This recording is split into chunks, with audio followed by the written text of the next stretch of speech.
An auspicious morning to distinguished guests, faculty members, our registrar Mr. Jalani, esteemed speakers, and fellow participants. I, Arham Gupta, on behalf of the Goa Institute of Management, welcome you all to the third annual CSSA National Conclave here at the Goa Institute of Management. This conclave is also the official pre-summit event of the India AI Impact Summit 2026. We thank India AI Mission for their support. This year is special because it also marks the 100th birth anniversary of our founder, Father Romal D'Souza. CSSA is GIM's own Center for Social Sensitivity and Action. It has been created to promote social responsibility within and beyond the Goa Institute of Management to achieve the goals of the Agenda 2030. CSSA was established in 2013 and acts as a bridge between the Goa Institute of Management and the society. We believe that our responsibility as a management institution isn't restricted by the boundaries of a classroom. Through our various centers of excellence, we strive to make a positive contribution to our community from multiple angles. This is also reflected in the themes we hold for these conclaves. The first annual conclave had the theme Lead, Act and Report on Environment, Social and Governance, a dialogue for a sustainable future. The second annual conclave bore the theme Tech for Society, leveraging technology for sustainable development. This year, we gather under a theme that is not only timely but transformative, advancing inclusion, innovation and technology for social impact. A theme that challenges each of us to rethink how innovation can empower, how technology can bridge divides, and how leadership can be truly human centric. We live in an era where technology is evolving faster than ever. AI, digital access, data ecosystem, social innovations. Yet, the question remains, are we all advancing together? And what better way to bolster the use of technology and reach the masses? That is, for those not present here, we have a live stream going on our official channel. This invites us to explore the intersection of innovation, empathy, and leadership, an intersection that defines the future of inclusive development. Before we formally begin, I would like to invite our keynote speaker, Mr. Harish Bhatt, to come on the stage and take his seat on the dais. I would, I would also like to invite CSSA Advisory Board members, Mr. Anil Johari sir and Mr. Ram Kolavenu sir, to also join him on the dais.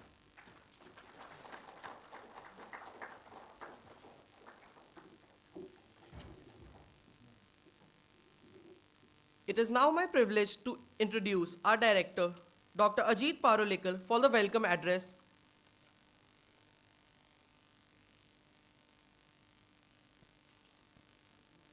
Good morning. Welcome to the third annual conclave of CSSA. This year's conclave is on advancing inclusion using innovation and technology.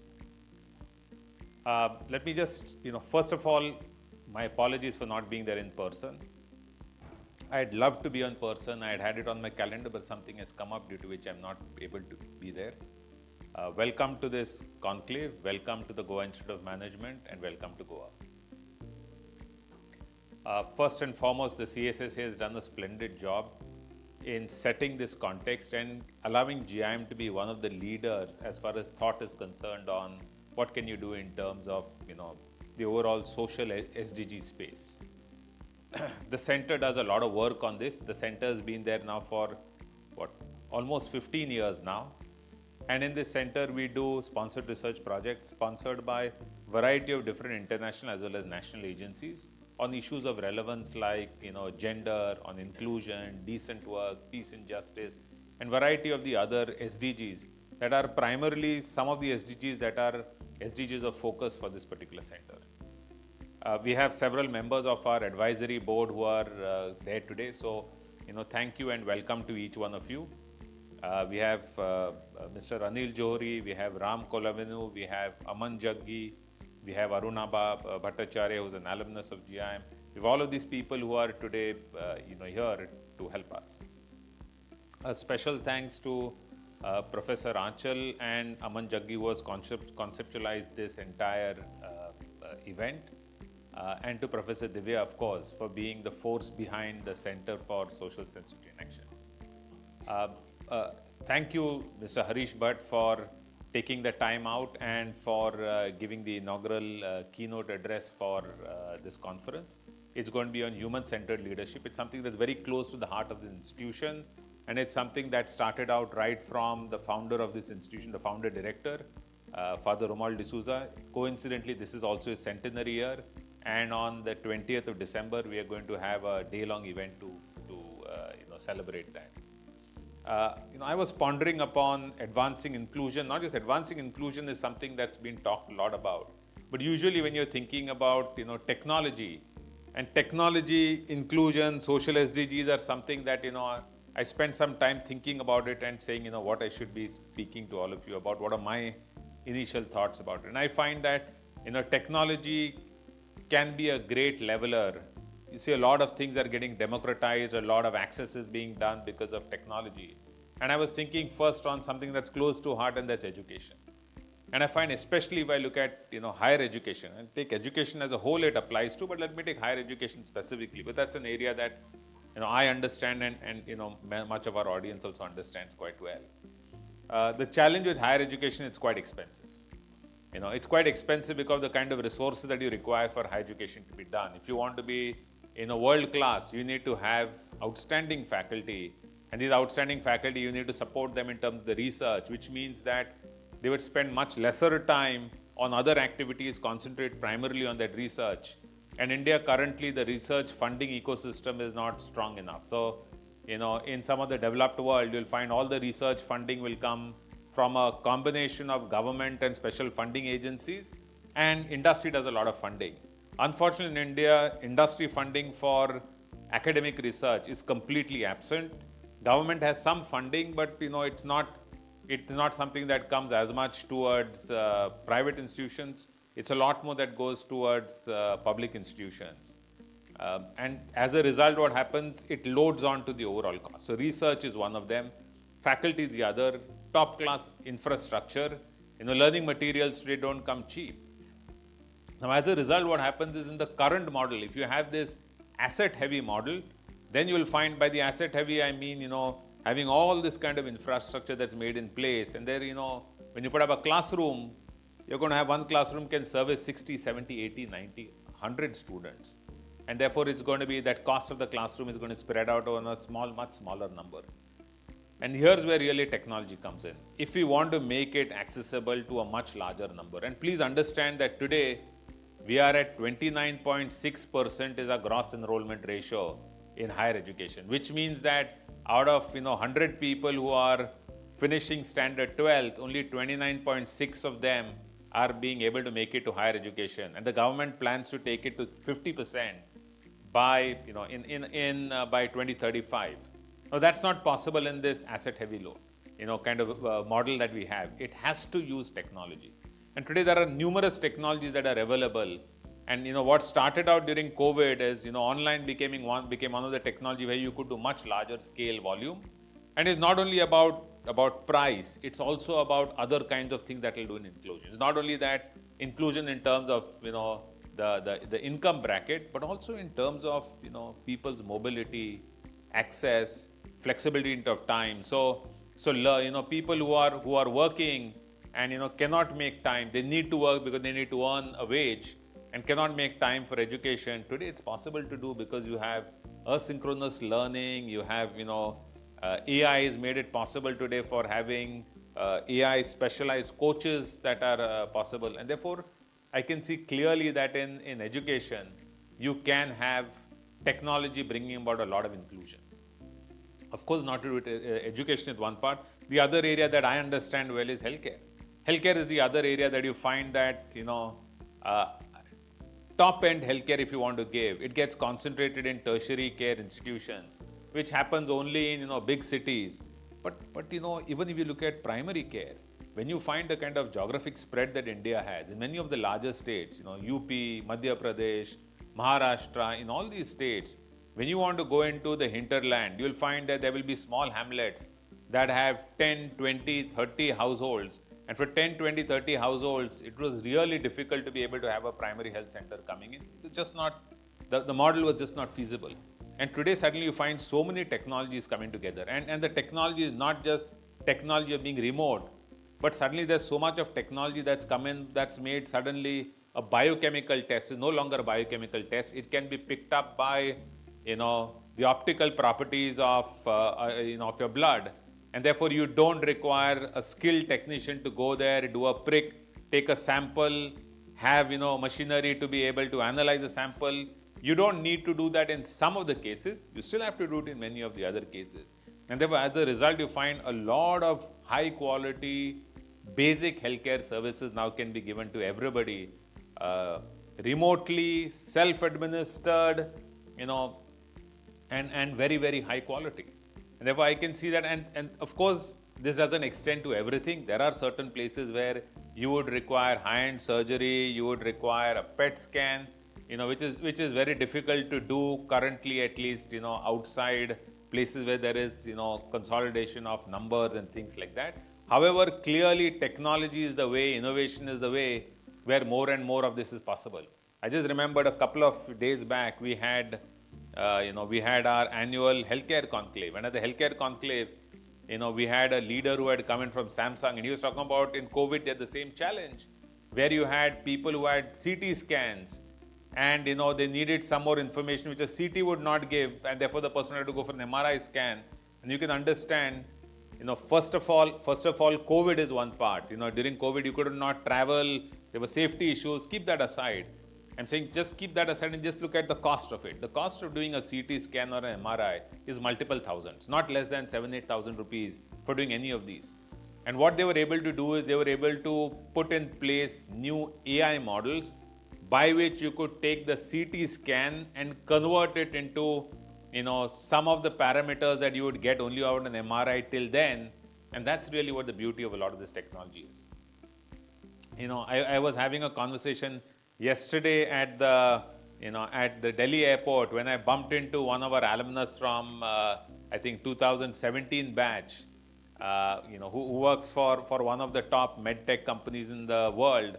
And she was telling me about, how today in cardiac care, her company is able to make a small little patch that you can just put it back here, and it can do the work that a Holter does and a CGM does. I mean, just for your, for those who don't understand healthcare as well, Holter is what's, a small device about this much that used to be there, which would do a 24-hour, you could get your BP checked. Not just put a cuff and do it once or twice a day, but you can get this 24 hours where you find there can be a lot of differences through the day for someone in their blood pressure. There's no other way to monitor it. There's a Holter. Similarly, a CGM, earlier on when you looked at people's, sugar levels, you did it once on fasting and once 2 hours after they'd eaten a meal. And these are very, very rudimentary measures. They still get done today. Today you have something called as a CGM, which is continuous glucose monitoring. It's a small device that gets put here, but it's still a little bit more, invasive, and it's a little bit more expensive. And therefore, the CGM is able to do like 24-hour at regular frequencies. It can pick up and ever give you a better measure of glucose. So you're seeing a small patch, that can be put here, which is significantly less expensive than, any of this. Lastly, what I'd like to, conclude with saying, India is a cradle for frugal innovation. I'm saying if it cannot happen in India, it cannot happen anywhere else in the world. And I know that all of us rue about, when you think of technology, that India, despite being now the 4th largest economy in the world, no new technologies come out of India, right? Which is true. It is true that if you look at the latest technologies in the world today, most of them are coming out of China and the United States, and some others coming from a couple of other countries. Israel is one of them, Germany is one of them, France is one of them, the UK is one of them. There are a couple of Netherlands, there are some other companies, but India is not in that light. However, what I find is India has, carved for itself a very unique position. When these technologies come into the world, they're crazily expensive and they're accessible to only very, very small numbers. India is a place where you're able to democratize. And look at India as a place where, anything, you look at, a mobile phone, for example, the lowest amount, the lowest cost per unit, that's something that you're able to achieve in India. And that's true for just about anything. The cheapest, so at 149 rupees now you can get, a lens for cataract, 149 rupees. And nowhere else in the world they're able to do it at 10 times that particular price. And that's true with, a very, very large number of industries. And therefore, I do feel that we should understand that this is the place where our country excels. This is a place where we should look at democratizing a lot of innovation that's good for humanity, whether it's in education, whether it's in healthcare, whether it's in well-being, whether it's in lifestyle. In all of these, India is really the place where we should be able to do this. And therefore, I hope we have a very nice lineup of speakers coming from a variety of different kinds of institutions. They have deep expertise that they'll be able to bring in. I hope they can shed some light that can inspire students at GIM, that can inspire people who are attending here from the government of Goa, from various NGOs, from CSR foundations, to help to make sure that India leads the way in advancing inclusion using innovation technology. I wish all of you a great conference, and thank you for taking time off and being here for GIM. I really regret that I cannot be part of these proceedings.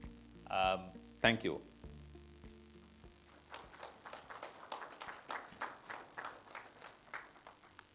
Thank you so much, sir, for that insightful address and for setting the tone. It is now my privilege to invite the CSSA Chair, Professor Divya Singhal.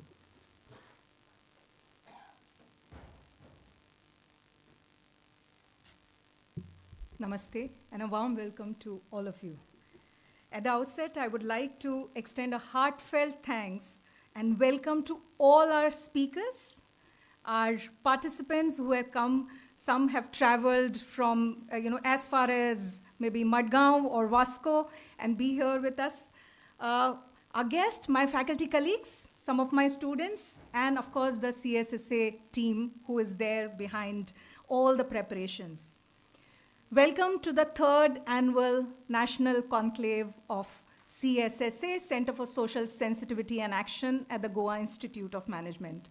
Of course, Professor Ajit could not be here with us, and we will genuinely miss not just his presence, but the energy he brings in every meeting, in every discussion, in every interaction.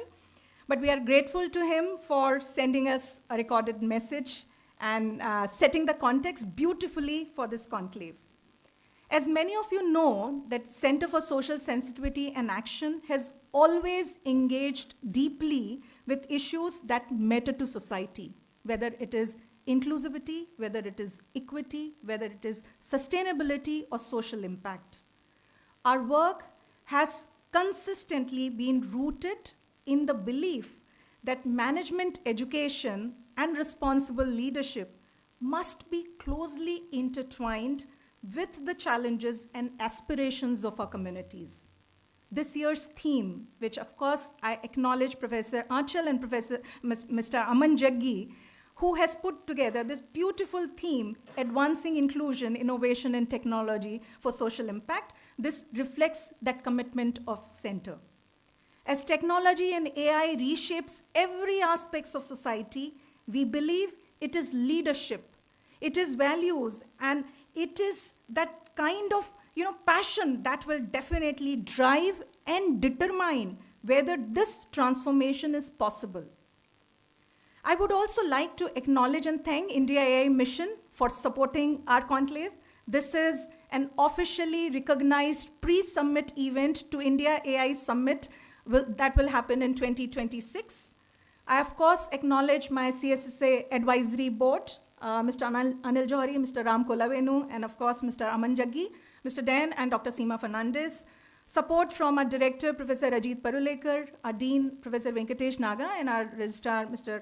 Jelani. We have some senior colleagues also, Professor Parmeshwaran, Professor Sebastian Morris with us today.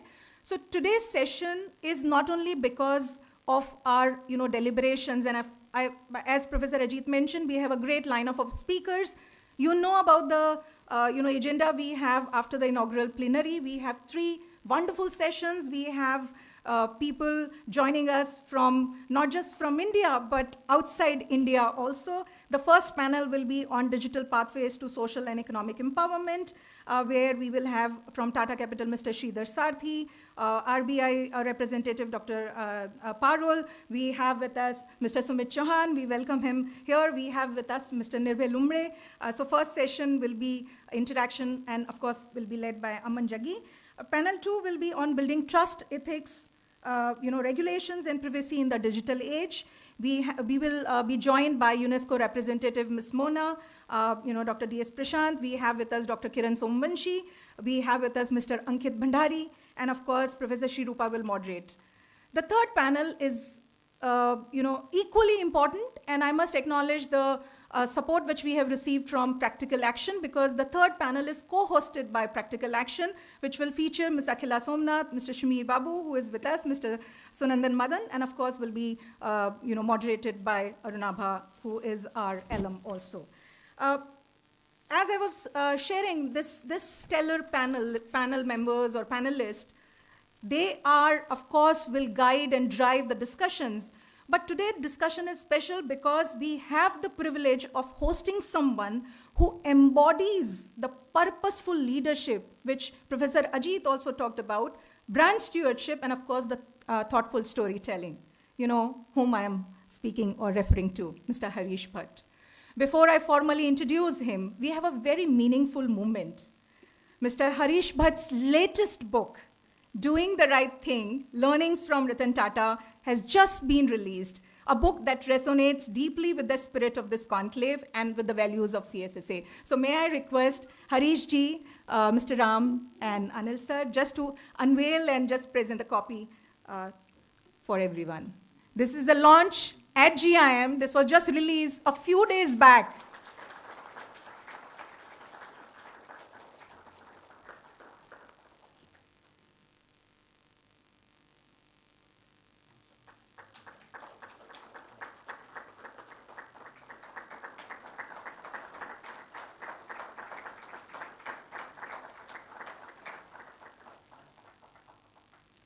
Thank you for this special moment. And now it is my great privilege to formally introduce our keynote speaker, Mr. Harish Bhatt.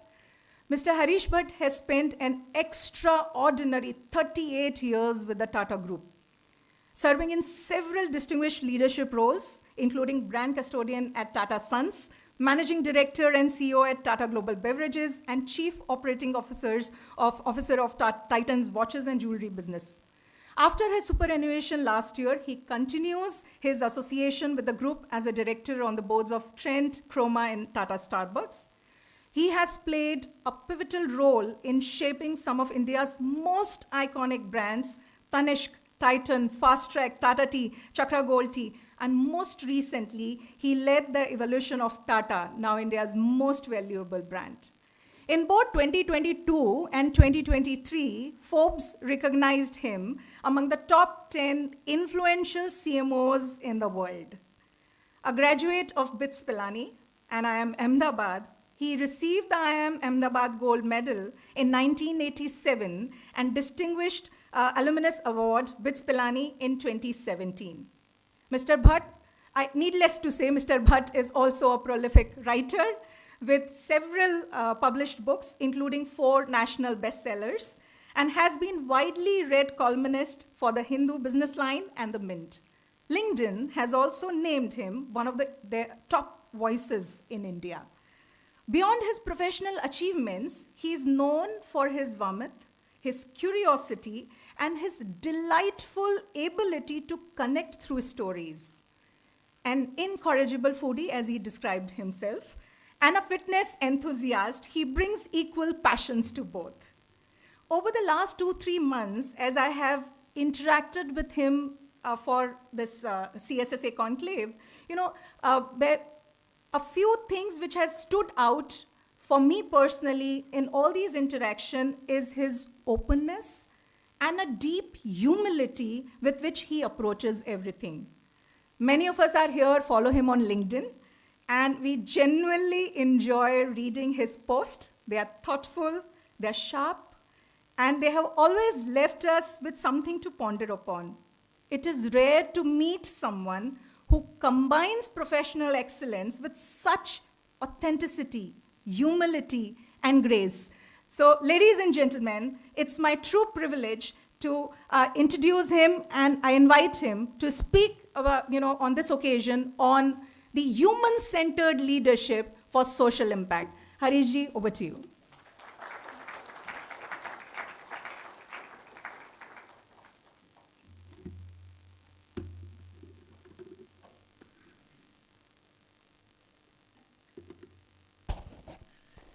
Thank you for those very warm words of introduction, Professor Divya Singhal.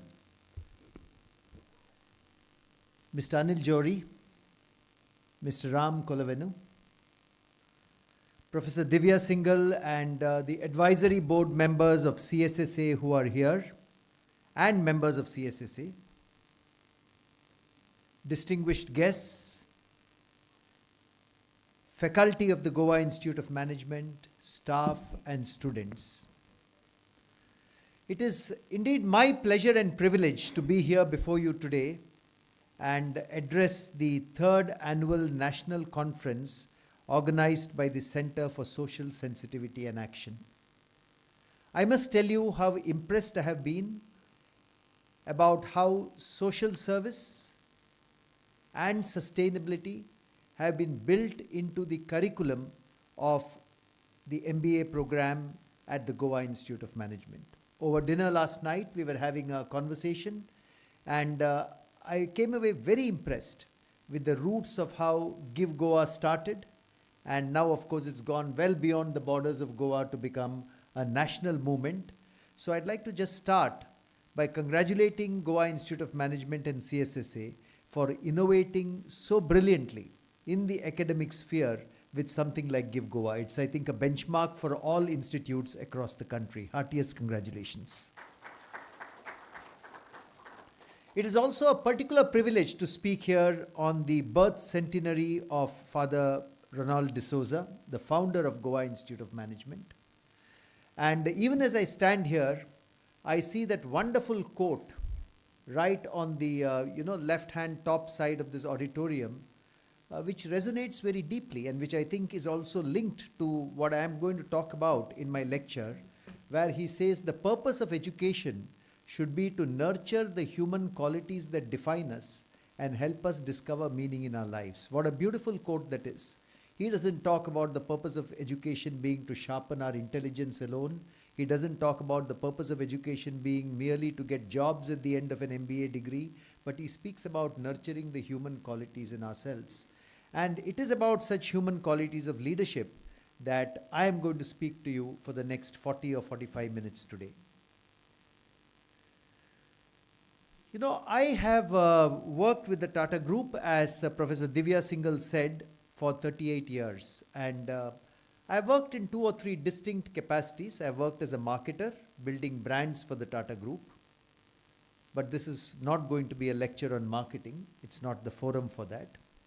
I've worked as a CEO running businesses like jewelry or watches or tea and coffee. Neither am I going to speak about that. But in recent years, I've also worked as a historian of the Tata Group, writing books about and narrating the history of the Tata Group. And some of my experiences that I'm going to describe today about human-centric leadership will really come out of that historian's role, but also out of the experiences that I've had in 38 years with the group. You know, many corporate groups across the world do wonderful work for society.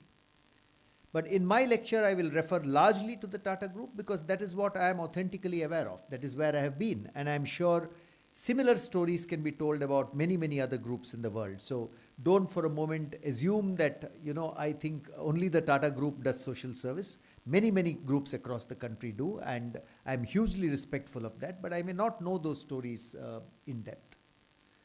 But what I do know, ladies and gentlemen, is that while the Tata Group is very prosperous, very profitable, it is India's largest industrial enterprise and it has grown from strength to strength, the values of the Tata Group are very, very strongly oriented towards people, towards community and the nation. And I have been very fortunate to work with leaders who have been very, very people-centric and very human-centric in their leadership. But I'm going to start from a story. I don't know how many of you are aware. How many of you know how old the Tata Group is today? Can you take a guess? Any guesses across the room? 120 years? 150 years? So the Tata Group this year, going into 2026, the Tata Group is going to be 158 years of age. And in a world where the average age of a Fortune 500 company is 40 years, for a group to be 158 years of age and growing from strength to strength really means the group should have done something right over the last 150 years to survive and grow at that level.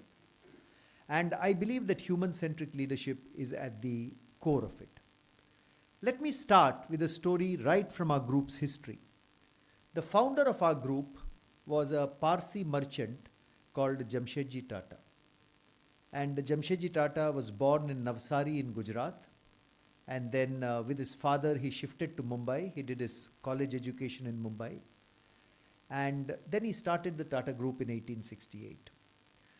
The first greenfield enterprise, the first greenfield industry that Jamshedji Tata founded was a textile mill. So the Tatas have their roots in textiles, the textile mill. It was called the Empress Mills and it started in Nagpur. Now the Empress Mills became one of the most profitable units of its time. I am now talking of the 1870s, 1880s, 1890s. And it became very profitable because Jamshedji Tata used the best quality of cotton there. And he said, we will only provide the best quality of textiles. It became very profitable because he used technology of that time, the ring spindle, which was not even being used in the UK because it was considered too risky. He brought it to India, innovated with it, and doubled the productivity of his textile mill in Nagpur. And it gave spectacular returns to shareholders. Over the next 15-20 years, I am told that its earnings had a compounded growth rate of something like 40% plus year after year. But that is not the reason why I want to narrate this story today. Jamshedji Tata did something very, very special in those mills. In the 1870s and 1880s, when the concept was unheard of in India, he introduced accident insurance for the workmen of the mills. And who were the workmen? The workmen were semi-educated, uneducated women and men from the hinterlands of Nagpur who came there to earn their livelihood. In the 1890s, he introduced for these same workmen who had spent a certain number of years with the mills, the concept of a gratuitous pension scheme, which again was unheard of in India at that time and not required under law at all. In 1901, in the Empress Mills, for the first time ever in the history of our country, he introduced something that all of us have seen on our salary slips, and the students here will see on your salary slips very soon when you join a job. The concept of the Provident Fund. For the first time, the concept of a Provident Fund, and it was not required by the government at that time. You must remember we were still under the British rule at that time. This was a British-ruled India. So he introduced all these ventures. By the 1920s, the Empress Mills had, and I'm talking of more than 100 years ago, a creche for the children of the working women of the Empress Mills. The directors of the Empress Mills sponsored the creation of one of the best girls' schools in Nagpur, which is still running, the J.N. Tata Girls' School in Nagpur. He had gymnasia for workers on the premises. He had night schools to teach workers because they had not completed their education before joining the job. And many shareholders came to him and said, Mr. Tata, why are you doing this? Why are you wasting all this money on worker welfare? This money belongs to your shareholders. Why should it be wasted on worker welfare? So Jamshedji Tata speaks in 1895, and this is one of the only recorded speeches of Jamshedji Tata I have come across in my research. And he makes this statement. He says, I don't think we are more philanthropic, we are more generous than other people. We do our business on sound and straightforward business principles. I know our wealth belongs to our shareholders. But I also know that the welfare and prosperity of our workers and the community is the best foundation for our prosperous tomorrow. This is what Jamshedji Tata says. And in many ways, in his mind, it becomes the philosophy of the Tata Group. That whatever you do, you should keep workers, you should keep the community right at the center. And he then, every other business venture that he thinks of over the next several years, he really thinks of whether it is good for India or not good for India. Is it good for the community? Is it not good for the community? Is it good for workers? Not good for the workers? And his inspiration, which remains with us until today, is that he wanted to create a business enterprise where human beings in the community are center and not just another stakeholder. So that is a belief that has driven many of us within the Tata Group, that we want to be very profitable. We want to be world-beating in whatever we do. We are market leaders in many spheres. But at the same time, all the businesses that we have should contribute back to the community and keep the community center stage in everything that we do. You know, if the Empress Mills was 130 years back, about 30 or 40 years after that, the next large business that the Tata Group founded was a business that many of you might have heard of, Tata Steel. So this was the first integrated steel mill in India. This was a time when India did not have a steel plant of its own, and Jamshedji Tata said, why should we import all our steel from Europe? We need a Swadeshi steel plant which can make steel, because we need steel for our buildings, for our roads, for our all construction. And then he got one of the best technologists from the US to come and put up Tata Steel, to help him to put up Tata Steel. How he got the technologist into India is a different story by itself. But I want to talk about what human-centric leadership meant to Jamshedji Tata at that time. You know, even as he was planning Tata Steel, he was already, in his 60s by then and not keeping very good health. In 1902, he writes a letter to his son Dorabji Tata, to his elder son Dorabji Tata. And rather than speak about the quality of steel to be made in the steel plant, or speak about the machinery or the equipment or the technology or the capital expenditure, here is what he writes to his son Dorabji. And it's a letter which is available in the Tata archives at Pune. If you go there, you can read this letter. He says, be sure to lay wide streets planted with shady trees in the township around the steel plant. Be sure that there is plenty of space for lawns and gardens. Preserve large areas for football, hockey, and parks. Earmark areas for Hindu temples, Mohammedan mosques, and Christian churches. Look at the areas of focus that he has in writing to his son. He's still not talking about all the technology of the steel plant. He's saying, do all this in the township that you want to build. For me, that is human-centric leadership. He thinks first of the people who will be working and living there, rather than thinking only about the technology or the profits that Tata Steel will make. And as a result, ladies and gentlemen, in 1904, Jamshedji Tata passed away, and his elder son Dorabji Tata became the chairman of the Tata Group. He took forward Tata Steel. As a result of this human-centric approach, in Tata Steel, by 1908, 4 years before the plant started producing steel, there was already a full-fledged hospital in Jamshedpur. Before the town came up, they got sociologists to come and study how should the town be planned. In Tata Steel, the 8 hours working day for workers was introduced long before it became the norm across the world. I don't know how many of you are aware of this. Free medical aid in Tata Steel, free medical aid for all workers, was introduced in 1915, when it was not required under the law. The maternity benefit scheme was introduced in 1928. And just like those shareholders asked Jamshedji Tata 40 years back, why are you wasting all this money on welfare of workers? The shareholders of Tata Steel started asking, why is all this money being spent on creating such a wonderful, creating such a, glorious township of Jamshedpur? Isn't this money that should belong to your shareholders? And this question came up more and more during World War I, which was a very difficult period. After World War I, the demand for steel slumped. Tata Steel was going through a very tough phase, and shareholders started asking the question, why are you spending this money on worker welfare and on building such a wonderful township? So at one of the annual general meetings, R.D. Tata, who was the director of Tata Steel at that time, he's the father of J.R.D. Tata, he is reported to have stood up and said, listen, we are not building a village here, we are building an industrial township, and we will spend all the money that we require to ensure that our workers enjoy a good life when they live here within the township. To me, that is human-centric leadership. And that has somehow, because of all the leadership we have had over the years, over the 15 decades that we have been in place, that has somehow carried on as part of the history of the Tata Group. So if, Empress Mills belongs to the 1880s and Tata Steel was started by the 1910s and 1920s, I also want to narrate some very recent experiences that I have had, which shows how human-centric leadership can really, really contribute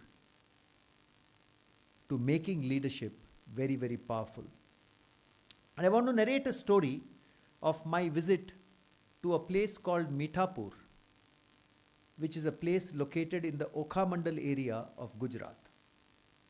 And I remember visiting there about 12 years back when I was researching my very first book that I wrote. And in this place called Mithapur is where Tata Salt is made. Mithapur actually means the city of salt in Gujarat. And this is where the Tata Salt, I don't know how many of you use Tata Salt here. So I can see many murmurs around the hall and many hands going up. So Tata Salt is used by more than half the population of India, across age groups, across income groups, etc. But this is where Tata Salt is made. There is a large soda ash plant there, and Tata Chemicals Mithapur is not very far from Dwarka, the temple of Dwarka in Gujarat. And but this is a very arid area. You get very little rain there. It's very dry throughout the year, and it is inhabited primarily by tribals. There are the Rabdi tribals who live in the Mithapur area of Gujarat. And when I went there, I found out that one of the ventures that Tata Chemicals had funded through the Tata Chemicals Society on Rural Development was a venture called Okhai. And I tried to find out what is this venture all about. So what had apparently happened is when Tata Chemicals set up base in Mithapur, and the plant came up under the leadership of a gentleman called Darbari Seth, who was the chairman of Tata Chemicals at that time. He's no longer alive now.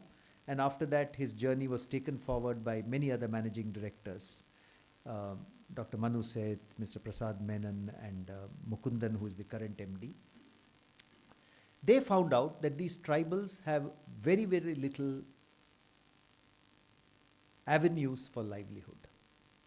They are actually stone breakers. They break stones when construction happens, or they are shepherds. And that gives them very, very little money to take forward their own lives. And also these tribals, therefore, generally would not get educated. So they were wondering, what can we do? Just like Tata Steel created a township in Jamshedpur, what can we do for these people in this arid area where there are very few employment opportunities? And the leadership of Tata Chemicals at that time said, let's go around and see what are the avenues to give them employment. They went around and they found something very beautiful. They found that in the mud walls that the Rabdi tribals lived in, there were beautiful paintings. You must be seeing them in, their own native paintings which have come down from generation to generation. They used to make them on the mud walls. And they said, these are very beautiful paintings, made on the mud walls. Perhaps these can become the essence of a new handicrafts or a garments brand that we create. And they said, if they can make such beautiful drawings on the walls, we can train them to make these beautiful drawings on garments as well, using the same craft. And they got these workers together into a collective, the tribals into a collective. They actually had a designer come down from the National Institute of Design at Ahmedabad to train them on how to make these graphics on clothing, etc. And then they created out of this a garment brand called Okai. And each of these tribal women who came to make these Okai garments were paid on a per piece basis. And therefore they started earning money and creating livelihoods for themselves, perhaps for the first time in many generations. And this spread wider and wider and wider. So these tribal women used to sit at home, make the garments. They used to be paid on a per piece basis, and many of them began earning good money. I remember speaking to two of them, and look at the change this makes in their lives. I remember speaking to a tribal lady called Rami Ben, and she told me about how she was never educated, but because of the earnings she got from Okai, she was able to send her daughter to school to study. And then she also told me with a smile, she must have been in her 40s or 50s. I think my wife Veena was also with me at that time when we had gone on this visit. And she said, not only did my daughter go to school, but in my 40s or 50s, she said, this gave me enough money and enough confidence so that I could go to school and complete my SSLC education also. And you can imagine the change that it would have made in her lives. And this is what human-centric leadership can do. I remember going and meeting about 8 or 10 of these Rabdi tribal women sitting down together, weaving garments. I still have that photograph with me. And I said, I can't speak Gujarati, but I had a lady, Alka, who came with us who knew Gujarati. And I asked them through Alka, what is your dream? What dreams do you all have as members of this Okai community making handicrafts? And you must listen to the answer that they gave me. I mean, I was expecting, dreams like building a house or completing college education. And these women turned together and told me, our dream is to see our Okai garments on the fashion ramps of Milan in Italy. So can you believe that? I think that is the kind of confidence and that is the kind of dreaming that human-centric leadership can actually give people who have not had these opportunities to take their lives forward. And why did this happen? I think just like with the Empress Mills or just like Tata Steel, I think this happened because there was leadership that said we should put human beings and the community first and not just our profits first. Both need to go hand in hand. Of course, profits are required. The economic engine of profits is required to deliver many of these benefits to society. But unless those benefits for society are woven in, the industry will never live at harmony with its community. One of the reasons that Tata Steel lives in harmony with Jamshedpur or Tata Chemicals lives in harmony with Mithapur is because they keep human beings in the community at the heart of everything that they do. I'm not for once claiming that they're perfect, but this is the kind of work that they do from time to time. I can talk about one venture that I have been associated with. For many years, I was part of Tanishq, which was the jewelry business of the Tata Group. And I'm now going back to the early 2000s when I was the marketing and retailing head of Tanishq. And I used to report to a chief operating officer called Jacob Kurian, who was my boss at that time. And one of the things that, Tanishq, of course, is a very popular brand. And today, I think it's the largest brand of jewelry within the country, very profitable. People who have invested in Titan have done very well. But one of the things that Jacob found when he was the chief operating officer of the business was that the karigars who make jewelry, karigars who make jewelry are from various parts of the country. You have karigars in Kerala, in Kolkata, in Jaipur, who make, Kundan jewelry somewhere, who make gold jewelry elsewhere. They work in very unhygienic conditions, very unsanitary conditions. They work under dim lighting. As a result, their eyesight comes under strain very, very rapidly. Also, what happens is that there are a lot of middlemen who try to buy the jewelry from them and sell it at high prices to the jewelers. As a result, the karigars don't make too much money themselves because the middlemen take away a lot of that profit pie. And I still remember Jacob discussing this with us, with our Tanishq team at that time, saying, what can we do about this? What can we do? Because we are finally a Tata business. Of course, we are here to become the most preferred jewelry brand for Indian women, but that can't be the purpose of our existence. What can we do for the people who are part of our ecosystem, the human beings who actually make this jewelry? And one of the ideas that he advanced at that point in time, which later CEOs of Tanishq have taken forward very well, was a very futuristic idea called Karigar Parks. He said, why can't we get all these Karigars who work in very poor conditions today? Why can't we get them to a central location in Kolkata or Jaipur or Hosur, put up a park there where they can come and work in very ergonomic situation, ergonomic, modern infrastructure, good lighting, good food, and also they can then sell the jewelry directly to Tanishq so that even the middlemen can get cut out. And the people who actually earn the money are the people who are making the jewelry. And as a result of that, ladies and gentlemen, over the past several years now, many, many years after I have left Tanishq, Tanishq has now put up several Karigar parks in many of these locations, where you find Karigars working in very good conditions, very ergonomic conditions, well-lit conditions. And as a result, many Karigars who wanted to get out of the jewelry business, their children never wanted to enter the jewelry business because conditions were so poor. Now a lot of them are coming back to the jewelry business. And that will take the craft of jewelry, which India is so famous for, many, many generations into the future. And hopefully, all other jewelry brands will also think of doing something similar. And this will transform the life of the human beings who actually make the beautiful jewelry that you and I wear on every occasion. So this again, I think, is an example of human-centric leadership. So one of the tenets, therefore, that I want to put forward in my lecture is that human-centric leadership is whichever business you're running, whatever operation you're part of, it is your ability to look at that ecosystem and see how can our business do something which benefits the human beings in that ecosystem. And look at that alongside all the business strategies that you have to make the business grow, to make it profitable, which is all very important, but how can this become an integral part of your thinking? All the four examples that I've quoted to you, Jamshedji Tata and the Provident Fund and pension at the Empress Mills, or the Jamshedpur town and Dorabji Tata, or Okhai and the tribals in Mithapur, or what I have just mentioned to you, the Karigar Parks in Tanishq, all these four are examples of keeping that human-centric thinking right on top of your mind as you're taking forward businesses.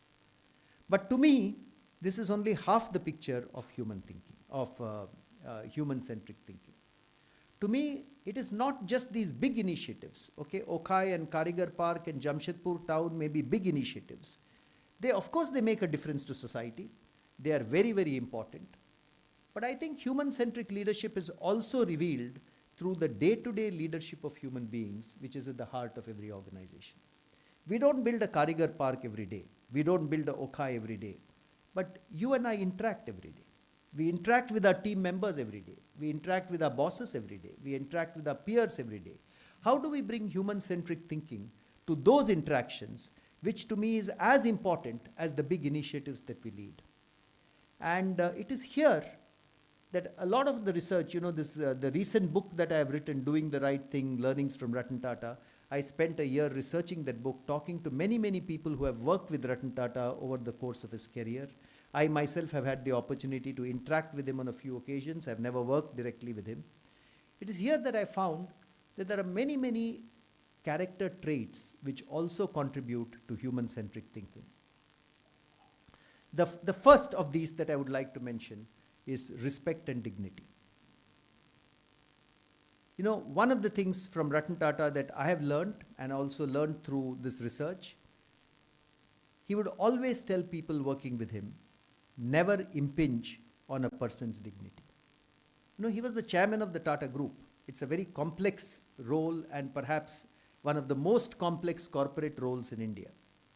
Yet, everyone who has worked with him has told me, while he would be very firm, while he would say what should be done and what should not be done, not once have they heard him raise his voice.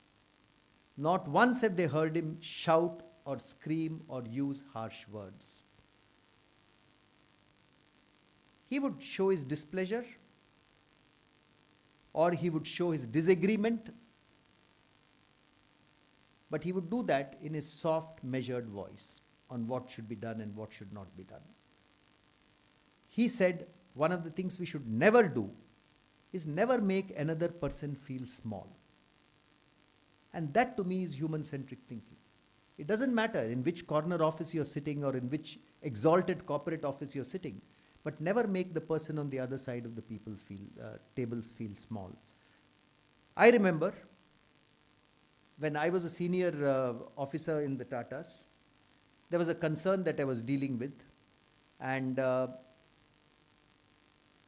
got called in by Ratan Tata to explain what the concern was about and what I should be doing about it. I've quoted the story in this book. So not often do you get called in by the chairman of the Tata Group. So I didn't know what to expect. Was he going to fire me? Or was he going to give me a harsh dressing down for something which had gone wrong? Any of these things could happen. So you always have that butterfly feeling in your stomach when you're going in. And Ratan Tata is an icon. You know, don't meet him very often. But I remember I went into his office with all my files with me, all ready to explain if I were asked a question. And there was one other person in his room. And rather than firing me or rather than, giving me a dressing down, he asked me to explain what had happened. He gave me the required time, 10 to 15 minutes, to explain exactly what had happened and how we are dealing with it. After he understood me, in his soft but his firm voice, he told me what he thought should be done before I could leave the room. And then he thanked me before I left the room as well. So, I got very clear directions from him, but I also left the room with my dignity intact. That I had got this direction from the group chairman, but in a very, very agreeable manner. So I believe that is very much human-centric leadership, as much as creating a large township is human-centric leadership. When we treat people with dignity and respect, when we learn to disagree agreeably with people, we don't need to agree on all points. You and I may never agree on all points, but when we learn to disagree agreeably, then we encourage our team members also to do that. And they encourage their colleagues to do that.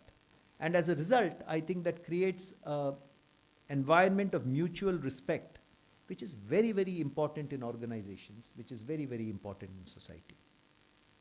And there can be different philosophies, there can be different ideologies in society, but I think that respect, mutual respect, is something which is very, very important and at the core of human-centric leadership. It's not just mutual respect alone, not just respect and dignity alone. The second aspect of day-to-day human-centric leadership is care and compassion. Unless we care for the people who work with us, and unless we genuinely care for the people who work with us, people will only feel like cogs in the wheel. They will only feel that they're part of a large industrial empire. If you remember that Charlie Chaplin movie, I'm forgetting the name of the movie, where he feels like a cog in the industrial wheel. We will all feel like that. And therefore, care and compassion is a very important aspect of human-centric leadership. And I want to recount here an example from my own career. Many, many years ago, I must have been about 30 or 31 years ago, I worked as an executive assistant to the then chairman of Tata Tea and Tata Chemicals, who was a man called Darbari Seth. Some of us may remember him, who are in our 50s or 40s. Some of you may not, who are young students today. He was the chairman of Tata Chemicals and Tata Tea and Rallis India and Excel Industries. He created brands like Tata Tea and Tata Salt, which are some of the country's most powerful brands today. And I had the opportunity in a lifetime when he invited me to be his executive assistant. I was in my maybe late 20s or early 30s. This was 1992, 93, 94. So I went to Bombay House, the headquarters of the Tata Group. And for a year and a half, I served as his executive assistant in Bombay. He was a very tough taskmaster. He was known to, be very, very tough on work. I remember with me, myself, I remember coming back with him one night. I think it was 1 o'clock or 2 o'clock when we came back from some trip to London back to Bombay. And I remember at 6 o'clock the next morning, his driver was there with a sheet of paper with 10 action points to be completed the next day, with a line which said, we have so much to do and little time to lose. See you in office very soon. So he was a very tough taskmaster, but that is not the story I'm narrating here. So a year and a half I served as his executive assistant, and then he was also a very busy man, being the chairman of 4 listed companies. He used to work very closely with J.R.D. Tata, who was the chairman of the Tata Group at that time, and so forth. So after working with him for a year and a half in Bombay, I came back to my role as a sales and marketing manager in Tata Tea, back to Bangalore, which is where I was before he had taken me as his EA also. And in 1992, my wife and I got married. And in 1995, after we had come back to Bangalore, we had our first child, also our only daughter, Gayatri. So I wrote a letter to Darbari Seth saying, we have been blessed with a baby daughter. And he wrote back immediately saying, congratulations and best wishes to her. I remember he enclosed a check also with that letter as a gift for my baby daughter. And I was very happy. I showed it to my wife, I showed it to my parents, and all of us were very happy that the chairman took time to do something like this. And then I filed away the letter. I thought this is the end of it. He's a busy man. He will go on with the rest of his life. So 3 months later, I get a call. I'm in my marketing office of Tata Tea working at Yeshwantpur. Yeshwantpur is on the way to Pinya, those of you who know Bangalore. And my wife used to work at that time in another part of Bangalore called Primrose Road, very close to MG Road. And I get a call, and it's a senior manager from Tata Coffee who is speaking to me. And he says, you know, our chairman is in Bangalore today. He's on his way back from the coffee plantations in Coorg, going back to Bombay. And he has told us that he would like to come to your house in Jayanagar and visit your baby daughter. So I immediately call my wife. I say, I don't even know how our sitting room is. Let's go back and put it in some order. Chairman says he's coming home. Abhi kitne baar, how many times does a chairman come to your house? So both of us come back from our workplaces to our house. We put our sitting room in order. And exactly at 3 o'clock that afternoon, Darbari Seth comes to my house. You know, in a coat and tie. He's coming back from the plantations on his way to the Bangalore airport. And he spends half an hour with our house. I still have that picture. It's in one of the books I've written. That picture is also there. He comes, he spends half an hour with us, speaking to my wife, holding my baby daughter in his arms, speaking to my parents who were there.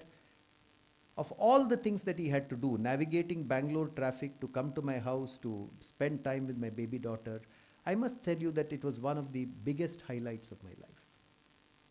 And this is not just a story that I am telling you. Many, many people who have worked with Darbari Seth or with other leaders of the Tata Group will have similar stories to tell you.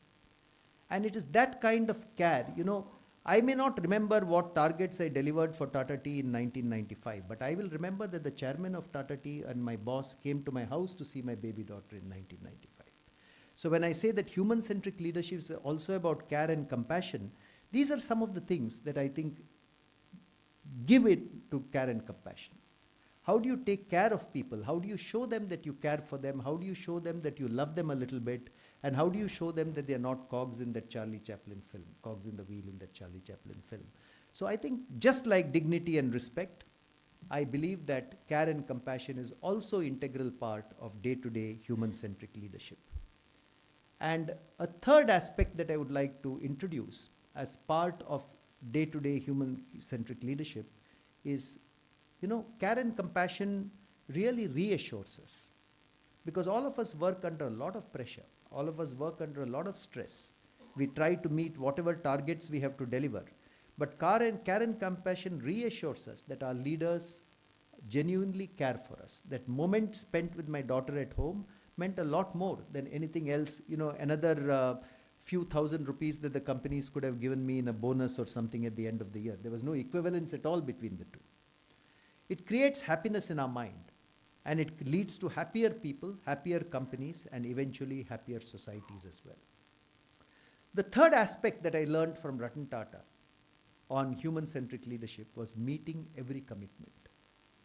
You know, for me, the basis of trust in society, the basis of human-centric leadership, which creates trust. Unless there is trust, there is no leadership.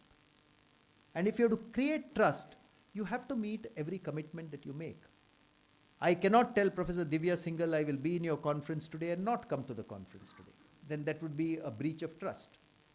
Unless, of course, there is some you know, what shall I say, some unanticipated thing like my falling ill, which keeping that aside. But trust becomes the bedrock of human-centric leadership. And I want to tell you a story, the last story perhaps that I'll narrate today about Ratan Tata, which was told to me by a person who has nothing to do with the Tata Group. There's a social entrepreneur called Atul Bhide who lives in Thane, and he narrated this story to me. I happened to speak to him because he invited me to speak at a literary festival that he was conducting, and that's how I got in touch with him. And he said way back, this is 15 years back maybe, 2011, 12, he was creating an audio book about, you've heard the founder of Amul, Varghese Kurian, about Varghese Kurian. There was a biography of Varghese Kurian which was written saying, I too have a dream, and Atul Bide was converting that into an audio book. And because the biography had a foreword written by Ratan Tata, he wanted Ratan Tata to also record the foreword for the audio book.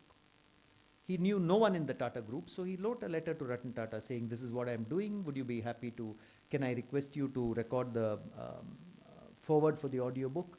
He was not even expecting a response, but he says, within a few days I got a response back from Ratan Tata saying, I'm happy to record the foreword for you, and he gave him some period of time when he would do it. But because Ratan Tata became very busy at that point in time, Ratan Tata could not do the recording of the foreword in the month of December or January, the time that he indicated. And Atul Bide says, when he could not do it, I received a letter from Ratan Tata conveying his apologies to me, saying, I'm not able to do it now, but I will do it a month or two later and make sure that I complete recording this audio forward for you. And he says 2 months later, Ratan Tata's office approached him, got the appointment, and made sure, and Ratan Tata then came and did the recording of the audio forward. And Atul Bide tells me there was no need for the chairman of the Tata Group to convey apologies to me for postponing an appointment of recording an audio forward.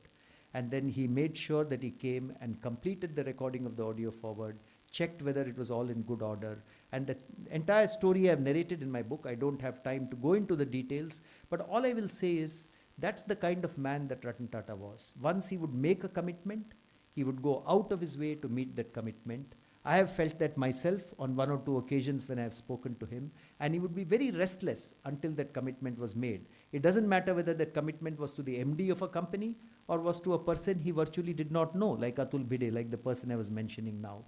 So meeting every commitment is also, according to me, at the heart of human-centric leadership. Because that creates a society that runs on trust, and everything that we do in a civilized society is on the foundation of trust. And trust happens when we actually meet the commitment that we make to each other. Therefore, ladies and gentlemen, over the last 40 minutes, I've actually spoken about 2 kinds of human-centric leadership. The first kind of human-centric leadership is utilizing the power and authority that you have to do good to a large number of people, to society. That's the kind of human-centric leadership which inspired Jamshedji Tata to establish a pension fund or a provident fund or a girls' school, which the directors of Empress Mills established. That's the kind of human-centric leadership which led to the township of Jamshedpur coming up, or the Okhai venture for tribal women in Mithapur coming up, or the Karigar Park for the Karigars of Tanish coming up. That is very, very important.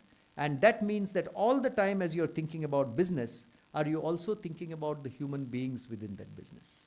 Are you thinking about the employees? Are you thinking about the community, the people who are around the business that you're establishing? And that is very important.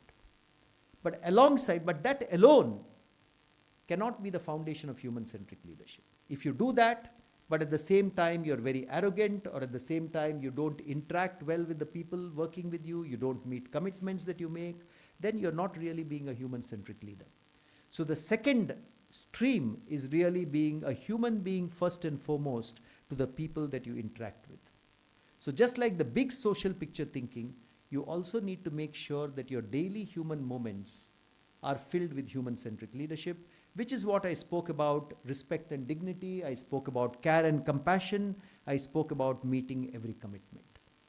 And I think it is when both these come together, the big social thinking, the big social picture thinking, and the daily human moments thinking, when both these come together, I think that is what constitutes, to me, the foundation of very good human-centric leadership. And to me, that delivers results. You can see the history of the Tata Group itself. I believe it has delivered results for the Tata Group. But I also think, more importantly, it's the right thing to do. It's important to keep humans at the center of everything that you do.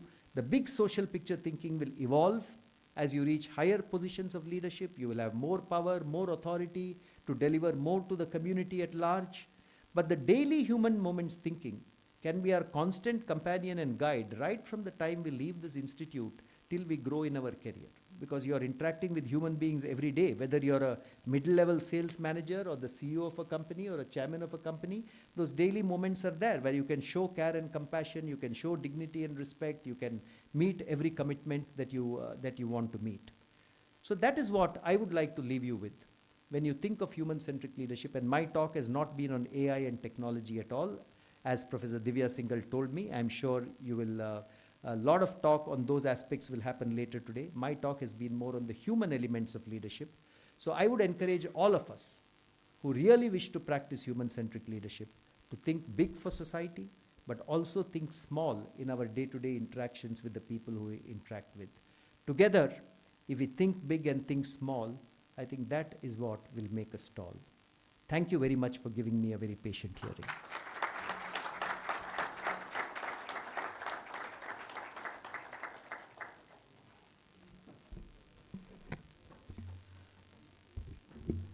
Thank you so much, sir, for that powerful and inspiring address.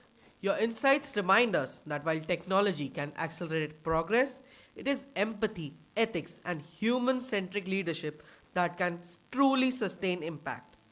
Due to paucity of time, we can only take one question from the audiences. You can raise your hand and a volunteer will reach out to you with the mic. Kindly be precise and to the point. You can stay. We have a quick question, or we can also interact with Harishji during the networking phase. Is that fine?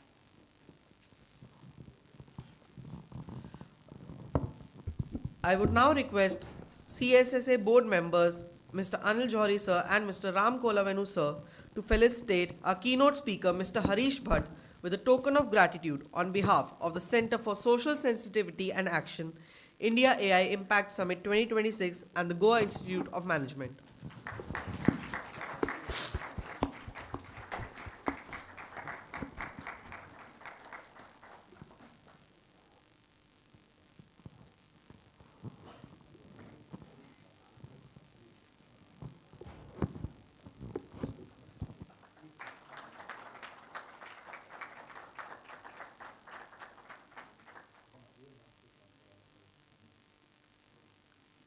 With this, we conclude the plenary session of the conclave. Up next, we will be having panel discussion 1, Digital Pathways to Social and Economic Empowerment, featuring our distinguished speakers from Tata Capital, RBI HUB, Emphasis and the Prestige Group. Before that, we have a short break. I urge the audiences to explore the photo frame booth we have set up near the stairs. You can also use the official hashtag for the conclave, CSSI Innovates for All. I kindly request that now everyone proceed to the networking area. We will be reconvening at 11:30 sharp. Thank you so much.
Should I remove it?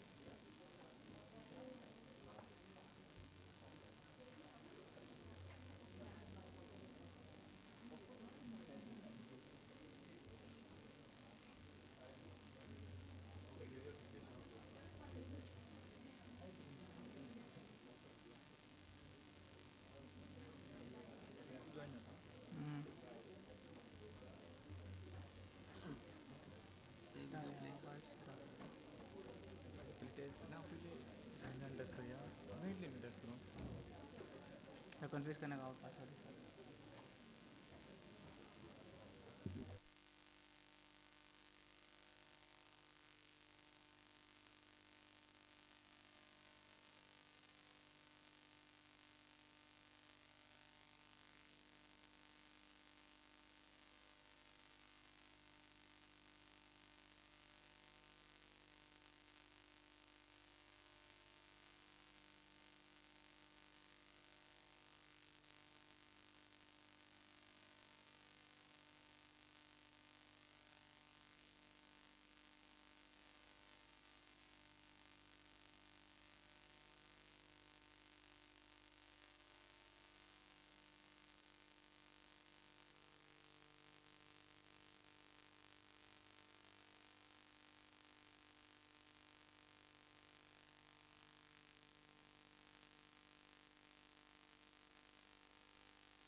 Recording in progress.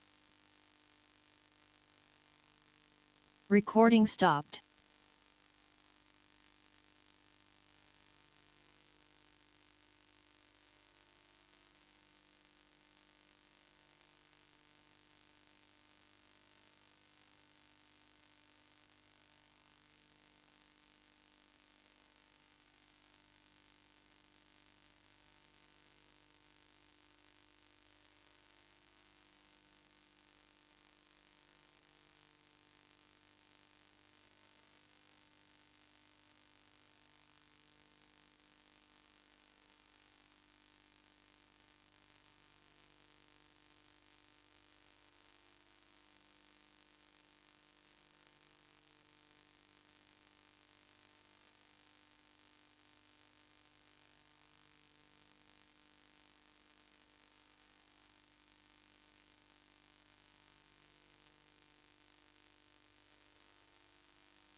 Hello, sir. Are you able to hear me?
but I think we've covered a large part of the ground. Many small businesses, I keep repeating, small businesses, MSMEs, etc., who need funding are still not served under the ambit of formal lenders. And I think that's important. And I'm, when I speak, there's a report which actually says that the overall credit gap in the MSME sector is estimated to be as much as 20 to 25 trillion rupees. And I think, and this widening gap actually illustrates to the extent to which this sector still needs to be served or is underserved. For us at Tata Capital, there are a lot of initiatives that we're taking with an objective of inclusive design, whether it's digital financial services, using simple terms like chatbots, voice assistants, WhatsApp messaging, etc., to interact with customers. I think it's important because the customer requires statements, loan applications, overdue payments, those kind of issues which are very, very important. What's more important is for the underserved, there are many people who do not understand these channels.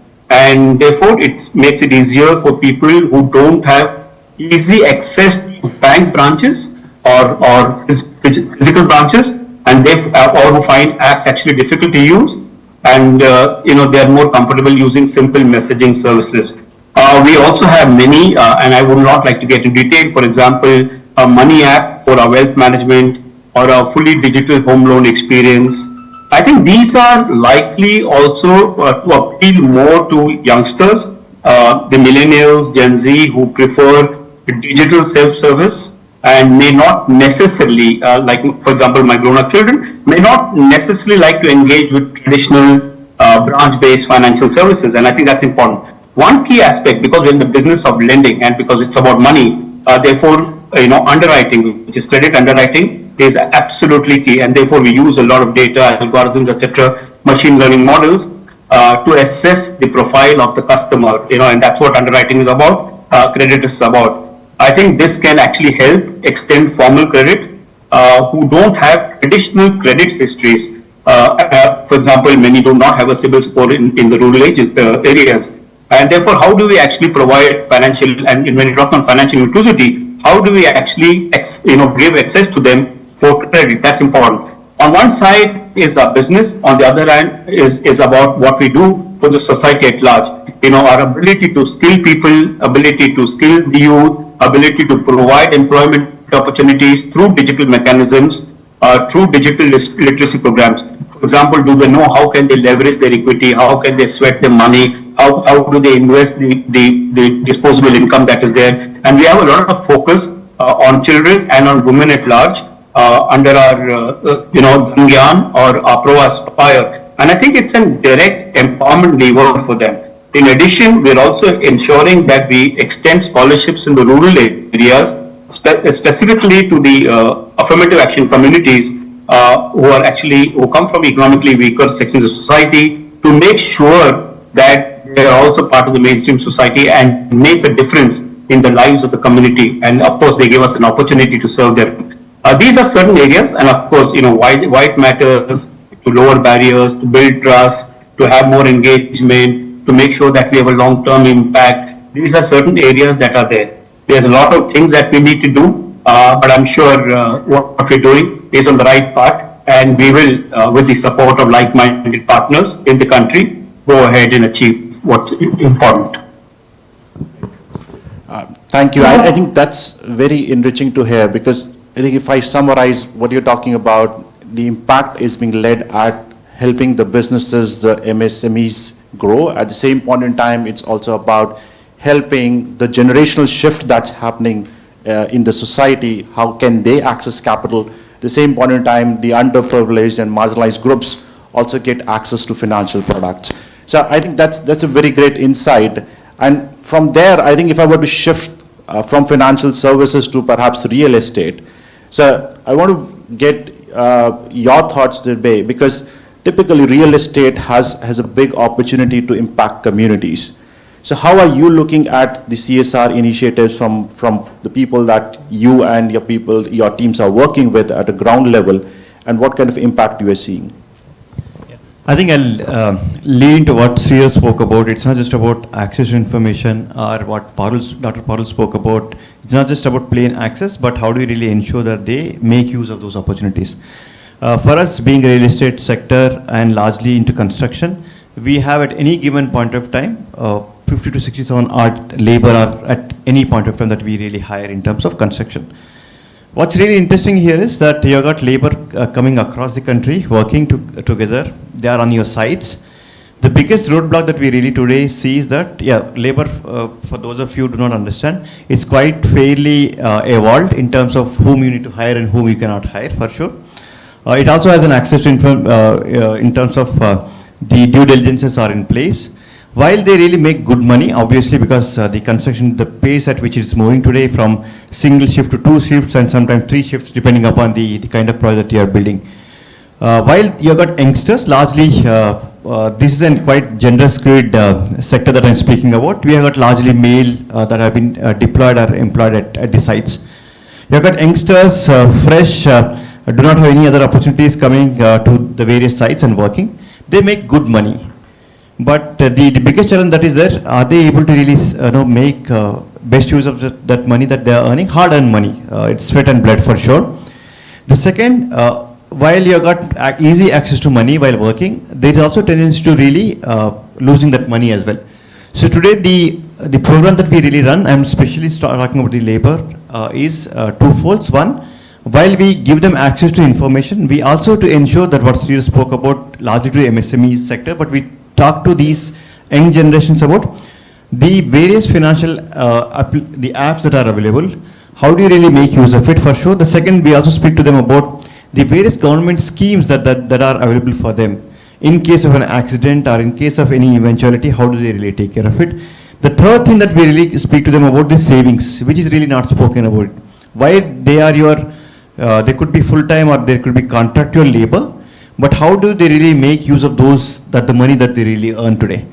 Typically, these are weak ends payment that really happen. So therefore, there is tendency to splurge money, right? Obviously, there's a good money that's there, and today with the banks and having access to apps, it's much easier to spend money. And given that the earlier days you had currency to exchange, but today it's a phone, right? You can scan anywhere and spend money, and you are done with it. So today we run programs largely on financial inclusion. So technology is used not just pure for the sake of making them technology enabled, but ensuring that there's a financial inclusion as part of the technology education program. Second, we also speak to them around the banking and other services, how they really make use of it. The third, which Dr. Paul spoke about, is on the scams, which is the biggest challenge today with having as many schemes in the public domain where you can invest 100 rupees and it turns to be 200 rupees, or could be the online games which are there. So which we also pay attention to. That's largely with the labor that we speak about. And of course, in terms of the other side of it, where as part of the larger CSR, we do, being a builder, we do construct schools.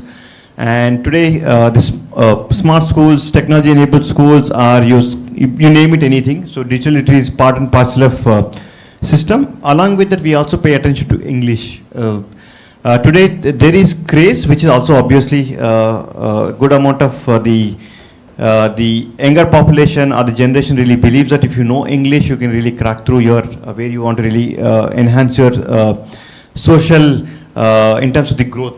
So therefore, we build technology in schools for sure, along with English as a priority for us.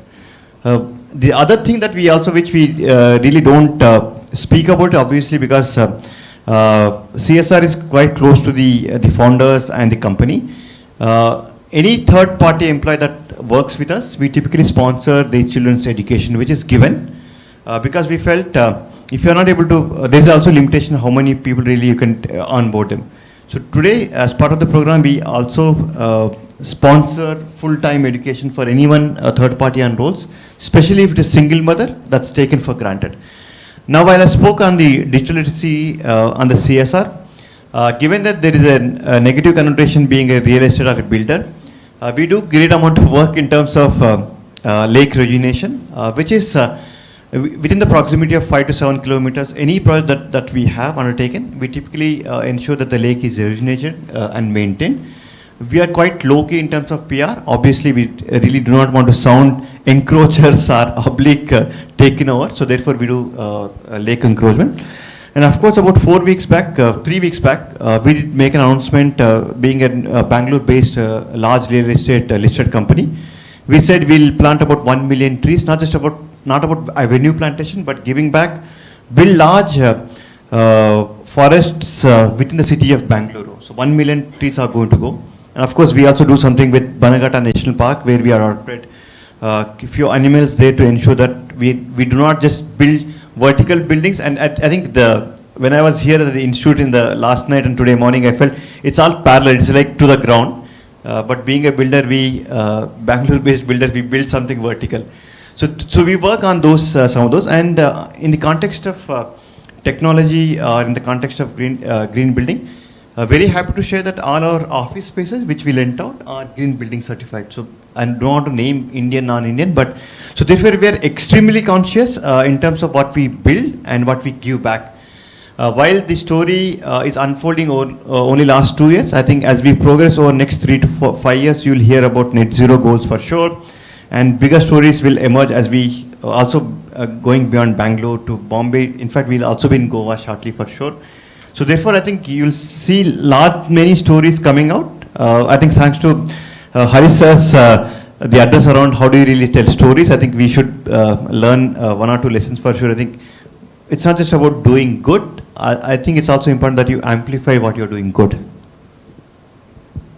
Wonderful. I think as a Bangalorean myself, I'm really happy and looking forward to those million trees. I think maybe more breathable air as we go along, while Bangalore is a great weather and a great place to live. So, and particularly I think the contrast which I like, and I just want to spend a spotlight on, unlike the monthly salaries that get credited, typically in a corporate, the work that Sridhar spoke of, Nirbhay spoke about, is essentially workers getting paid on a weekly basis.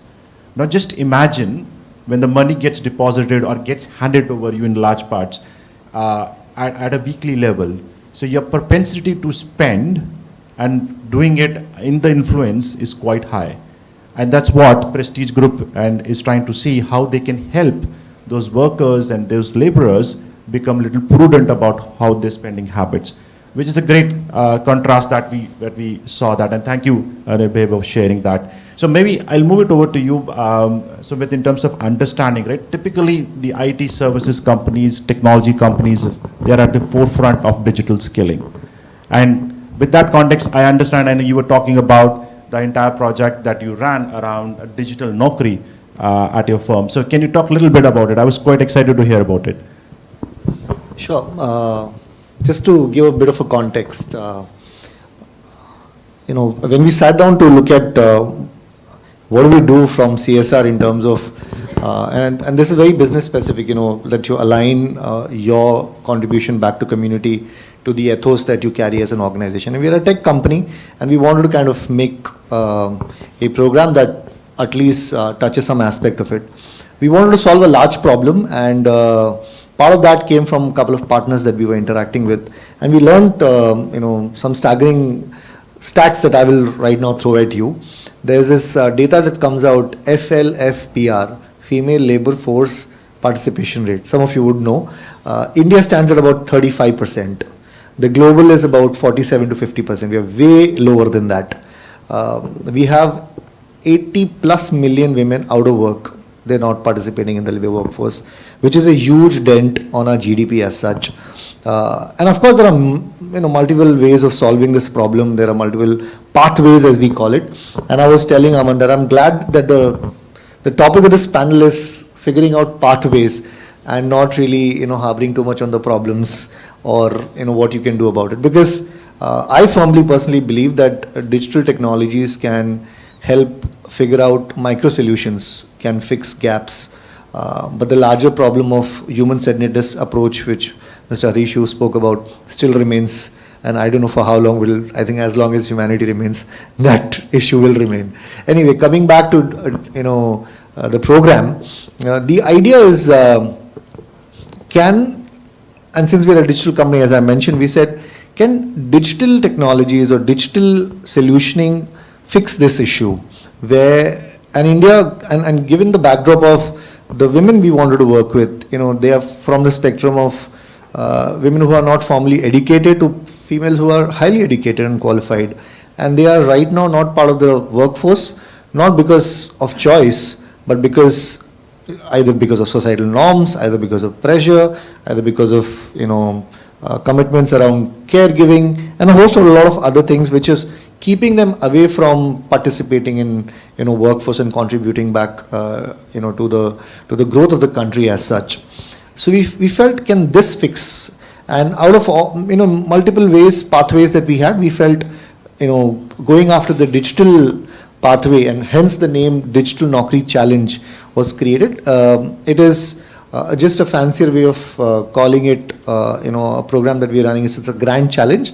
We invited, social enterprises, non-profit organizations who are working in creating micro digital work models, which will help unlock income routes, income opportunities for women from home. Couple of criteria we kept in mind, that it should provide high flexibility, it should deliver on providing a certain level of income that they need to bring in back to their overall household income, and also it needs to prove a model. As I said, the focus was always on not finding a scale and not saying that this is it, but also finding evidence that this can work, and then perhaps handing over to as large as government, or as large as back to the ownership to the participants of this particular challenge that we rolled out.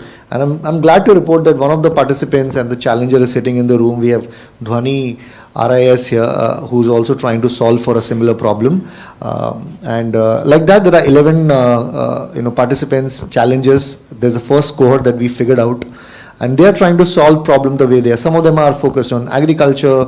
They're extremely focused on rural communities. Then there are tier 1, tier 2, tier 3 rural communities. The idea is, can we prove this concept with creating 100,000 job creation with a baseline of 10 to 15,000 income coming to these women who are participating in a program for about 4 to 5 hours of work, which can be given out.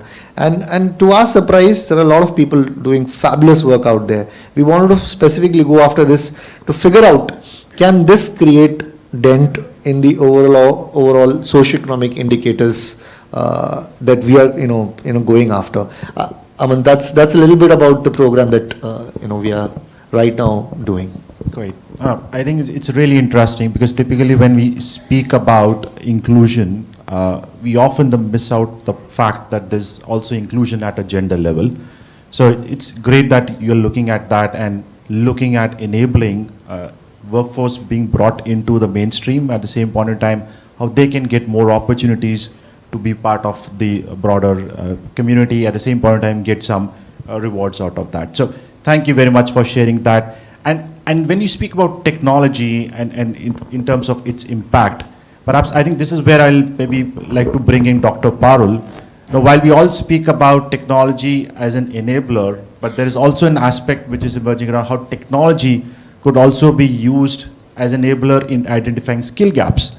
So, and particularly the AI and the machine learning advances that are happening.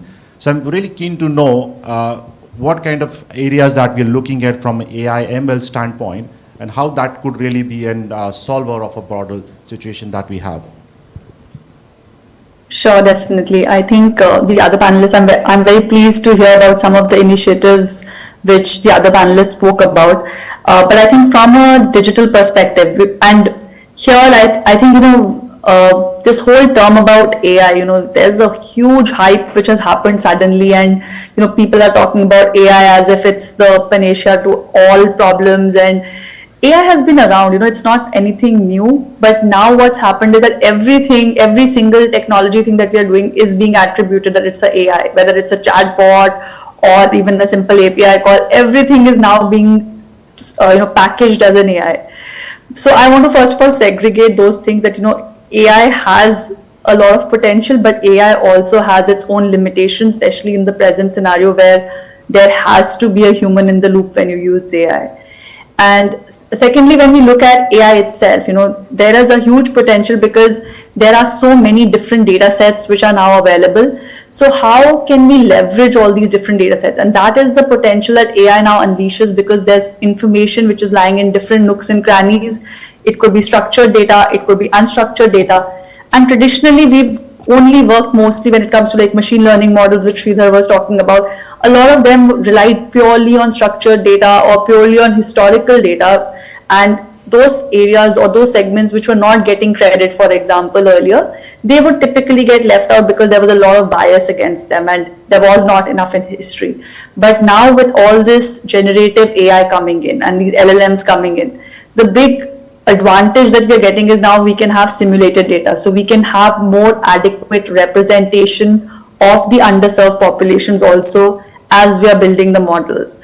So these biases, if we can address, and of course, like from a skill gap perspective, we can identify, we can look at the credit histories, we can build on them from different data sets, and we can see which areas are underserved. So it could be regional disparities that we see, it could be gender-based disparities that we see.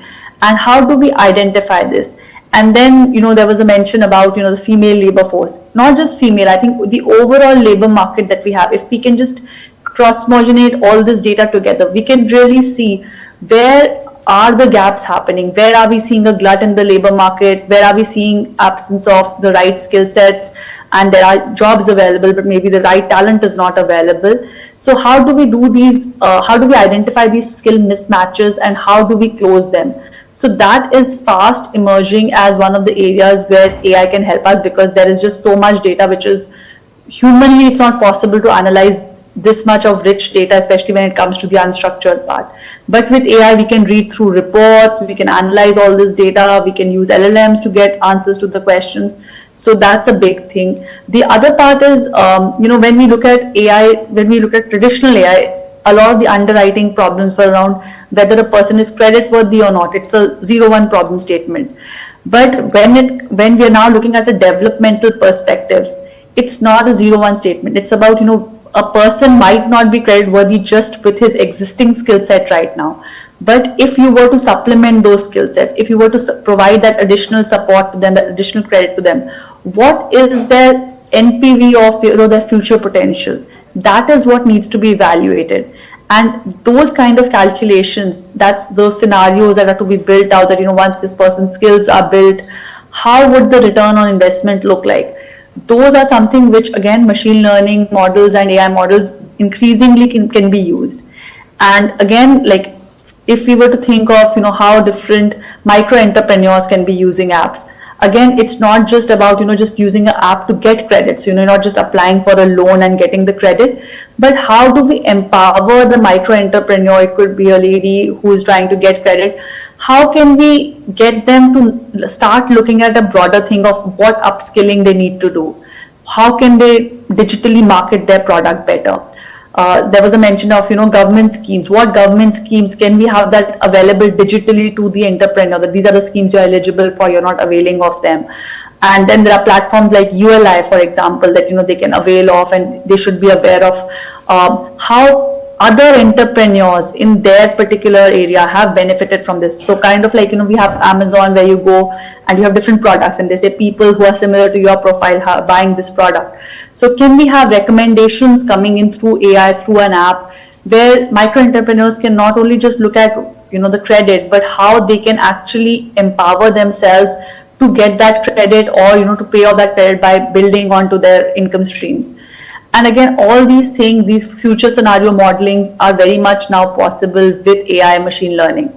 And these are the kind of models I would say that we should be aiming at as we look at the future of how the Indian tech system and the AI and machine learning should be looking at. Not just in terms of automation, we are doing fairly well in the automation part of things, but I think when it comes to really coming up with this developmental mindset, and how do we expand and increase the outreach, that's where we need to probably focus on now.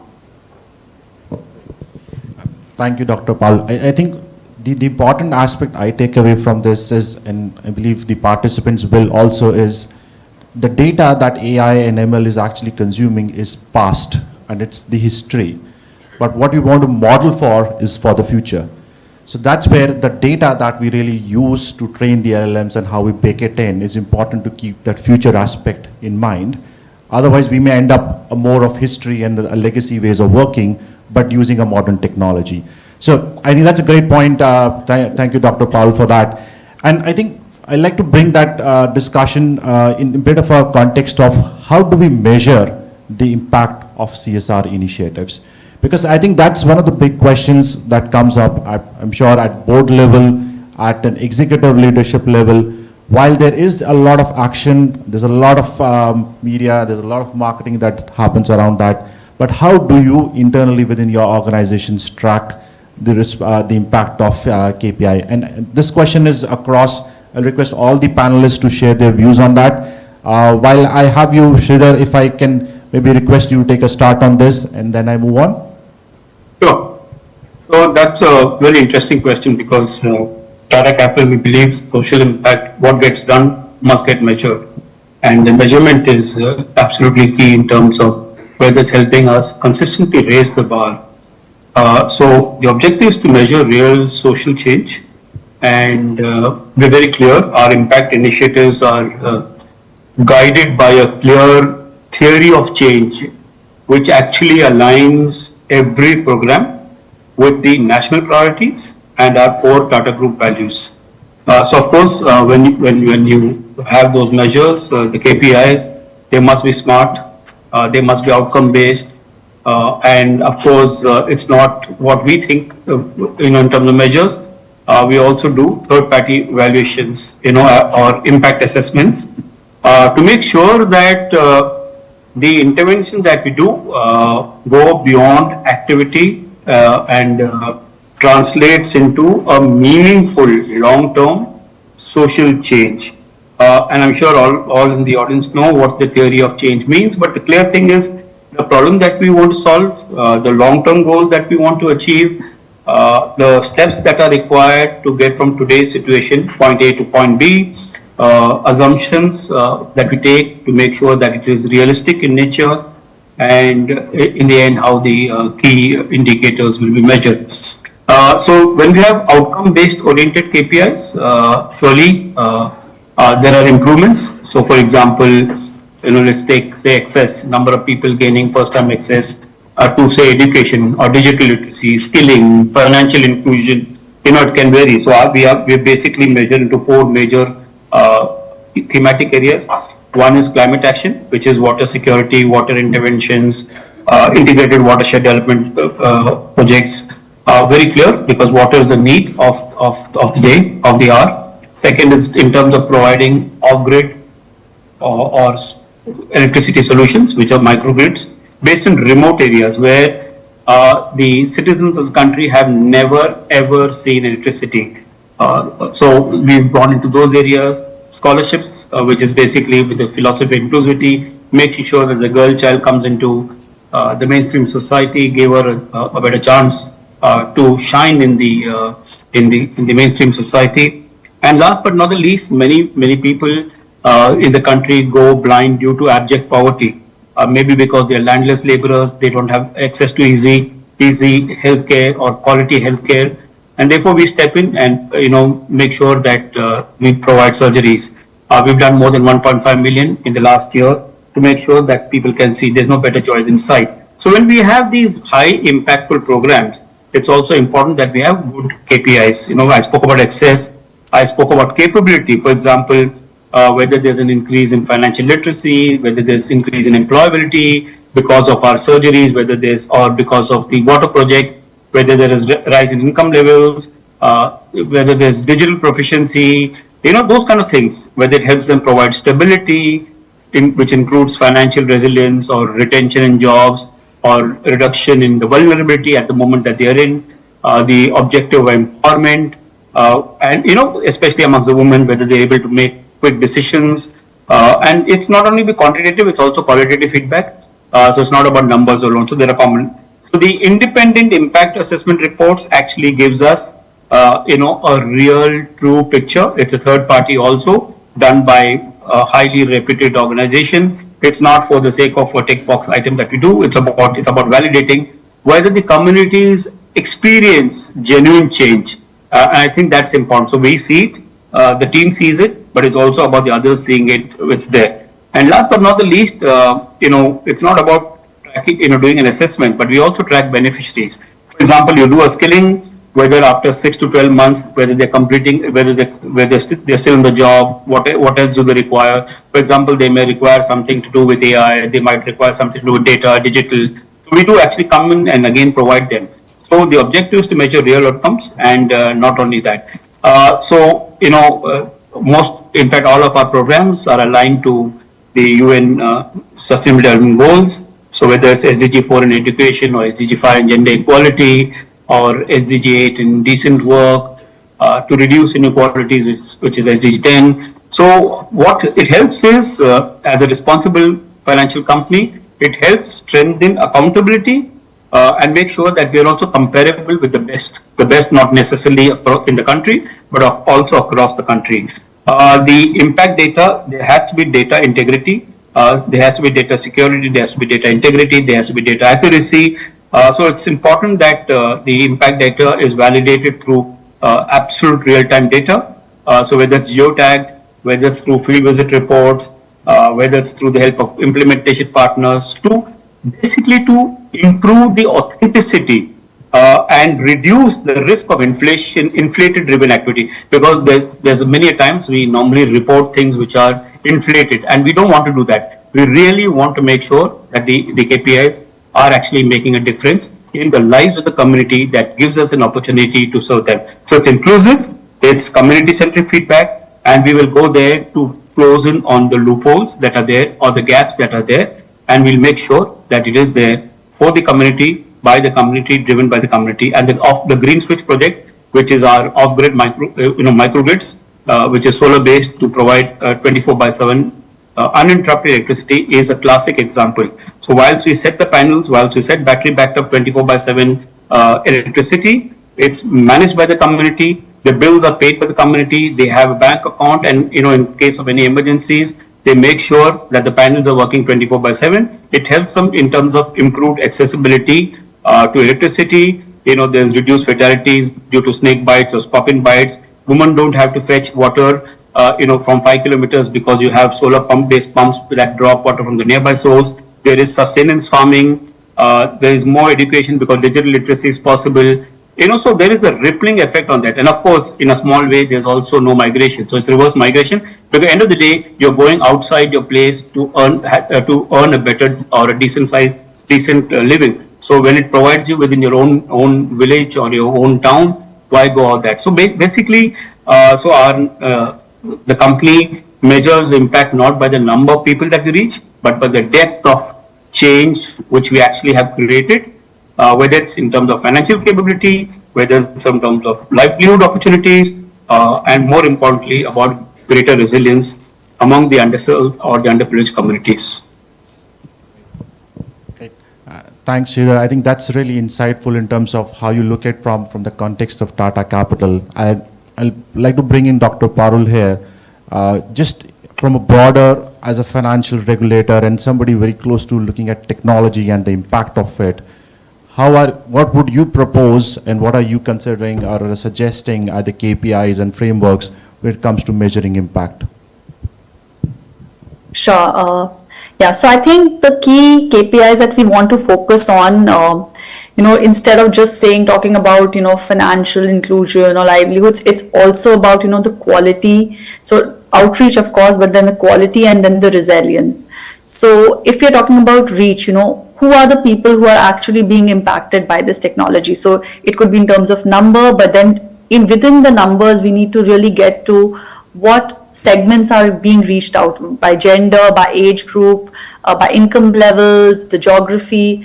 Is everyone getting the access? So all our frameworks, all our KPIs should be looking at the drill down metrics, and then how many people are able, who are the people who are able to access credit for the first time, because these are the people for whom there was no credit history available probably.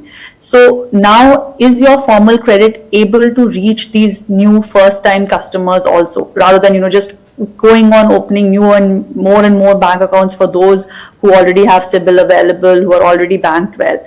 So, how many new first bank accounts are being created? Are these people actually using those bank accounts or not?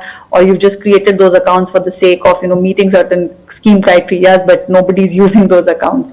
And then for, how much are people really using the digital channel? So it's not just, people downloading your app because you force them to, in promise of some freebies, but really are they able to transact, and do they not need to go to the branch at all? So really how the lives of people are now changing. And then, like, if you look at what's the impact, the secondary impact, so not just looking at outcomes, but what is the final impact as a result of these digital initiatives? Did their income increase? Is it now becoming more stable? So, we can measure and see that as a result of all these digital credit initiatives, how over time they have benefited the people. Are they really coming out of their existing socioeconomic status? And then how are they improving their capabilities? Are they upskilling themselves? Are they getting more aware about financial planning, how they're doing their savings now? Can they make more informed decisions about different products? Are they being able to get to better products over time which are suiting their needs better? And then the third would also be like around looking at customer experience. So if, over time, are the complaints going down? Are people able to resolve their queries digitally? So now we have, instead of chat bots which are simply just answering, and half the time they say that, I don't have the response. Are we able to have a conversation with the people, maybe in their own regional language, and they are not even able to probably tell the difference that are they talking to an agent versus an AI? So can we really ensure that seamless experience, that not only the person, there's not only just intake of the complaint, but the complaint can also get resolved digitally. So, it could be taking the request, ensuring that at the backend systems, the requests are being logged, and then giving regular customer updates so that there is complete transparency and explainability. And then with these outcomes, how sustainable are they? I think that is the litmus test, because you could be having one-time initiatives and one-time things which can give a boost. But what happens when, there is a big risk which is involved? For example, if you're talking about farmer loans, there could be situations where, since we depend a lot on the monsoons, there could be crop failures. There could be different health events which come up. So are the people able to withstand those health events or those shocks, so to say? How resilient is the financial system now, and can it help them in bearing those shocks better? Are the outcomes now durable? Are they more sustainable over time? And then, looking at how all these linkages then finally ensure that everyone who's on the informal side also comes on the formal side.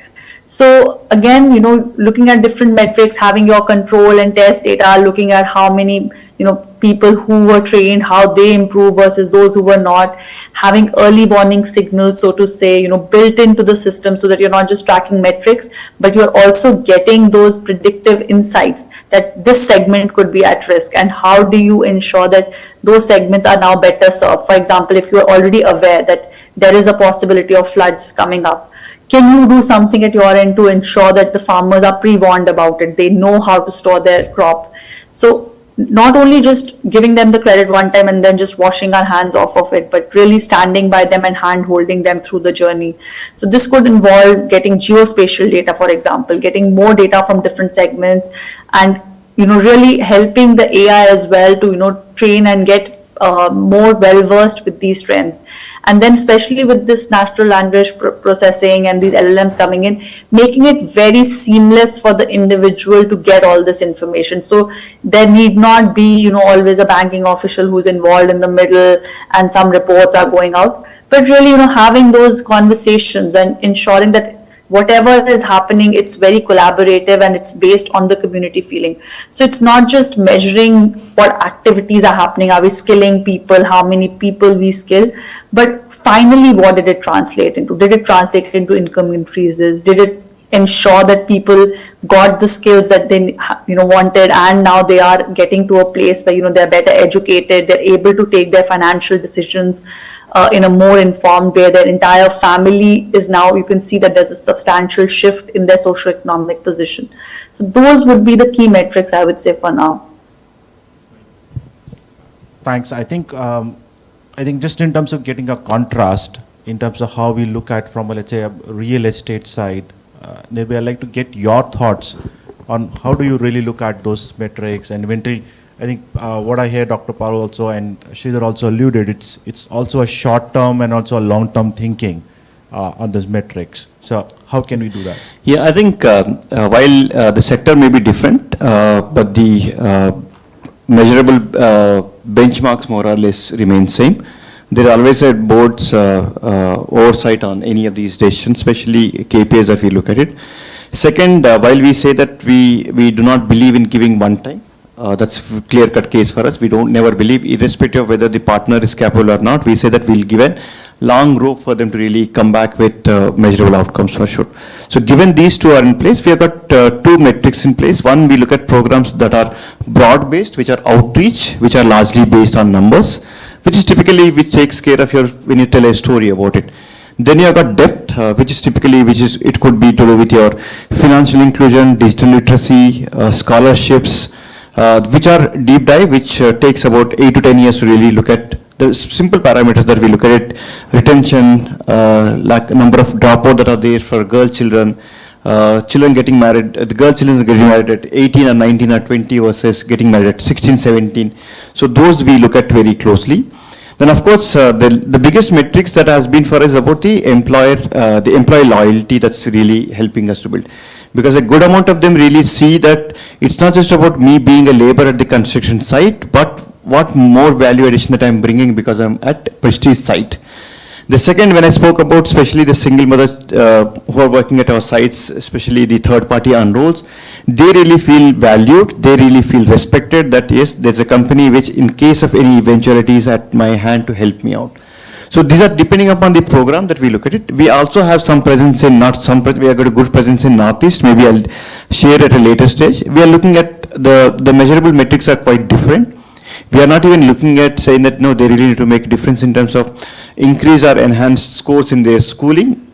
We are looking at as long as the child is able to, we are able to mainstream the children, but not being, not into mainstream social life to bring them back to mainstream real life. That's where we look at. So these are depends upon the kind of that program that we are looking at. Lake rejuvenation is fairly simple for us. Unfortunately, that's a story of Bangalore.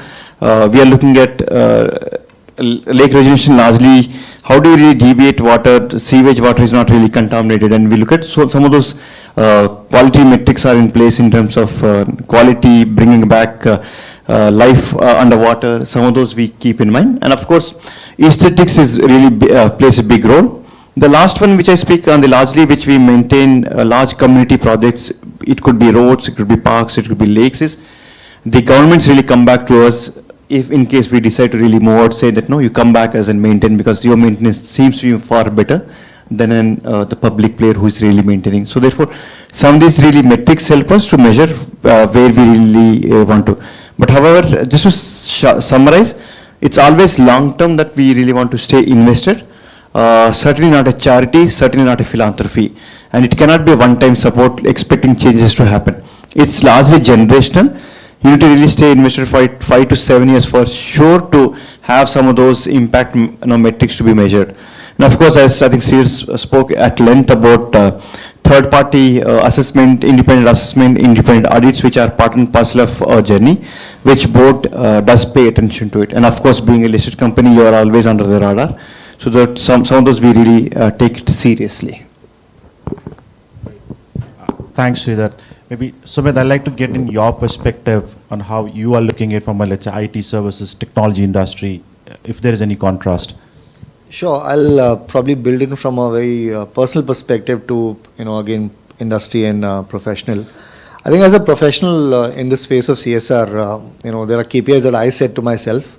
I'm a bit of a pessimist more than needed at times, and I always doubt, am I doing the right thing? Am I doing what's needed? Is this, what's being required?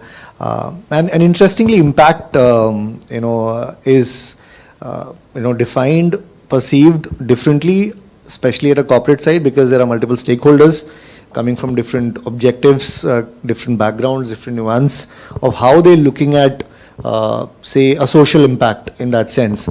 And to me, I always maintain this perception is the lowest form of intelligence, so everybody is free to see it the way they want to see it. But I think the biggest indicator of or the KPI that you want to put out there when you're seeing it, and before I get to that, there is a lot of, like how Professor Parul, Dr. Parul also mentioned about the fact that AI is a bubble. I also see CSR as a bit of a bubble in that sense. I personally don't believe that CSR is for scale. CSR is to fund, support, gap, innovation, take a lot of risk with that amount of money, because numbers tell you the story, right? We are looking at a 35,000 crore market versus the government spending in the social development space. It is never going to fix that scale, and limitation of how you look at CSR or how the space can be looked at is, if you support an innovation, if you support fill a gap, it might provide an interesting solution to an existing problem which has been there for a long time and perhaps may continue to. And that can be a good model of looking at how impact then needs to be measured when you look at CSR and stuff like that. And that's perhaps my limited view, my perception. As I said, it is the lowest form of intelligence. That's how I look at it. But having said that, when we look at building programs, beyond all what the panelists have spoken, and those KPIs are no different than how we look at it. But I think for us, we look at innovation. We look at how different this approach is into solving this problem. And I already spoke about the program that we are doing. We'll be working with Government of Goa in, they already are sort of taking a leadership position in solving problems for people with disability. The Purple Fest is quite celebrated and well regarded. We are trying to kind of create an assistive technology hub, along with, some of the partners that we are working with. And so that's our way of looking at solving for a problem, deciding the impact, not in terms of just matrix, but how unique is the way that we are able to solve it, how unique is the approach or the pathway to it is, as we speak on that and on that subject. So for us, we are slightly audacious to say that we want to fund risk, we want to fund something that is risky in sense of that it's not built for the ultimate success. If it succeeds, great, but if it fails, it will give us learning. So we are quite audacious in that impact matrix of us, that we are willing to kind of put our money to say that this is not built for success, this might actually fail. And so those things become very unique for us as an organization as well. It runs as an ethos, a nuance that we all believe that we are all individual entrepreneurs within the organizations. We are free to explore opportunities, we are free to explore ideas, we are free to explore avenues where things can be made different, things can be made simpler. And I'm perhaps oversimplifying the whole idea of impact here, but if you don't oversimplify it, I don't think so we are seeing what can be achieved in these microcosms of opportunities and areas where it is needed. So that's my input to how we look at impact matrix. Great. In fact, what I take away from is how much diverse, what Professor Me and Anchal were thinking in terms of bringing the industry perspective. I think more it converges to the fact that there's a will and their intent in terms of driving change. At the same point in time, there's a broader opportunity out there, and each one of the organizations and each of the leaders out here, they are trying to put it in their own words, but eventually the collective objective is one, that is to drive it, the social empowerment and the economic empowerment for a broader good for India. Again, I would have loved to carry on this discussion, let's say for another few hours, but I know we are a little paused on time here, and I know audience would also have a bunch of questions, but as I said, the good thing is we have few of our panelists continuing on that campus. They would be available for lunch. And Dr. Parul and Sridhar, thank you very much for joining us remotely on this conversation. Hopefully, wish you a wonderful day ahead, and Dr. Parul, wish you a wonderful morning and a day ahead too. Thank you very much for your lovely insights on this. Thank you. Thank you so much. Thank you so much. Thank you. Thank you. We will now present a token of appreciation for our distinguished guests. We invite Professor N. Parameshwaram to facilitate Mr. Sumit Chauhan.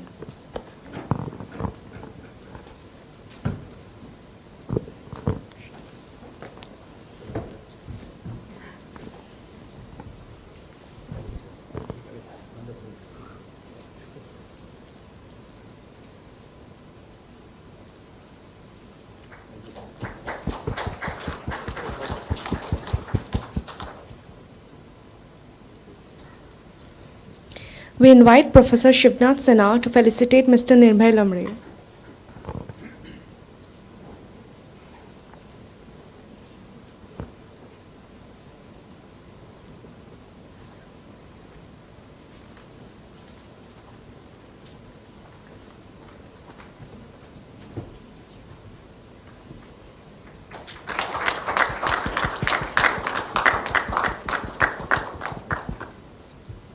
We invite Professor Arpita Amanani to felicitate Mr. Aman Jacki.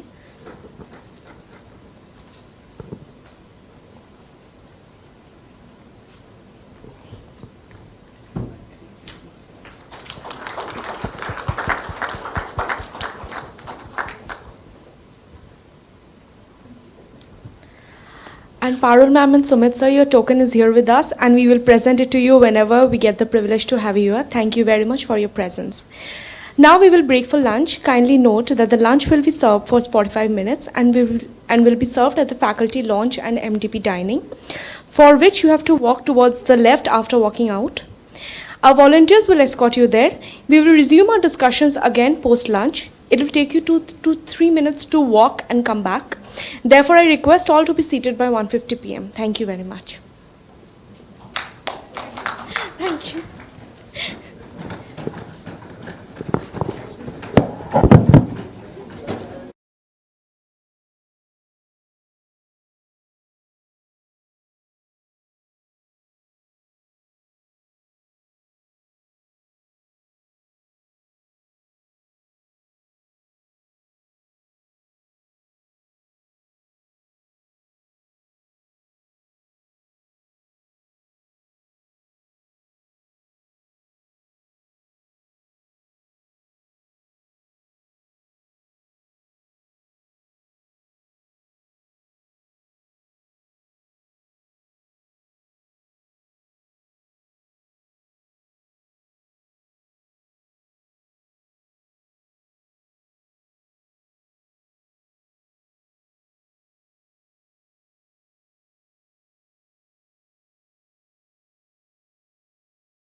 prepare for panel discussion 2 of the 3rd Annual National Conclave. A small reminder before we begin, please keep your phones on silent mode to avoid any disruptions. Thank you so much. This panel focuses on a topic that shapes all our digital interactions today: how we build trust in a world of rapid technology, data, and AI. From privacy and regulation to ethics and accountability, this discussion will help us understand how societies can progress responsibly. We are fortunate enough to have with us a diverse and experienced panel of speakers, each bringing powerful insights from their fields. Our first speaker joining us virtually is Ms. Mona, who works with UNESCO's South Asia Office on the ethics of artificial intelligence. She supports the implementation of UNESCO's Global AI Ethics Framework and leads the Gender and AI South Asia Outlook Study, a first-of-its-kind initiative examining women's participation across AI sectors. She also contributes to the global MOOC on AI ethics. Before UNESCO, she worked on national digital governance efforts and India's G20 presidency, and she holds a master's in gender studies from Tata Institute of Social Sciences. Please welcome Ms. Mona joining us online. Joining us next is Dr. Kiran Somvanshi, a journalist, researcher, and visiting professor with more than 22 years of experience. At the Economic Times, she wrote extensively on sustainability, governance, public policy, gender, and corporate affairs. She has a PhD in CSR and sustainability from Tata Institute of Social Sciences, is a qualified company secretary and cost accountant, and is a Chevening and Fulbright Humphrey Fellow. Please welcome Dr. Kiran Somvanshi. Ma'am, please may I request you to join us on stage.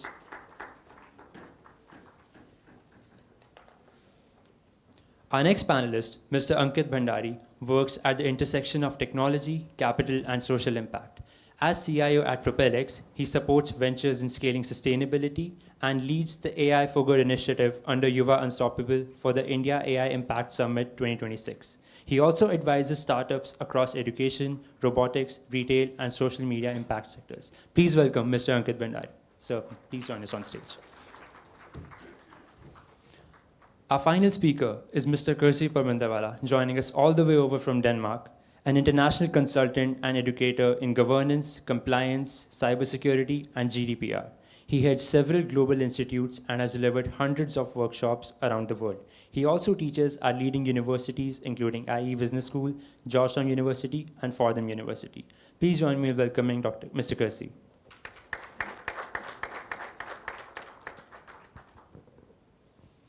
Now that we have all our distinguished speakers with us, it is my privilege to invite our moderator for this session, Dr. Srirupa Sengupta, Associate Professor and Chairperson of Healthcare Management at GIM. Dr. Sengupta's work spans gender, health communication, and public policy.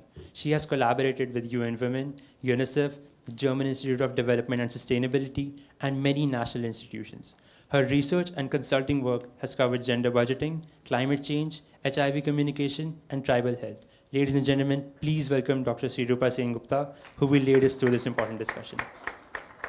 Ma'am, the floor is yours.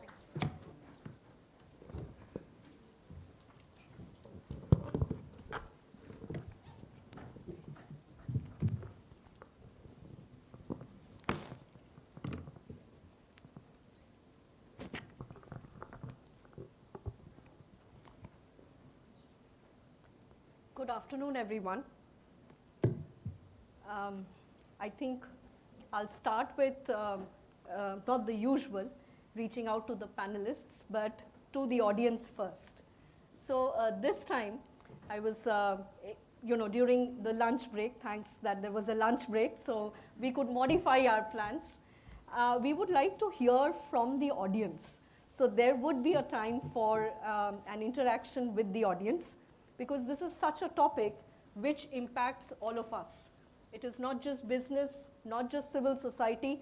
It is not just a higher educational institute. So it's not just institutions and businesses and communities. It is about all of us. And we would like to hear, or you can ask them, what can we do collaboratively? Because it's not on the shoulders of a single individual. So with that thought, please do make your mental notes. And of course, your mental notes will change as you hear our esteemed panelists deliberate, debate, and enrich us with their experiences, and also tell us probably how does the future look for them?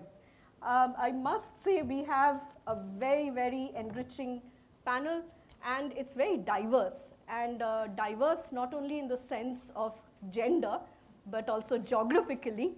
So thank you, Ms. Mona, and thank you, Mr. Kersey. So internationally, we have representations. We, of course, gender-wise, it is diverse. And then comes their experiences and the organizations they represent.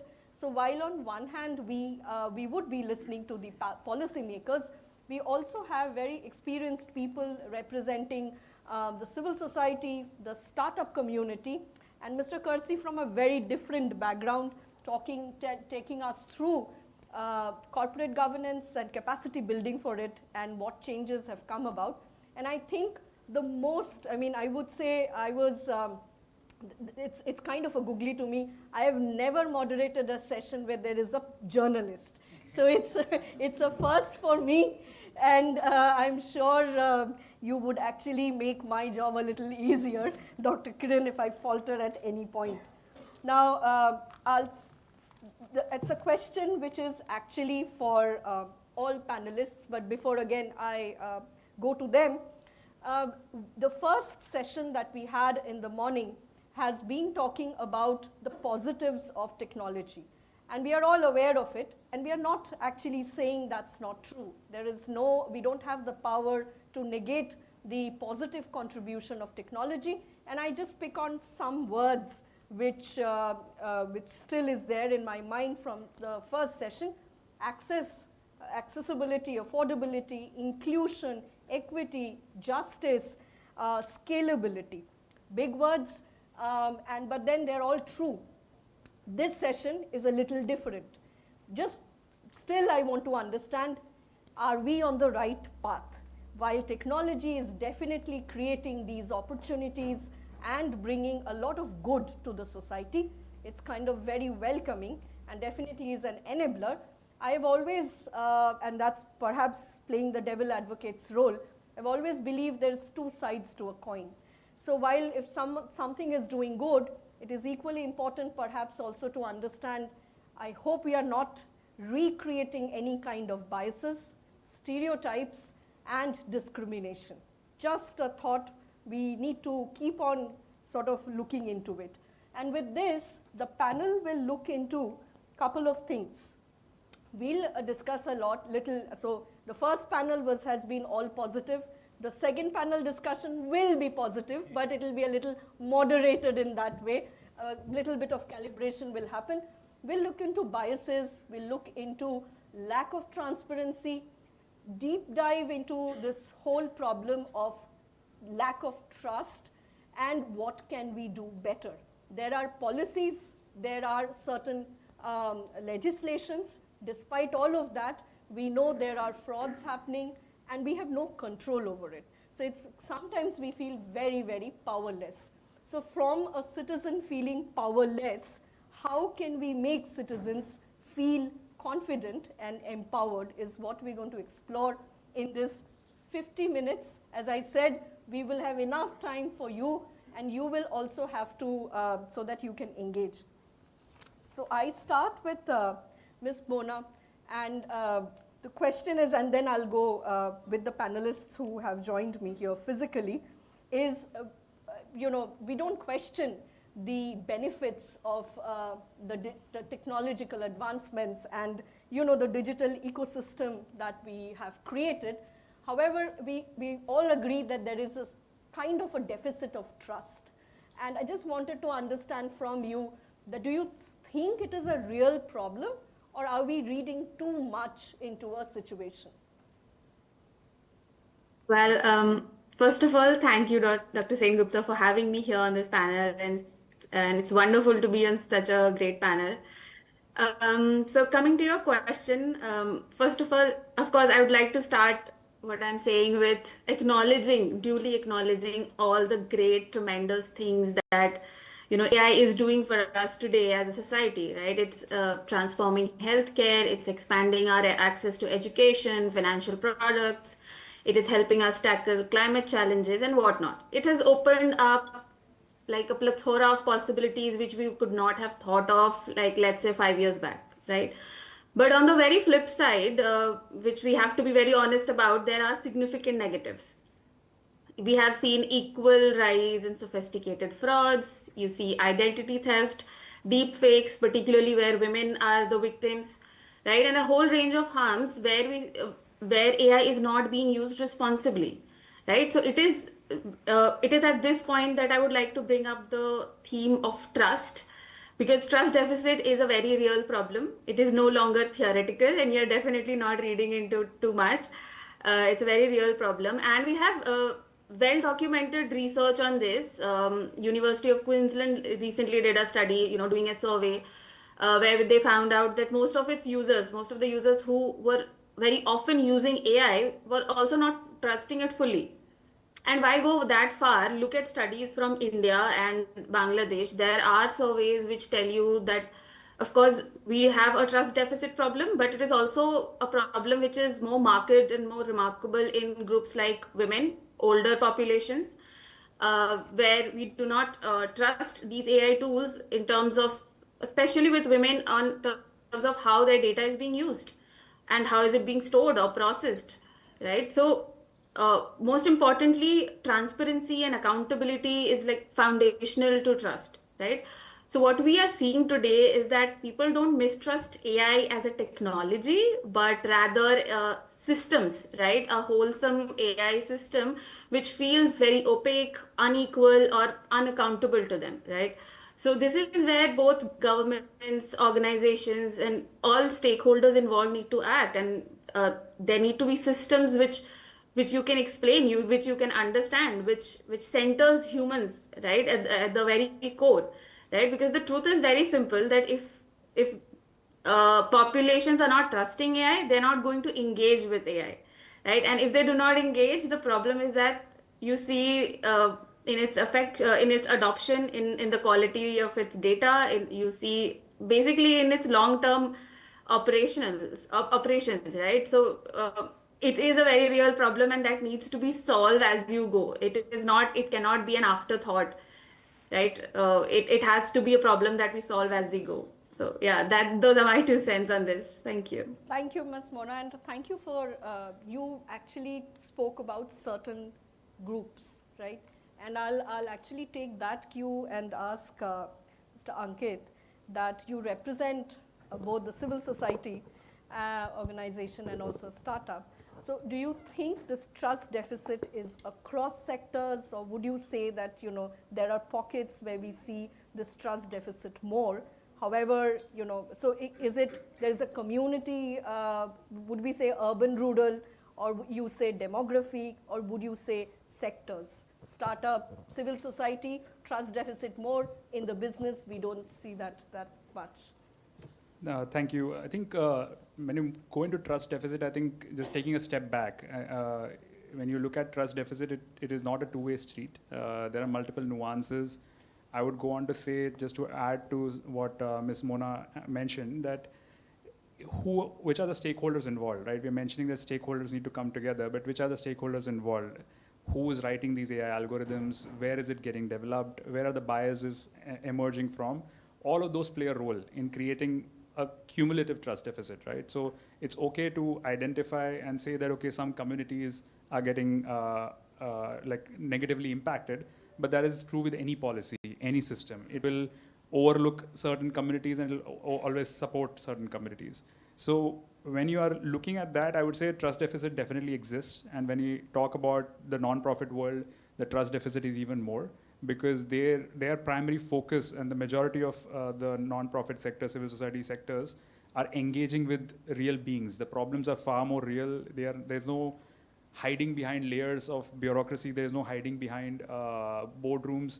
They are out there on the forefront at the grassroots. So the trust deficit that they feel as the civil society organizations is just nothing but an extension of the beneficiaries that they're serving. So we see that in the nonprofits that we work with. There is a lot of mistrust, a lot of questioning.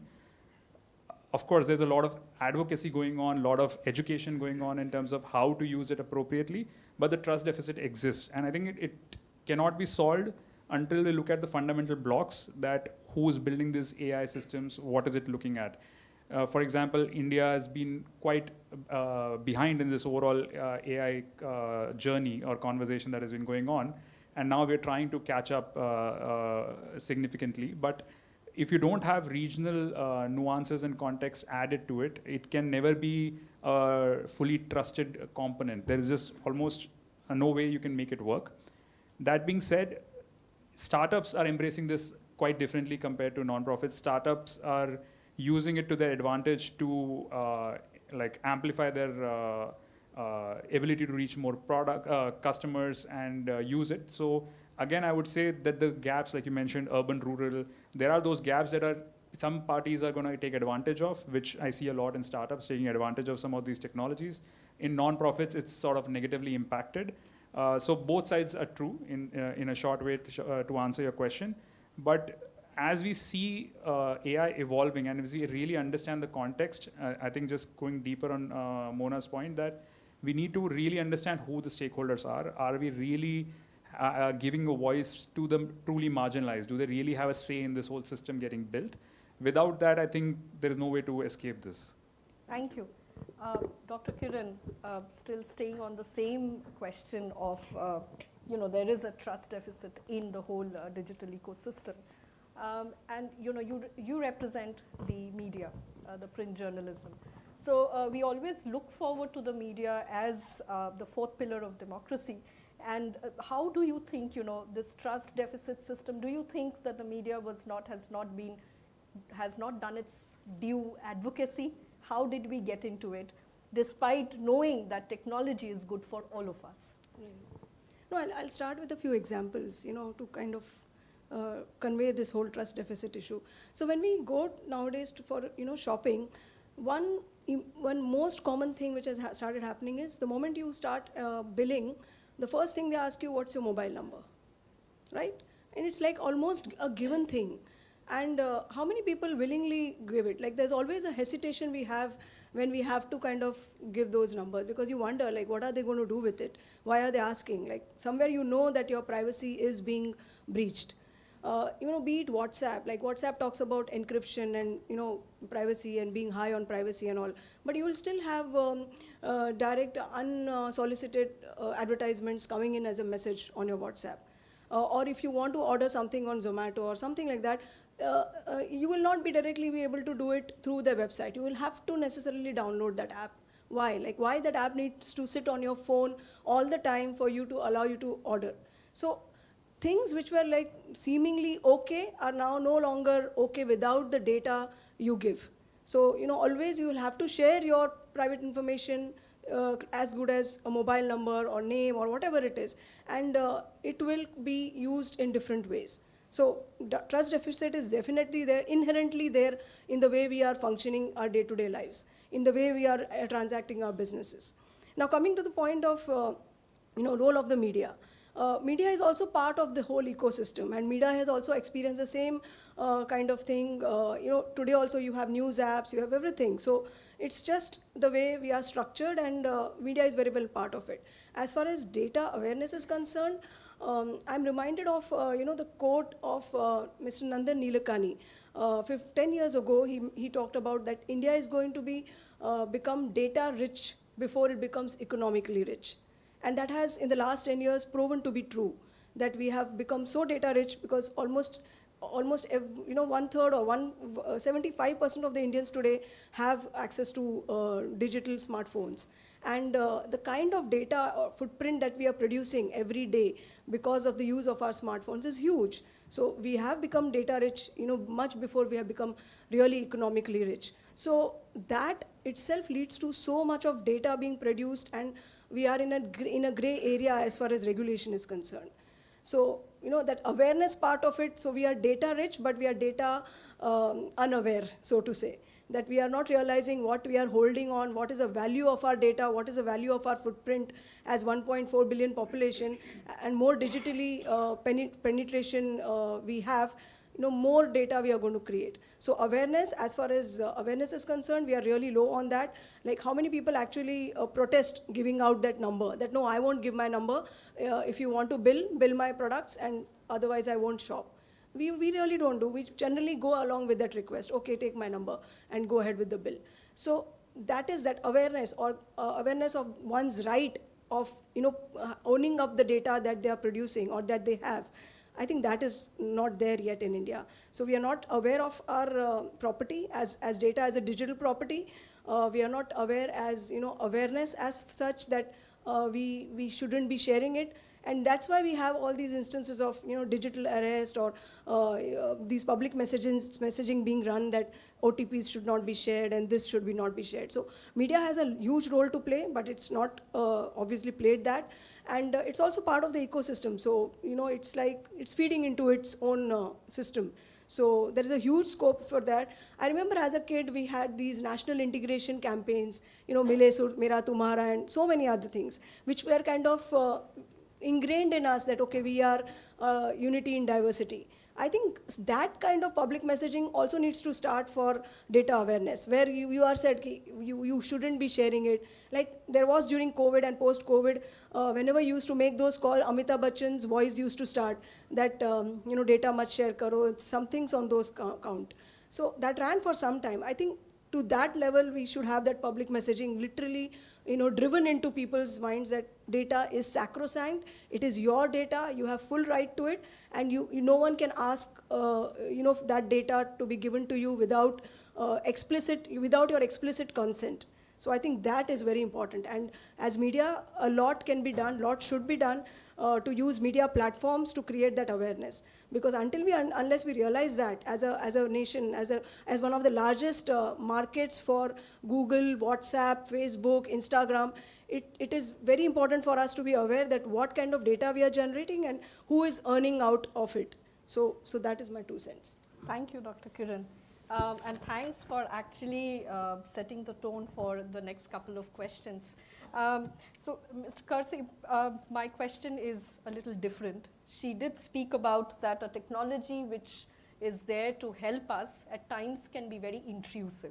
As you said, why do I have to give my OTP, or I have to share my mobile number, which I also find very irritating. Why are you getting into my personal space? I've just come here for shopping. So then the question obviously arises that is there anything sinister which is going on? Definitely getting into the distrust mode. So you coming from Denmark and being part of the capacity building on data ethics and governance, how do you see this situation? How do you think we can overcome this kind of a distrust which has built on regarding technology?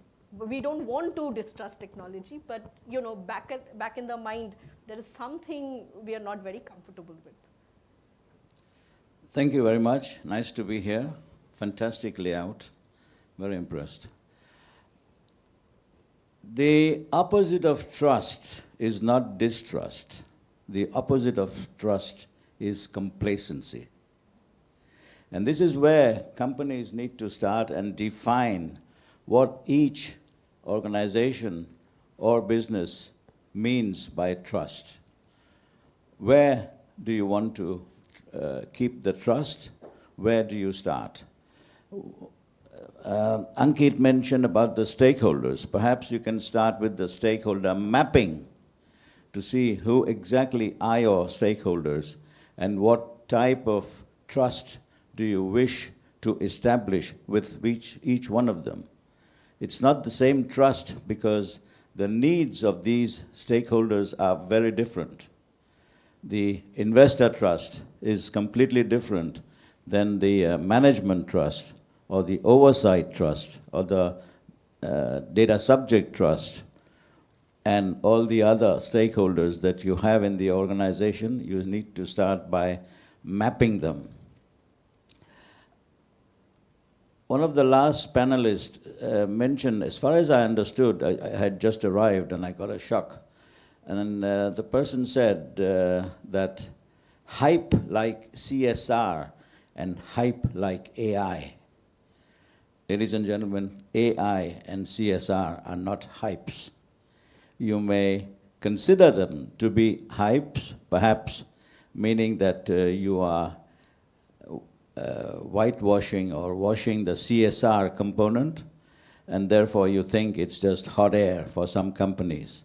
But with the 2% of profit that Indian companies have to invest in CSR, that means that it's here to stay, and it's definitely not a hype. And then about AI, I guess we all can trust Mr. Bill Gates, and he said that AI was the greatest technological improvement for the mankind, or during our mankind. So here again, if Mr. Bill Gates thinks or believes that AI is here to stay, then I think India should get on that train, the AI train. Somebody else mentioned that we are still left alone on the platform because the train has left, and there is something that needs to be done. And therefore, there is a whole lot of things that needs to be done. Why and what? As Kiran mentioned, data. Data is the new black, data is the new oil, and without data, there is no AI. And there is no AI without data, so they go hand in hand. So therefore, there are multiple things that you have to do. It's not an easy task, but it's definitely not a hype. So we need to do what we have to do in order to get on the train. Perhaps there is a next train coming.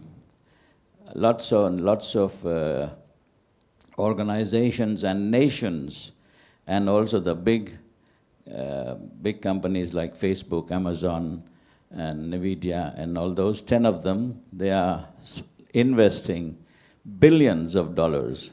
And if you add it all up, for example, the EU Commission 2 weeks ago said they were going to invest 350 billion euros, just the Commission itself. And then comes all the companies and organizations. So if you add it all up, it's more than €1 trillion or dollars or pounds, whatever currency that you wish to invest in. So there is a whole revolution going on, and this revolution is AI. It has multiple components, too many to be able to go through in a couple of weeks. That's the number of things that we need to do. So therefore, we can at least start with the trust and keep on building on all the other stuff. Thank you. I go back to Ms. Mona, and I'll just break it down a bit now. We've been, and we heard from each one of the panelists, their interpretation of trust, distrust, and as Mr. Kersey said, the opposite is not distrust, it is complacency. Also because, you know, I put it as we are not aware of it. And this lack of awareness is creating a gap. The knowledge asymmetry is what is the problem. The technology is not the problem, but we end up blaming the technology. So now moving into an arena called data governance. We've been using this word quite a bit. So my question to you is, you know, if you could define for everyone, again, going back to the school book, actually, data governance and how UNESCO has been doing it, telling us about the policies, the recent policies which have come in place, now also moving into more in the direction of responsible AI. So of course you have policies for data governance, but also now we're talking more about responsible use of AI. So what kind of policies has UNESCO launched? Okay, so to begin with, how do we understand data governance? Basically, understanding how your data is being collected, processed, secured, and shared, right, across the value chain, right? So when you look at India's data governance landscape today, I think I am very optimistic. We have recently notified the DPDP rules, which came out, I think, just last week. And the framework is quite citizen-centric, which is a positive note, and you know it prioritizes consent, principles like transparency and purpose limitation, and it actually places a stronghold on accountability measures, right? Especially on organizations, and it is definitely a big step forward. In terms of our work, we have the readiness assessment methodology, which we have recently concluded in India as well, and we should be launching the final report soon, hopefully at the Impact Summit next year. Even in the impacts, even in the assessment, we have actually placed a lot of emphasis on our data collection practices, basically understanding, who is collecting data and how is it being collected, and the ones from whom the data is collected, do they know what the data is going to be used for? Right, so making sure all parties involved, like all stakeholders involved, are making informed choices about their data is absolutely key, right? And especially in a country as diverse as India, we have multiple languages, we have multiple stakeholders, and so even the understanding of consent, or how data is going to be used or processed, that understanding itself varies so much across the country. I mean, for each group that might mean differently, right? So the data governance approach can't be a one size fits all, right? The way people understand it, of course, it differs enormously, right? And so we have to ensure that every user, every participant, or every data point in big data sets, is making an informed decision about what is going to happen to their data, because that is the foundation of trust, right? Going back to your previous question about building trust, unless people know what's going to happen to their data and how it is going to be used throughout, people cannot trust it, right? I think at this point I would also like to highlight a very interesting movie, The Humans in the Loop, which is on Netflix by Aranya Sahai, and it is a very interesting interaction of a tribal girl from Jharkhand interacting with AI for the first time, and it really places emphasis on the fact how contextual knowledge and indigenous knowledge, for that matter, needs to come into these data sets, right? It is a really it is actually very interesting to see how she interprets instructions, when she is doing the work of a data labeler, right? So how she understands these instructions, how she makes meaning of it, how she understands the language that is used in the movie to explain what AI is. There's a very interesting dialogue which tells you, treat AI like a child. So whatever you teach, it understands. But here it is where it actually gets very problematic even, right? I'm showing you the second aspect where our own inherent biases also come into the child. So this is where it is a very tricky line to balance. So to conclude, what I want to say about data governance is that policies alone cannot determine behavior.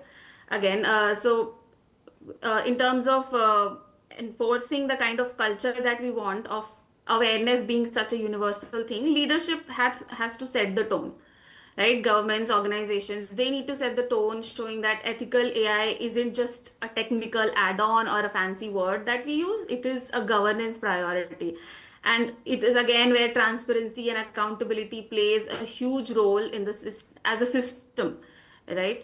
It is about strengthening public trust, and especially again iterating that a country as diverse as India, where people interact with AI at such different levels and in such different ways, that that level of awareness, like my co-panelists have also spoken about, how that data is going to be handled, places like a tremendous foundation for trust in the long run.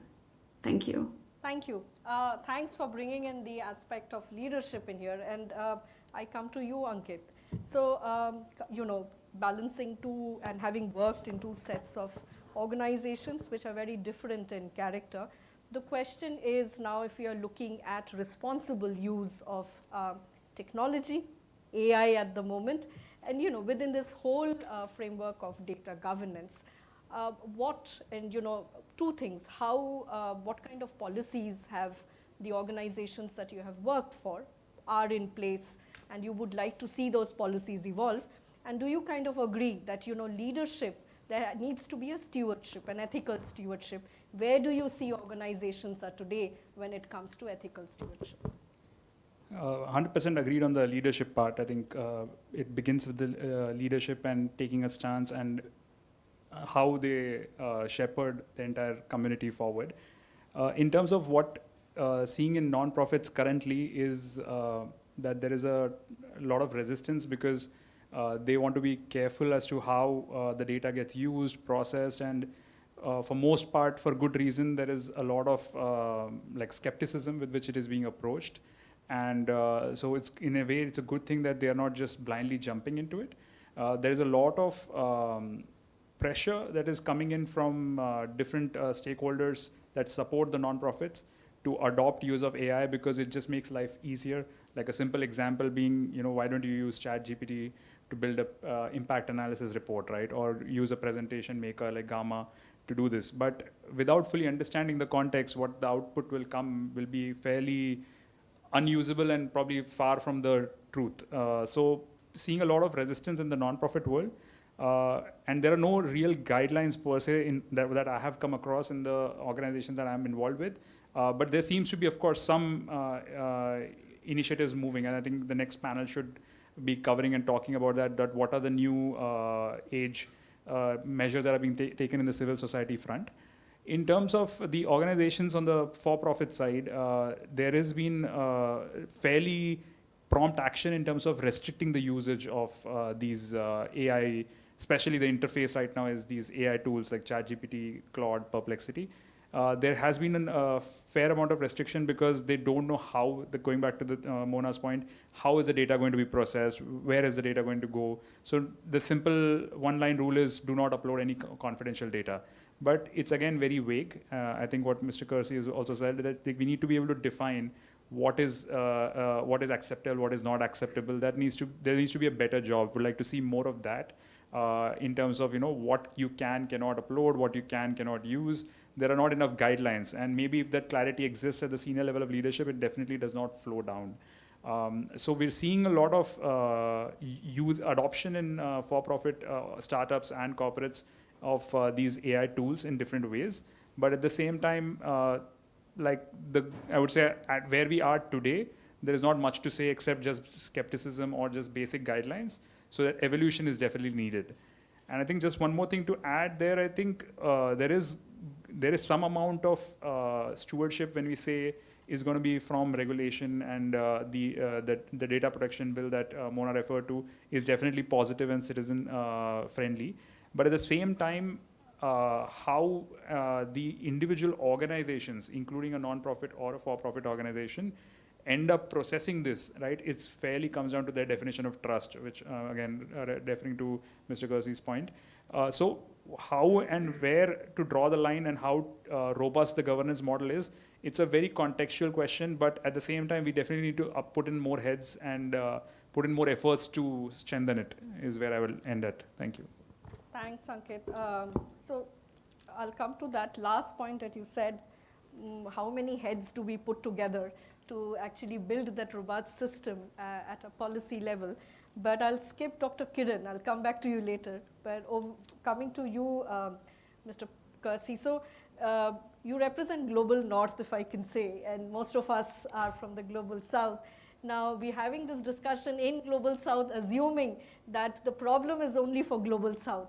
So I would like to understand, when we talk about responsible AI and data governance, is it only that we are in this dilemma and we are facing this problem and we continuously saying, justifying that we are still evolving?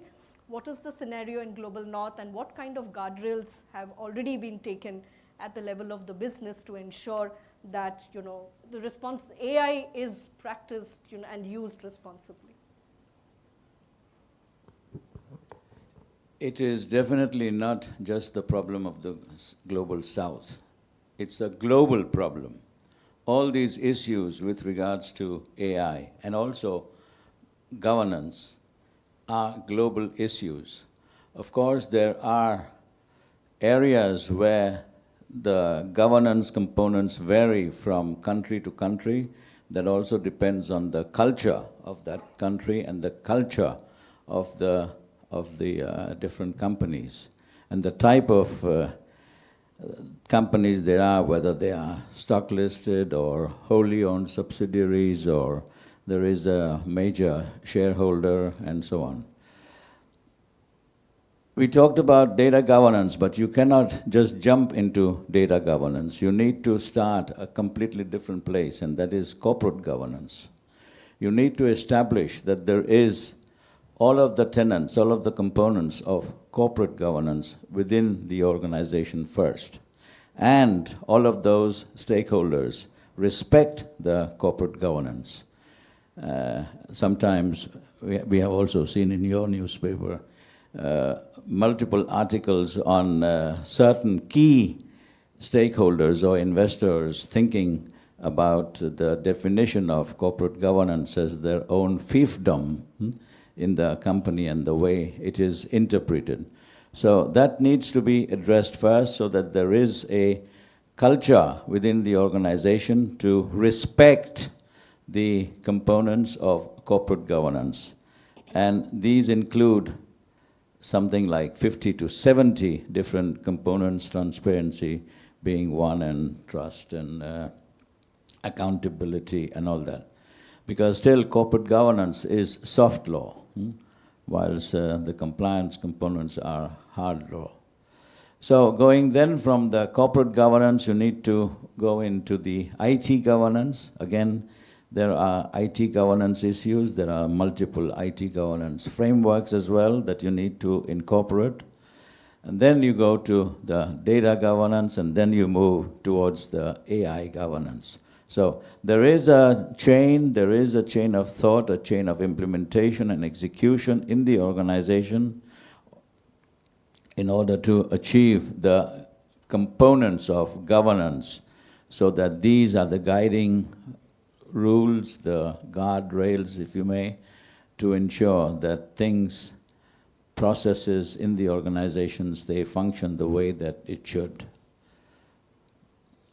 Was that just the governance components? No, or? so, what is the situation in the global north? How are things different, or you have the same systemic issues there? Okay, there are differences, there are variations between the global south and the global north.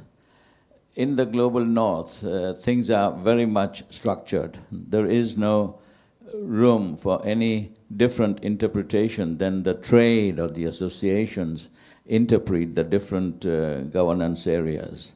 There is also a very, very strict oversight, and also in the EU Commission, the EU region, strict fines, and these fines are real. For example, data privacy fines have now exceeded, in the 7 years that GDPR has existed, over €1 trillion, and these fines are real.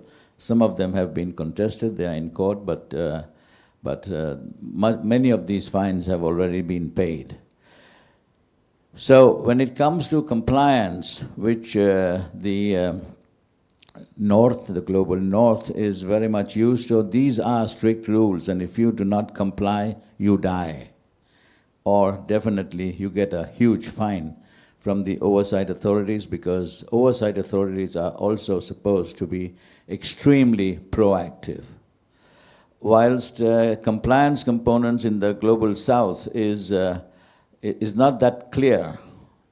I remember when the Reserve Bank governance, I think his name was Raghuratan, when he took office, one of his biggest problems was that there were so many rules that nobody had a clear overview of what those rules were. And he started to define and get hold of these rules, and he had to give up because he just couldn't finish the book or the listing of all of the compliance there was, because in the meantime new laws were introduced as well. So here it's kind of a moving target here in the global south, and of course we need to get our act together, because AI is round the corner, and if we don't have our governance, our compliance legislations and standards in order, there will be a major trust issue between the global north and the global south. So there's a whole lot of work that needs to be done in order to ensure that we have in the global south the framework, the legislative framework that is understood, and that goes for all trades, especially in the financial sector.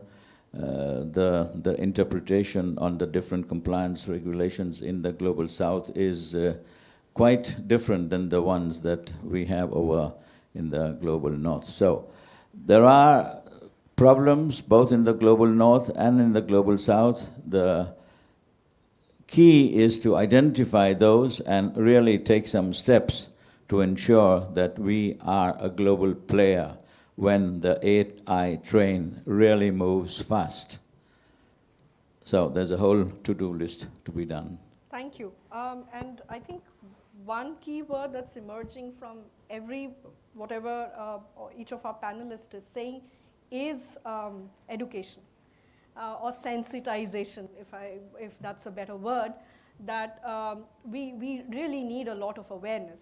And in terms of global north also, despite awareness, there are lapses happening, which is why the fines have accumulated to the figure that we heard. Global South needs to catch up. We are still doing that, and hopefully very soon we would do it.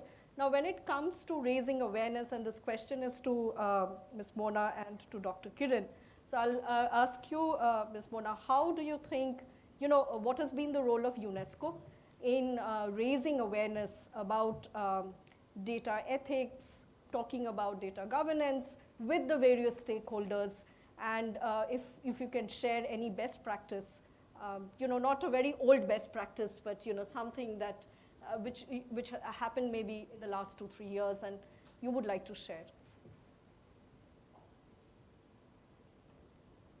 So sure. So in terms of the work that UNESCO has done, one thing to clarify here is that, as UNESCO, we can only advise, recommend, and guide. We are not a regulatory body, of course. So in terms of what we can assist with to the governments that we work with, is in terms of understanding what to prioritize, how to test, how to identify, basically helping them figure out where their systems are lacking, how to, basically the how-tos, right? So we, in 2023, we came out with the UNESCO recommendations on the ethics of AI, which covers 11 policy areas and the principles of building responsible AI. Right? It is again a principles-based document. It of course requires it to be operationalized. So that document, of course, India is a signatory to it and has adopted it in its various institutions. To operationalize it, we have also built the readiness assessment methodology, which is currently being done across 70 countries across the world, right? So in that, we help the governments, understand across 5 dimensions in how the country can adapt better or do better in terms of building a concrete and ethical AI ecosystem overall. Right, and even within that, we have spoken a lot about, like you mentioned, awareness. One of the major findings of the India RAM study is that AI literacy programs and skilling programs need to be contextualized to local environments, and secondly, to be propagated in vernacular languages, because we have had such a diversity in language. How the Northeast accesses, let's say, any AI tool like ChatGPT versus how people do that in, let's say, down south, is very different, right? So this is one of the very key findings, and it is a priority that we have set forth for the government as well. We have put it in front of them to prioritize, especially demographics such as women and older populations, which are already deficit in trust.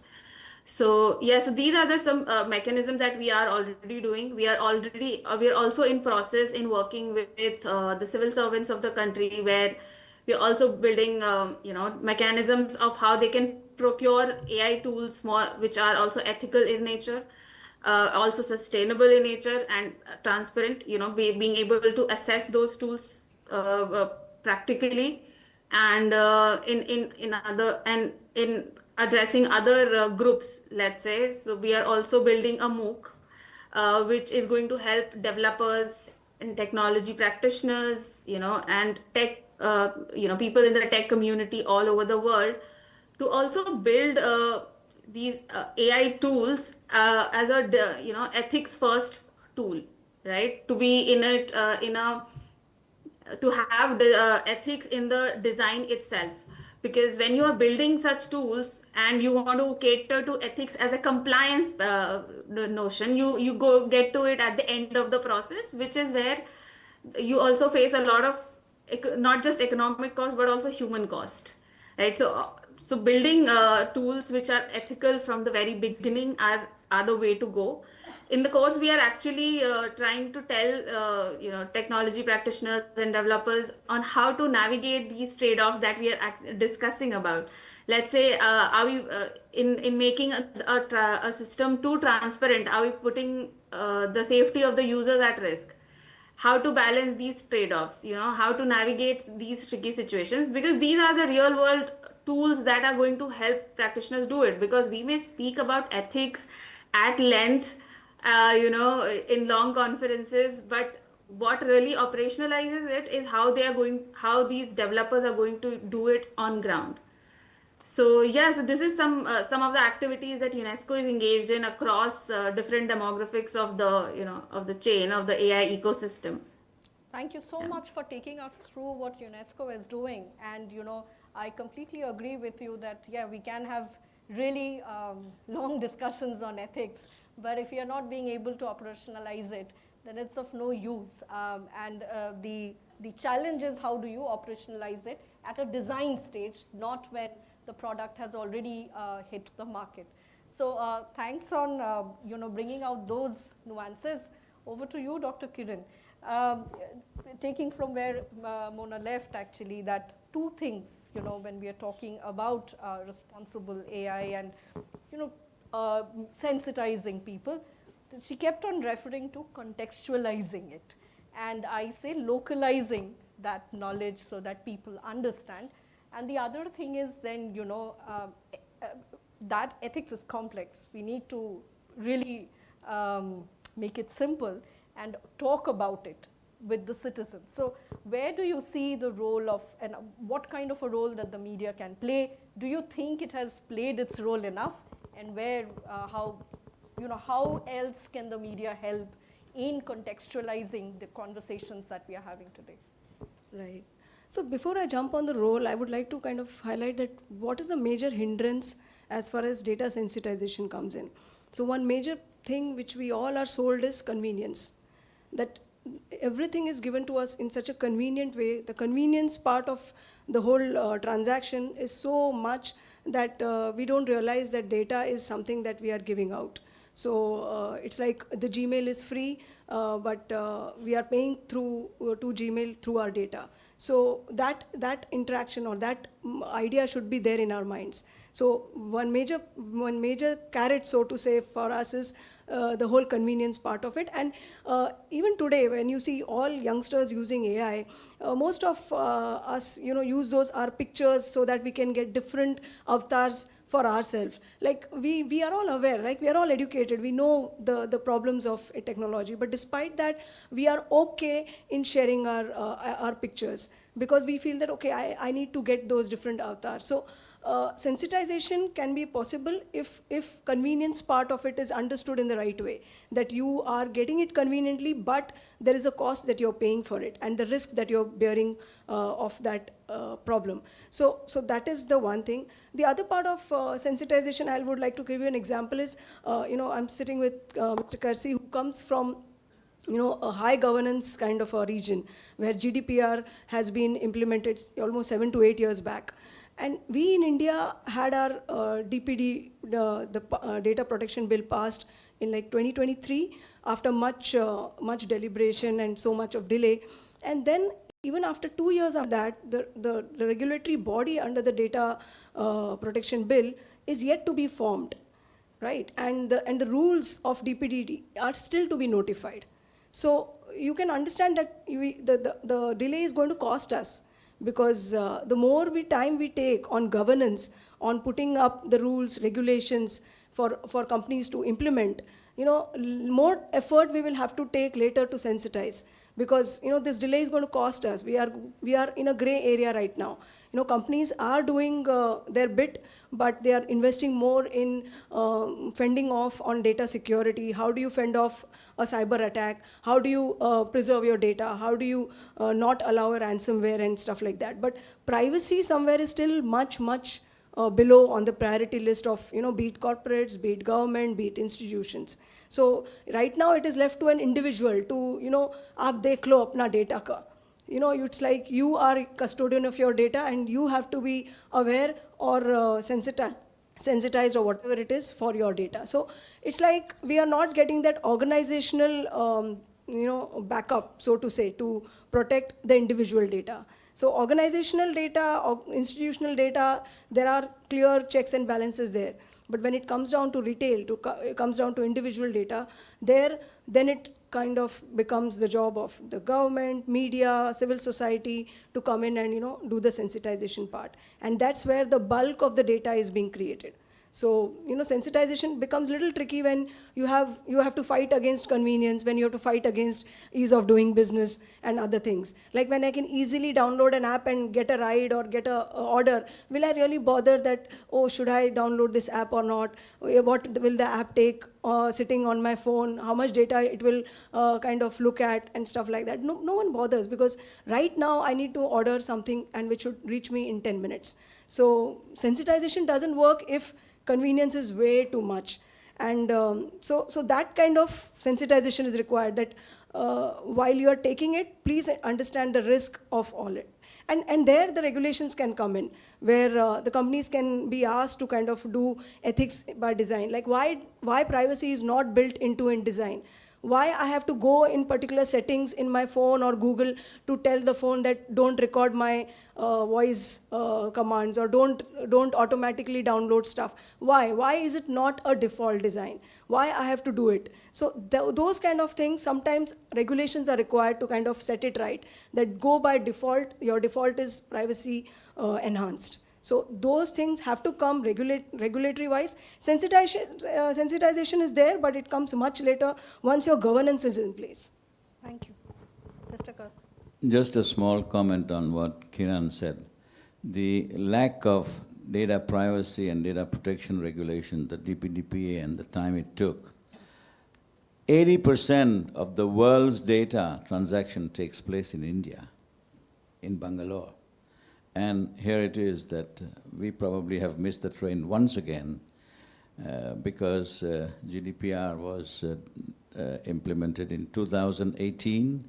And the best thing India could have done was more or less copy-paste the GDPR and said, all right, we have to take consequences of the fact that 80% of, or maybe it's 90, maybe it's 99, I don't know, but it's 80 plus anyway, of the world's data is transacted in Bangalore and Hyderabad and many of these places, whilst we are still trying to figure out whether or not we should have localization laws or whether we should have a DPO or whether we should have an oversight, and who is the oversight and what are the proactive requirements of that particular oversight and so on. Ladies and gentlemen, the train is moving fast and we have to get our ducks in line. Thank you.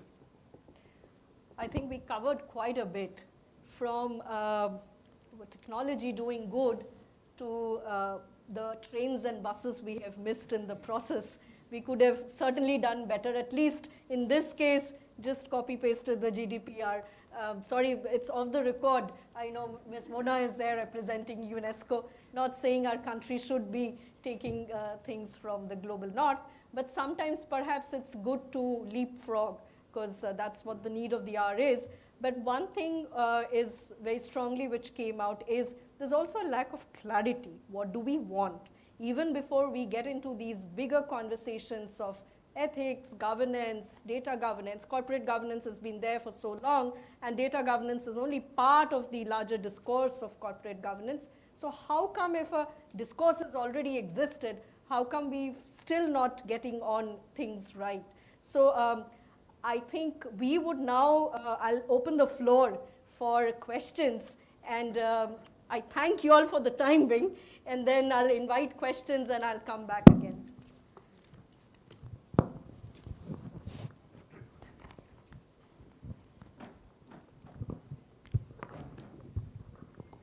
Thank you. Let me make a few corrections on that, what you said. I wrote the first Data Protection Act draft for India 20 years back. So it is not 7-8 years we took. It's much more than that. Okay? And I mean, about it was told that in a small country like Mauritius, which has just 1.2 million population, I was the CEO of the regulatory authority there. I passed the act in 2002. And the Data Protection Commissioner, everybody is in place there. And another is, we consume, just as information only, we consume, as you rightly said, 36 GB of data per person per month. It was in your paper only yesterday, right? And in North America, it is 24 GB, and it is in Europe, it is 24 GB. So we give a lot of information. And it's, let me take it. There are some areas where the regulatory authority, people want that it should not be in place. Data sovereignty. So data privacy, you see, as Kesri said, the fines and all, this could be put. And I do not know who is behind this. I don't know, I wouldn't be surprised if the Googles and all are behind this. Okay? That they don't want that act to be, because if every country puts that act in, how their business will run, I don't know. Like, obviously they can't give it free now. Right? It's like something like, you know, in a lighter vein, please don't take it personal. There is no media regulatory authority in India. It is self-regulated. Because the media doesn't want the regulatory authority to be there. Right? So there is a regulatory, this thing, absolutely what you have said is that the regulatory authority should be in place. If the media takes it strongly that it should be in place in this thing, then only, if you say that, as you rightly began with the statement that everybody where you go there, ask for the telephone number. Why should they ask? If there is a law that they should not ask, they will not ask. I mean, there is no law. You can't be penalizing them. So this is what I think a strong Data Protection Act, along with the Data Commissioner, and this is the thing. If that is there in African countries, about 10, 15 years back, why not a country like India, which is on the forefront of data, this thing cannot take? Thank you. And thank you, Professor, for bringing that out. That's one question I did not ask the panelists. Does too much of transparency inhibit innovation? You know, so thanks for bringing that. Perhaps at a later stage we'll have that discussion. Yeah, so I'll give you a background. Okay, I was at a police station for some other reason. Don't take it in this. So I heard this conversation between a police. Between a police officer and an affected individual. Okay. This individual was most probably, from the appearances, it looked like he was not earning too much. He was not a well-off person. He was a very blue-collared, if I can call that, you know. And he had lost around more than ₹1 lakh in a digital, some transaction, something happened. And the conversation was, "Arey, aapne kiya na share? Onus is with the affected party. आपने किया ना share, तो अभी ये police station क्यों आए हो?" मतलब I was so I cannot express it as well, you know. It was so painful for me to see that. I was so helpless. I didn't know what are the rules and all, but it pained me so much. Like, why can't we have this sensitivity towards somebody who has got affected? It was not that he was willfully, you know, transferring somebody some amount, right? Just like that. It was a mistake on his part, fine, but then can't we be a little more sensitive? Can't we be a little more, you know, can we have some kind of a platform where we can, you know, take this kind of, you know, cases and as a community help that particular affected parties get over this issues. Like there are so many digital frauds happening, there are so many arrests happening. Just for a conversation, it's not a question, but is there something that we as a community, as people come together and help those affected parties to do, to not get into? One is, we talk about sensitization, but sensitization is fine. Like people once, when it happens too much, you kind of ignore. वो अमिताभ बच्चन हर बार बोलेगा ना, तो वो सुनेगा नहीं अमिताभ बच्चन का. You don't pay attention to this when it's overdone. So sensitization when it happens, fine, but how do you help that particular affected party to overcome? First of all, not get into this, that is sensitization, but whether it is enough, and if not, how do you ensure they are compensated or given some kind of a respite as a government? Maybe government will do later, but as a civil society, can we do something about it? Right now they are going by this whole principle of caveat emptor. Let the buyer beware. Like if you're using something, it is your risk that you're taking. So that is... Affected party is the culprit. Yeah. So the idea is not to compensate. Idea is ki you better beware before you're using anything, otherwise aap hi bhugtoge types.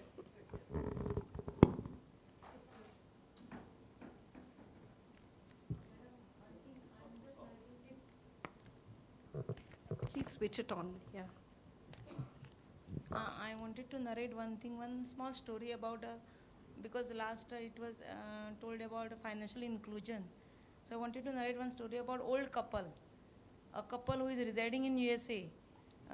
And usually the Indian society is patriarch, means man orders everything, woman has to listen. So in this case, the husband was little bit like, okay, I am retiring now, my money I have to share with my wife. So what he does, he opens an account in that state, USA, in both the accounts, like SB account in husband and wife's name. And he knows the transaction to do on mobile and all, but wife doesn't know. He considers her, she is illiterate, like. Means she doesn't know anything about digital frauds and all. So once what happens, he forgets his mobile and he goes out of the house. After that, he remembers, okay, I forgot my mobile. He come back and he asks his wife whether any call was there on mobile. So she says, one call came from bank and they were asking for OTP. And I have given. This person gets a shock of his life because full his savings, everything is gone now, no? So on the app he checks and he finds everything is okay. His money is there on the account. So he asked his wife again, what you have given? She said, I have given OTP. But which OTP you have given? So the actual OTP was 8402. So every time the husband was telling her, we are 50% sharing this account, no? So she has given only half part of that OTP. And then the full money was saved. So I'm saying like if a lady is illiterate like this,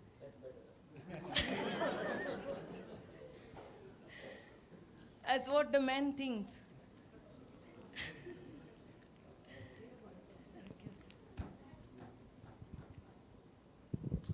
Possibly I'll add to what he was saying, right? Customers and sensitization is expected, okay, that is fine, should be done. But what about the developer sensitization? We had sometimes back only, this study was there, that a customer who has got an Apple mobile phone versus an Android mobile phone, right? If he's buying, the charges are different, the prices are shown differently. And who has done that? Customer has not done it. And after much long time, somebody will, why this kind of, discriminatory prices are there, right? Who is doing that? Who is regulating that? Nobody knows it, right? That is one. Another aspect is, last month only I was traveling to, I was there in Delhi, was going to Ghaziabad and took a metro, right? There inside the metro, some guys were there, and you understand metros are crowded, right? So people were sitting on the floor and all, right? And there was one guy, maybe he's from after the office hours and all, he was having his mobile phone and was playing video games, right? Now I was very happy that this guy is busy, something is there. But his mobile phone was so loud, this game was so loud, right? And I don't know who developed that game. It was full of, I understand, some kind of adrenal flush has to be there and, make it, but it was so loaded about that. I felt it like, passive smoking kind of thing. I'm getting it. I cannot tell this guy because, lecturing anybody there in the society, it is seemed to be very difficult thing. I don't know whom to, yeah.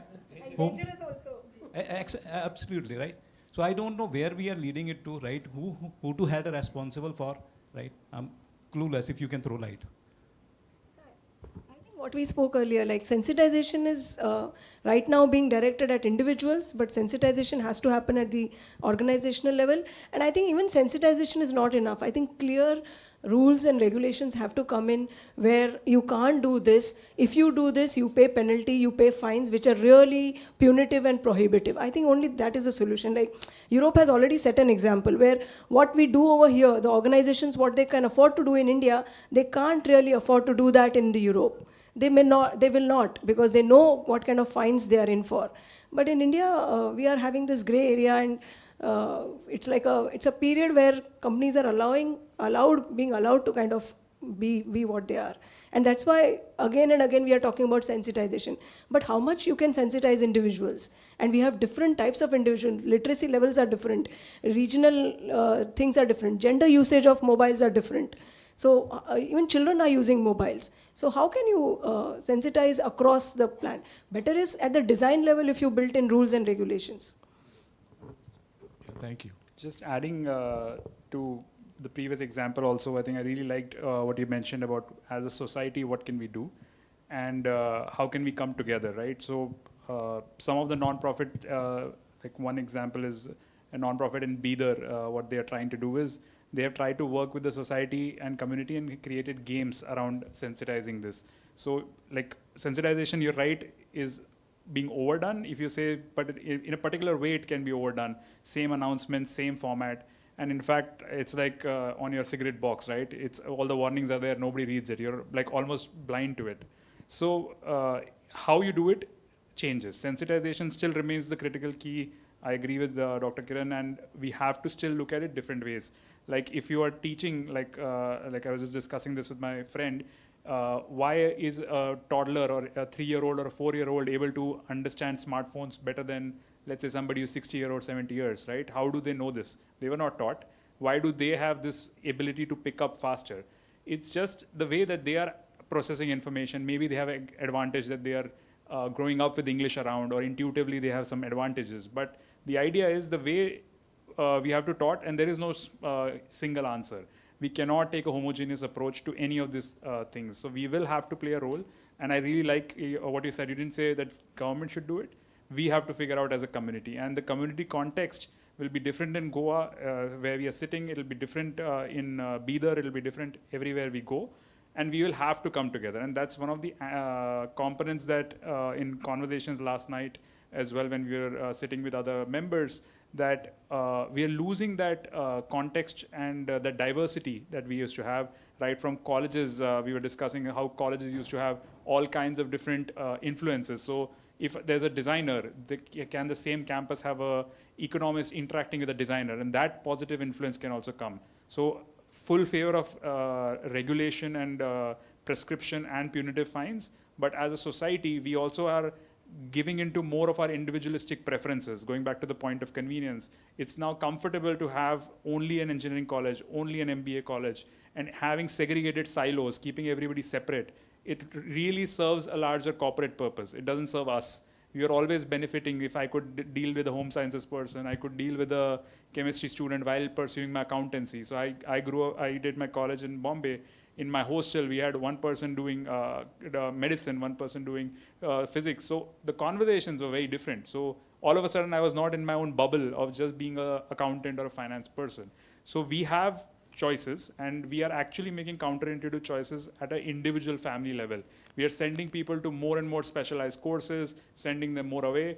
And then, of course, there's a whole trend of liberal arts colleges also opening up. So we have to also watch out as a community what we can do, starting with our own families, starting with our own neighbors. What can we do differently? And that's why I really appreciate you pointing out that it moves us, and these are real cases.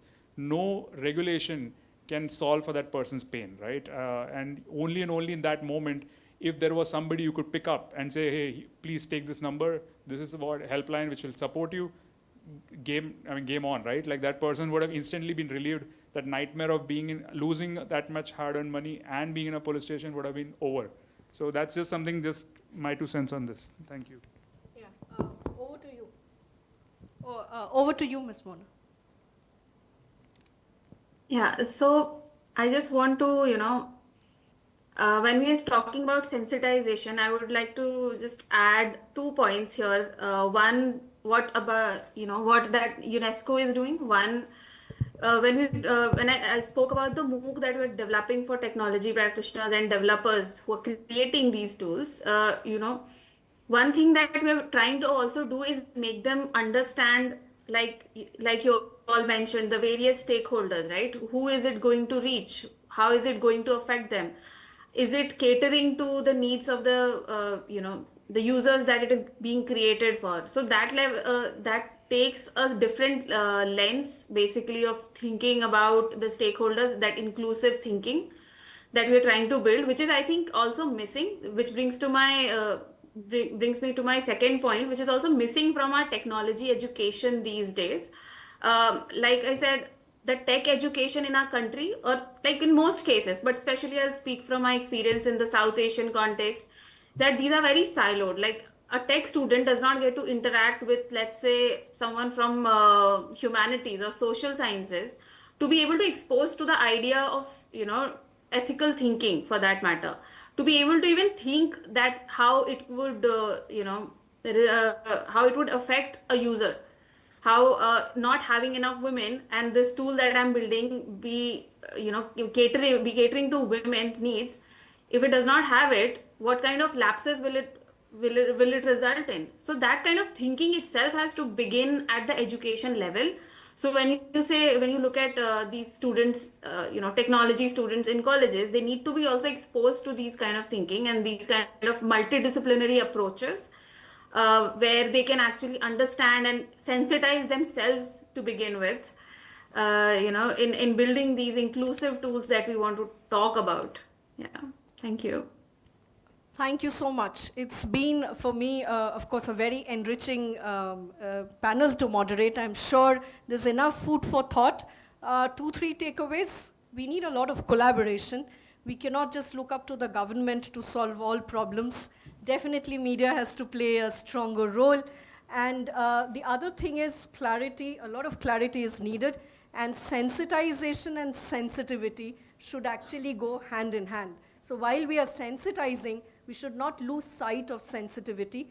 And we lose sometimes sight of sensitivity, perhaps because we do not have the right information. So that becomes a mask that we wear, that because I don't know, but I don't want to say I don't know, so I perhaps then pass on the onus onto the individual. So a little more of empathy from all of us as we move towards this journey of building the trust on the digital ecosystem. And I'm sure India will catch the train very soon, Mr. Kersey. Thank you so much, audience, for being patient and also for engaging with the panelists.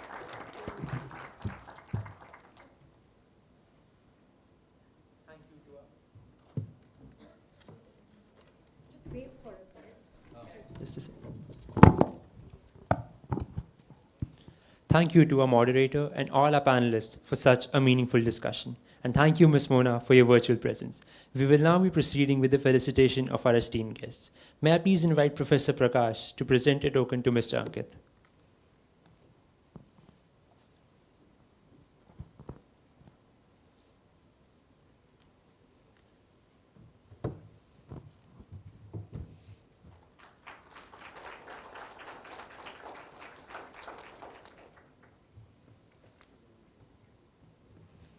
I now invite Dr. Renji George, Deputy Director, DHE Goa, to present a token to Dr. Kiran.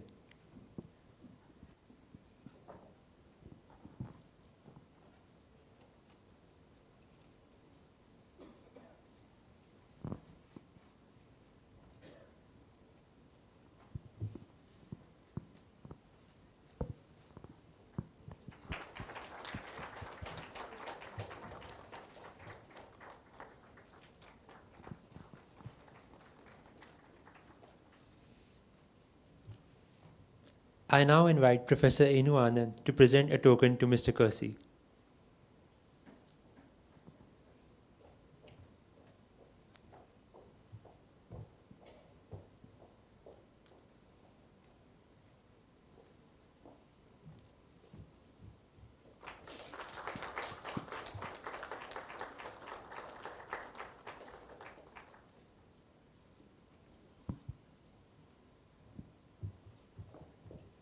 I invite Professor Vishwesh to present a token to our moderator, Professor Sri Rupa.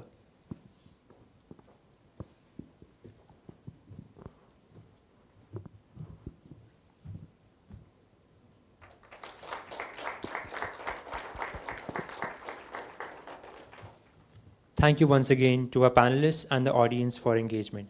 We will now be taking a short break till 3:30 p.m. We look forward to having you back for panel discussion 3. Thank you.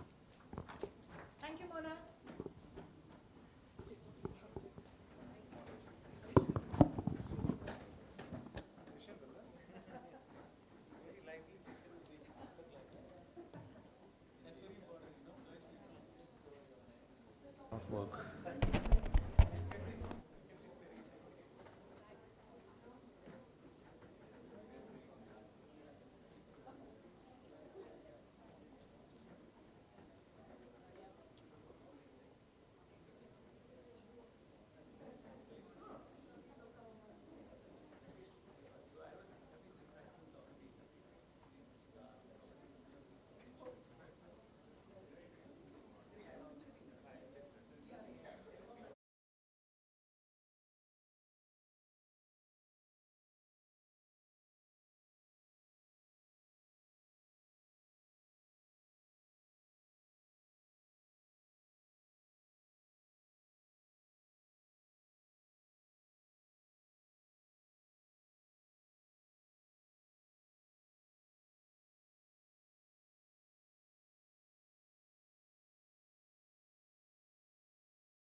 The panel 3 discussion titled Tech Innovation, Fostering Resilience and Adaptability Among Vulnerable Communities as part of the third annual National Conclave on Advancing Inclusion. This session brings together leaders who are using technology, systems thinking, and community-centered innovation to strengthen resilience at the last mile. Each speaker brings deep expertise in enabling social impact through scalable, tech-enabled solutions. Also, we would like to extend our gratitude to Practical Action, CSSA at GIM. This panel has been curated and coordinated by Practical Action, our co-hosts for this session. With this, I would like to start introducing our speakers. Our first panelist is Ms. Akhila Somnath, co-founder and chief growth officer of the Tech for Good community. Since 2018, she has helped over 1,500 nonprofits across India strengthen their digital capacity by enabling open source, sustainable technology adoption. Her work spans climate action, disability inclusion, education, health, and livelihoods with a strong focus on building tech maturity in grassroots organizations.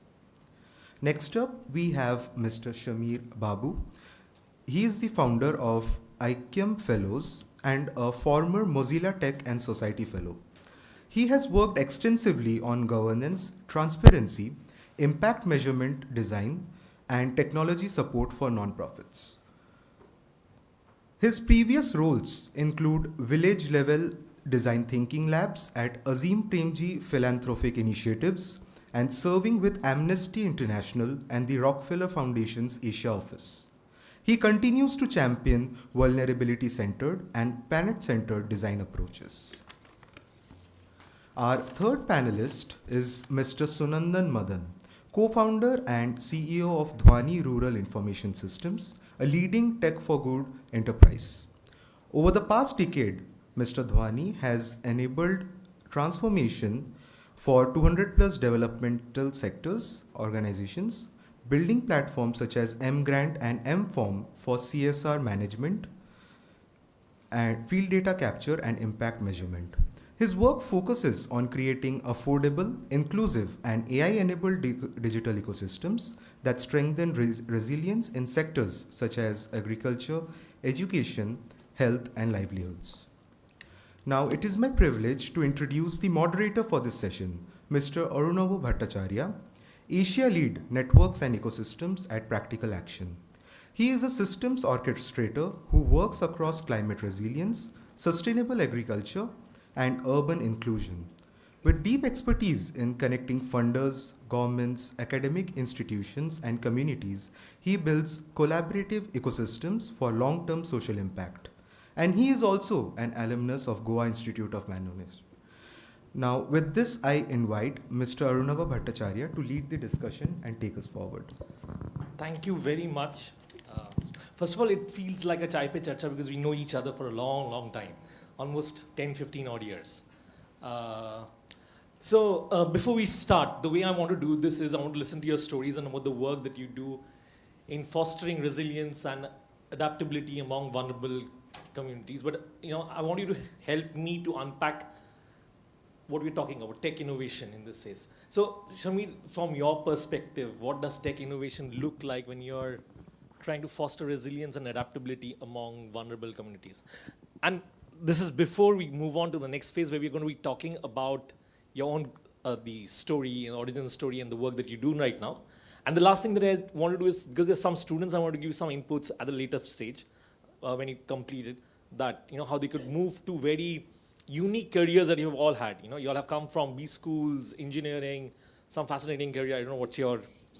I don't think anybody. No, you don't, right? So it'd be really lovely to know that, because some of the students may get inspired by the work that you do. Very innovative stuff. I know you... All of them have done masters, all four of us? No, I have. Yes. I have done. Yes. No, So, I yeah. think I completed it. So yes, Shamir, please. Hey, thanks, Arunava. But before this, while I was sitting there, he was sitting next to me and taking very deep notes for the last 3 hours. Right? So it's like that campus mein hostel ke paas there you'll be your neighbor, no, who's studying overnight for that same exam that you're also studying for, and you're like, am I missing something? So I just kept looking at him and went to a different seat, right? So now I know what is the kind of questions that he's looking at. So for resilience and tech innovation, one thing that comes to mind is because all of us were part of when COVID happened, I think it affected us all in different ways. So I remember personally, we used to run a retail fundraising organization where having feet on the ground to raise funds for organizations like UNICEF, etc. was our job, right? And then suddenly COVID hit, and we couldn't put feet on the ground is one. We couldn't even meet each other, right? But still the company had to keep going. We had funds and we had to get things going. So one of the ways we became resilient internally as an organization at that time was that there was tech that we moved from street fundraising to digital fundraising. So we started using Zoom as a way to become resilient as a fundraising organization, right?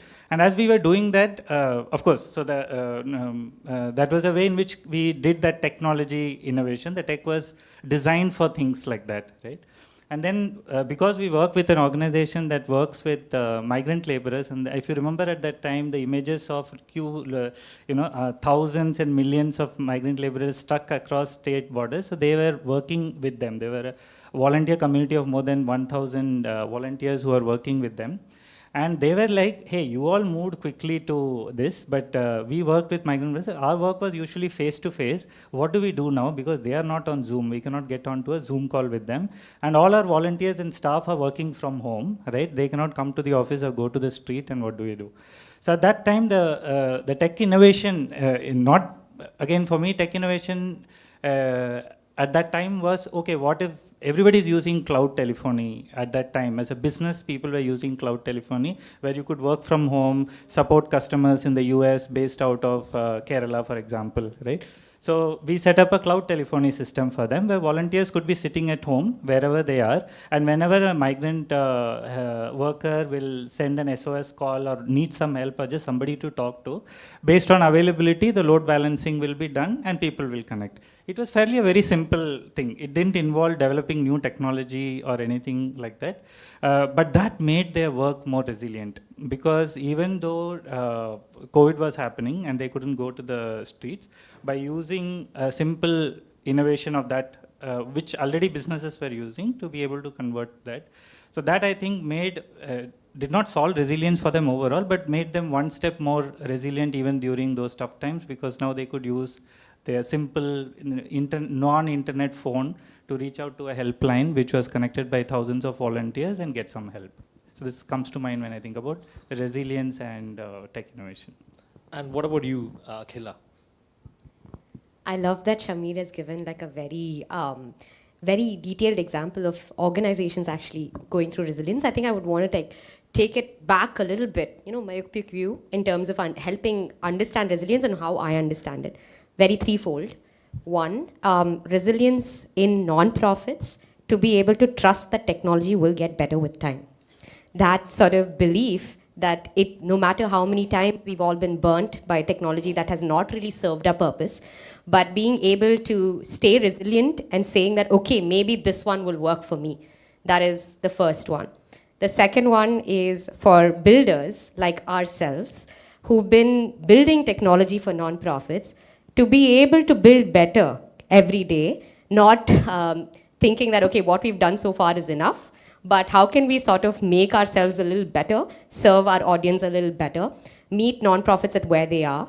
That is also important. I think that comes to my mind when I say resilience. Third one, very important actually, funders.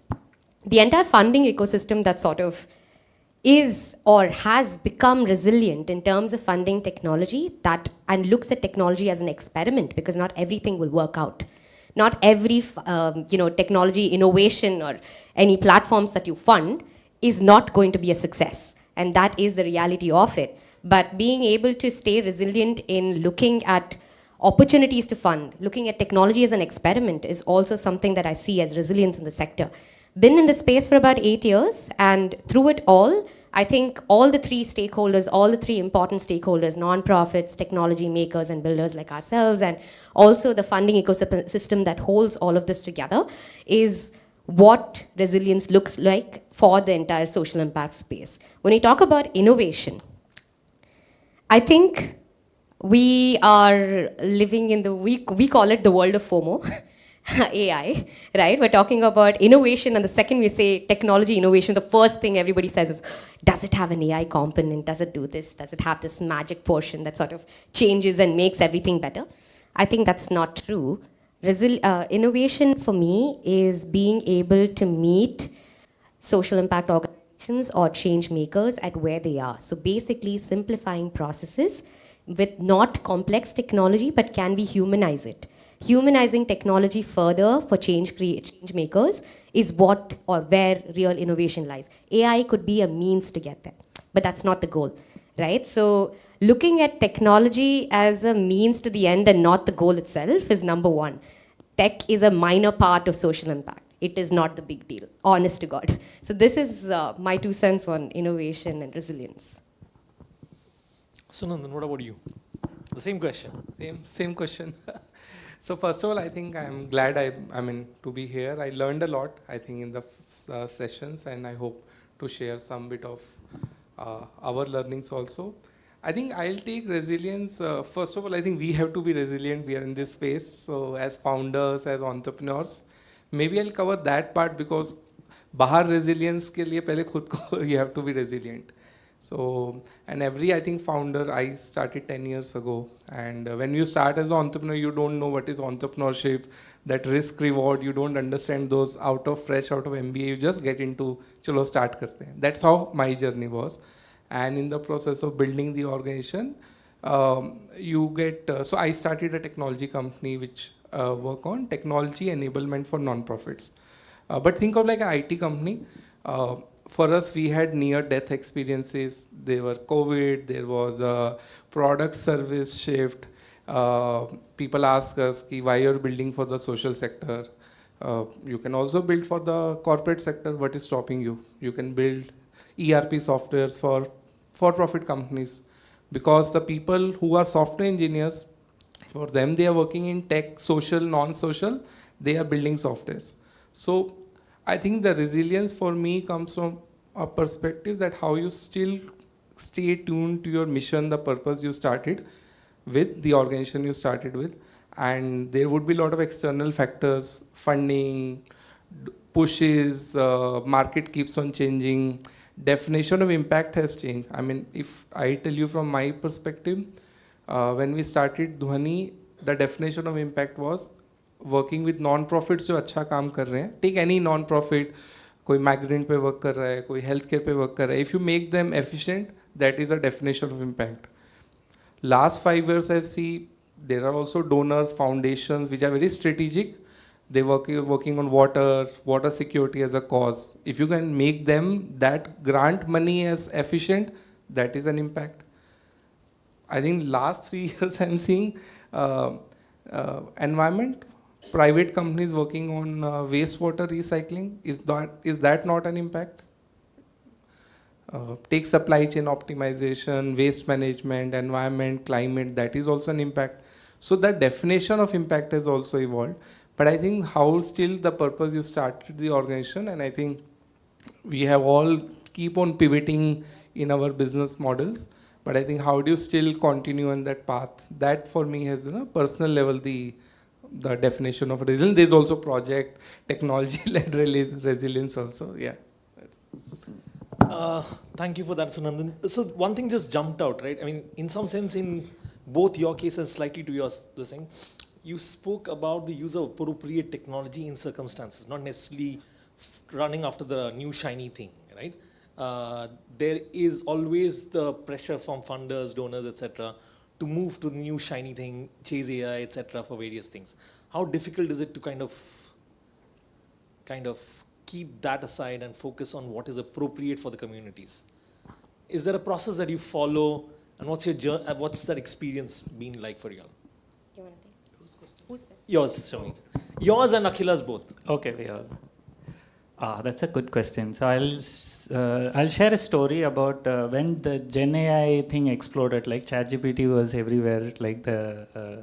So I remember we used to get. I don't know about you, Akhila. I'm sure you also got a lot of nonprofits or people who wanted to do good, wanted to reach out, right? Because we all truly believe, including me, truly believe that wow, this is going to be so good. Yeah, I mean, if it is really what it is, people are saying that it is going to be, then will last mile delivery of services become very easy for the underserved and things like that. So this conversation, me and this person has been working in mental health for a long time, and he reached out to us in this conversation and said, hey, what if we, there are not enough mental health counselors in India compared to the rest of the world. What if we created a ChatGPT powered mental health chatbot, right? For a moment, it sounded exciting, just like any new thing you will feel like. And, I could see the spark in their eyes as well. And at that time, there was another friend of mine who has been working, who has a child who's going through mental health challenges, right? And she very rightly pointed out saying the fundamental problem of mental health challenges is lack of human interactions, right? So using a chat bot is only going to amplify it. So convincing people that what you are trying to do with tech or AI or anything, if it does not solve the first principles of that problem, it has been a challenge. But luckily in this conversation, because somebody pointed out that first principle problem here, right? Because what is the real challenge there? The real challenge is not counseling. The real challenge is we are becoming a lonelier society. Families are not talking to each other. Friends are not talking to each other. So we need to solve that. And that AI cannot solve, right? So I think we need to come up with these kind of first principles approach, whether we do tech or AI or anything of that sort. That's been, I think, so generally we have not worked on anything in AI because I believe that in the kind of work that we do or the nonprofits that we work with, there is no case where AI is solving anything at the first principle level, like putting food on the table type of thing. At least so far, maybe in the future things will change. Thanks, Shamir.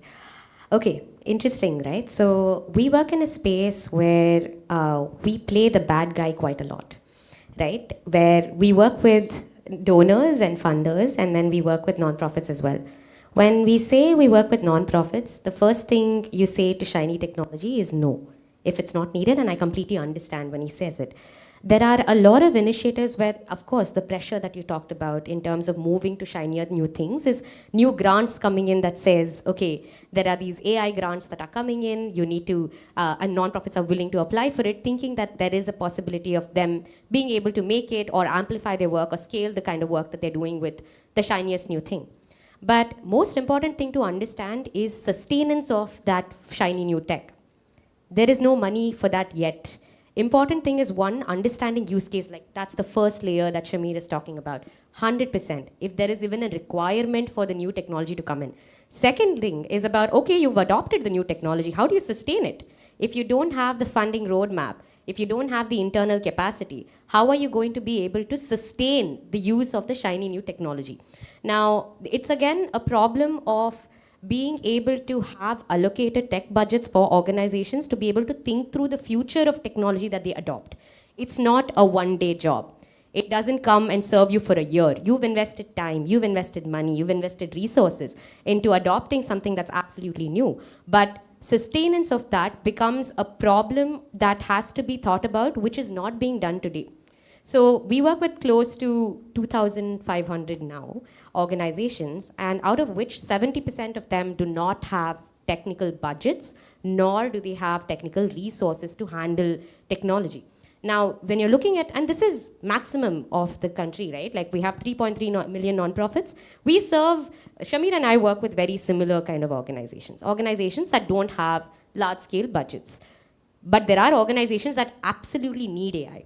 Right? Absolutely. Like there are organizations that see maximum use case for it. But the kind of audience that we work with are not even having their data in one place. It's all siloed. We're talking about 3 million Excel sheets with different data scattered everywhere. But if you don't have like internal processes to streamline that existing workflow, how are we jumping 3 steps higher and saying that, okay, we want the next fancy thing? So the answer to that is to say no to both the ecosystems, right? Saying no to a nonprofit that thinks they might need it, but helping them understand that that's not the way to go. And to funders saying that no, it cannot sustain. It might be, you might be able to give credits, like Meta organized a bunch of, like, say, AI funding opportunities that were there. It was great, right? For organizations that actually see the use case, you will be able to get some LLM credits, etc., being able to sustain. Fantastic. But then, if once the credits run out, what happens? So we start incurring technical debts without even knowing or understanding what the future landscape is. So that would be my stand on this. Thanks, Akhila. And Sunandan, because you kind of work in a, I mean, not exactly the similar kind of organizations, slightly different. You work with governments, etc. So what has been the pulls and pressures in that space, especially when you're working with vulnerable communities and the kind of impact that it might have? Yeah, I mean, just maybe, but double clicking on what she said. See, if you look at business today, there's a continuity in business. I know, take any company, Reliance, Tata, they know this is their cash flow projection. They will have a technology continuity also. Non-profit rely on donor funding. So because there's no continuity or guarantee of the grant going to come, I will never be able to invest in technology or do the, that's one of the primary reason why, because I am relying on grant money, I don't have my own cash flows, so I'm not able to make these kind of strategic investments in technology. And whatever we see is also we see the technology investment. We have built, I think, 200 software, and we generally work with large non-profits like about 20 crore to 100 crore budget. They're also, if you talk to any of us, will say don't invest into, we are against technology. Because we have seen, they call it technology graveyards. Yeah.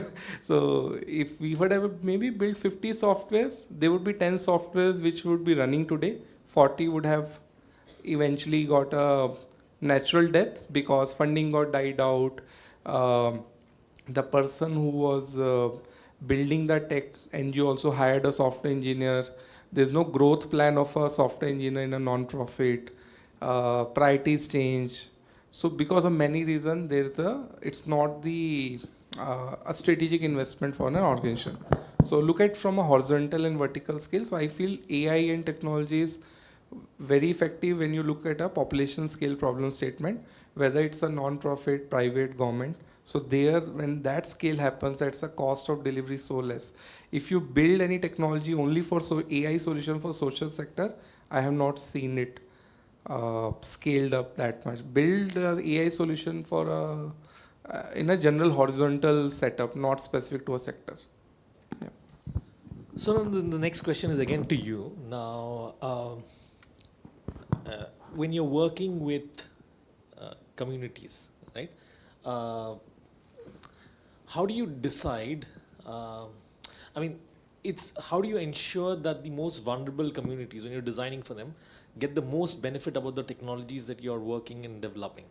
Is, like, for example, it could be a farmer who's potentially facing drought-like conditions, extreme flooding events. It could be women in sex work who are collectivized, but they work and then they use a microbank. How do you ensure microbanking for that? Sometimes we forget, about them, and we don't necessarily design for these kind of products. But is there a way that you've been working on? Is there some kind of stories around that you could share? Yeah, so maybe I'll dissect into two parts. And how the non-profit sector work is that there's a community cadre. So if you look at, again, coming back to definition of impact, are you making non-profits more effective and efficient? And they have community cadres, they go on the ground and deliver services, whether access to schemes, financial inclusion, training and capacity building, or you are building technology for the frontline worker or the end beneficiary. I have seen most in the first, wherein non-profits are creating impact through the community cadre, and they are doing doorstep service delivery.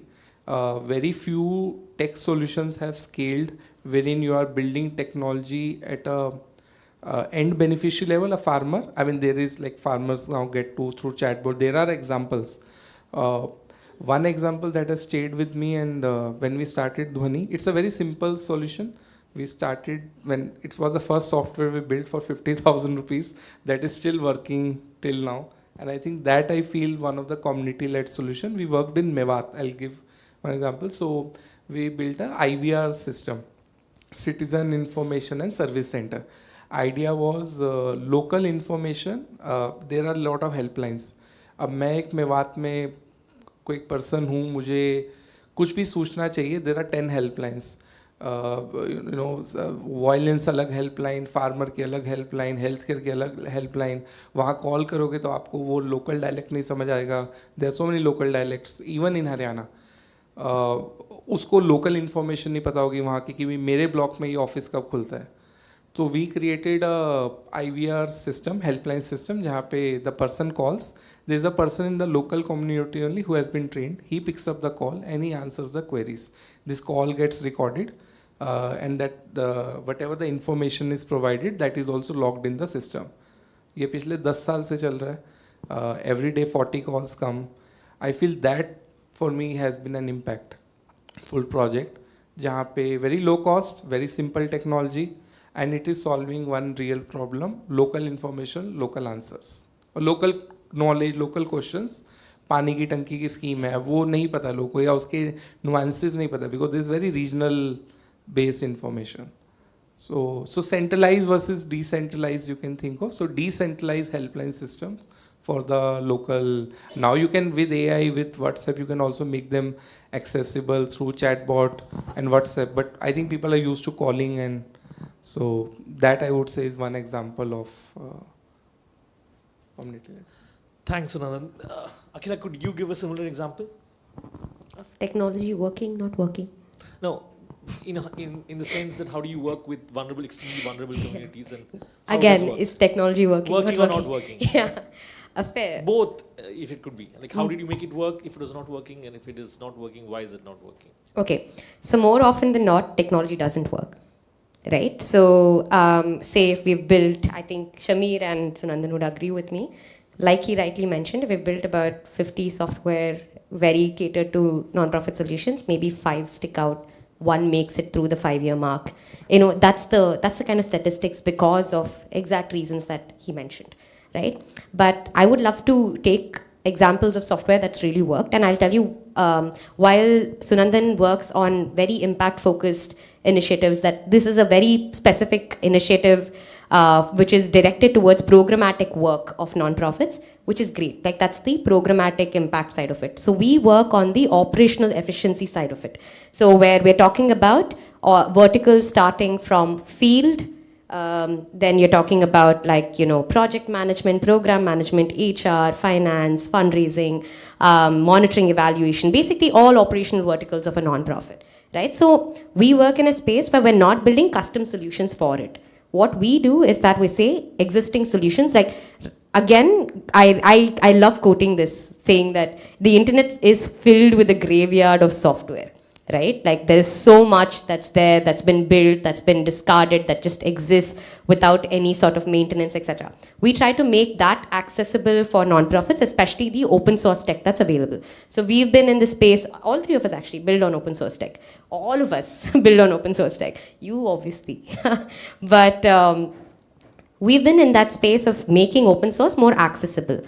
Now, this was what works in terms of, like, adoption would be the first layer of creating awareness of open source technology itself, which was a massive win for me. Like, that's what I would consider as win. But nonprofits being able to make that decision of what technology is right for me. Why is it right for me? And I'm not going by the book saying, okay, there are free license, there are free credits, that's why I'm going to go for the software. But you're making an informed decision of why a software will work for me. So I think that shift of being able to make informed decisions itself was a big shift in terms of adoption happens, that's the last leg. Sustenance happens last leg. But being able to, from a sector that does not have the technical capacity in-house, being able to make that sort of resonance with technology, that is a bunch of organizations that we worked with. This was in 2023, where we worked with organizations that have micro entrepreneurs in Jharkhand and in Chhattisgarh. And this organization was using a proprietary software previously, and that was, it's not even from India, it was some international proprietary software. They used to pay about 16 lakhs a year for 10 licenses without the awareness of knowing that there's a cheaper, more effective software that really solves for their issues, but they used to modify their workflow to meet the tool. So they have their own process, but the tool has only these criteria. So you can only put in data for these criteria, these features that are available. So they are making adjustments, not really being able to talk about the impact of work that they're doing to their stakeholders, or also draw in insights from their own data, saying, okay, how have we done better? Where can we do better? How much more can we scale? So a software that does not meet the workflow of a non-profit, making that adjustment. But through the awareness building programs that we started, so we always start with awareness, capacity, then build. So build is the last thing that we do. So we start with the awareness and penetrating that awareness of open source technology. They took 8 months to decide to move. They took 8 months. That's okay. That's still very short. We've spoken to organizations in 2018 that came back to us now saying, hey, listen, you told us about this project management software in 2018. We are ready now, we have some money, we want to invest. But the fact that this organization that went through a massive sort of advocacy that played out to their board, explaining why the software cannot be used anymore, that it's not meeting our needs. We are spending 16 lakhs a year for something that does not work. And being able to make that switch saying, okay, I want to move to open source. I know why I'm moving because 1, cost effective. 2, I have the freedom to make the software work for me and not me working for the software. And 3, saying if there is help, build capacity in our team to be able to handle that software without us relying on a tech vendor to do it for us, right? So these were the demands. This is what an organization must go through in order to adopt technology, right? So this organization went through and this is what they came to us with, and we built this software, a POS management software very catered to, this is very few custom builds that we've done.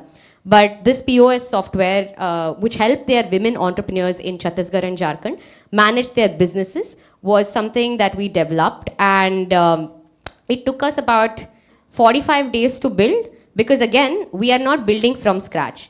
We are building on top of what exists because the idea is to not reinvent the wheel collectively. Point is, use what is already there. How can we make it better? That is the open source philosophy, right? So then we sort of built out the system for them and trained all of their women entrepreneurs who, by the way, are called Unnat Didis. So all the Unnat Didis used to come for our training program where they would learn how to use a POS system which is open source completely. So they know what to do. And it's not even that their program manager or coordinator or someone else is handling the system. They're handling it themselves. So serving the communities at that last mile is something that is going beyond technology. It is about capacity.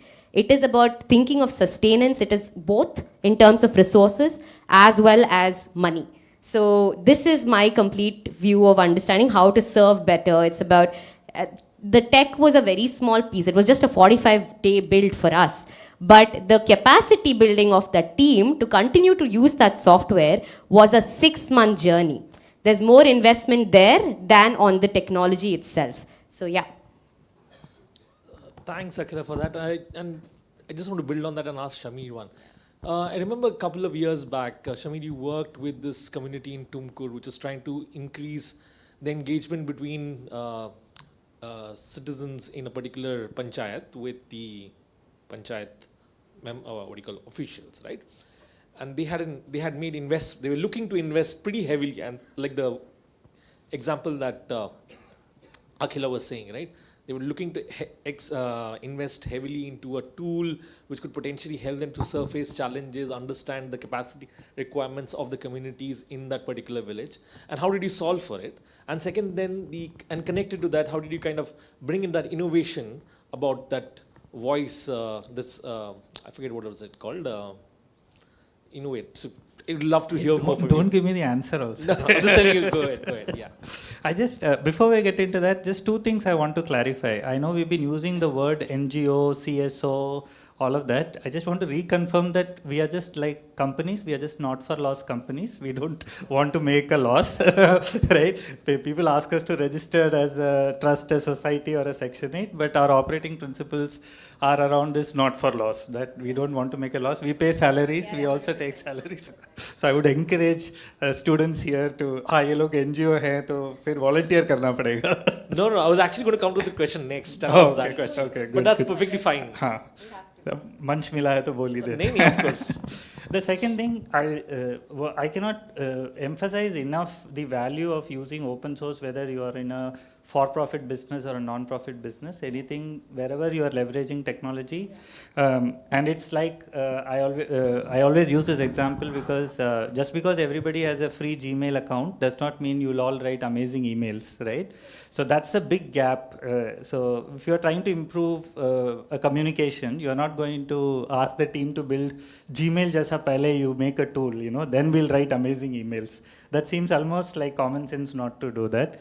But in all businesses, including non-profits, because there is also the FOMO that comes from businesses, that you have to use technology to solve. In those cases, I think both these examples are good takeaways for all of us here, saying that, hey, phone line is there, person needs help, they'll call this phone line, somebody will answer, right? Instead of building an app that nobody will be able to download and do it. And then coming to this design thing, like how to, knowing all of these things, I think we've been going, right? But all of us are also trying to solve that problem on a day-to-day basis.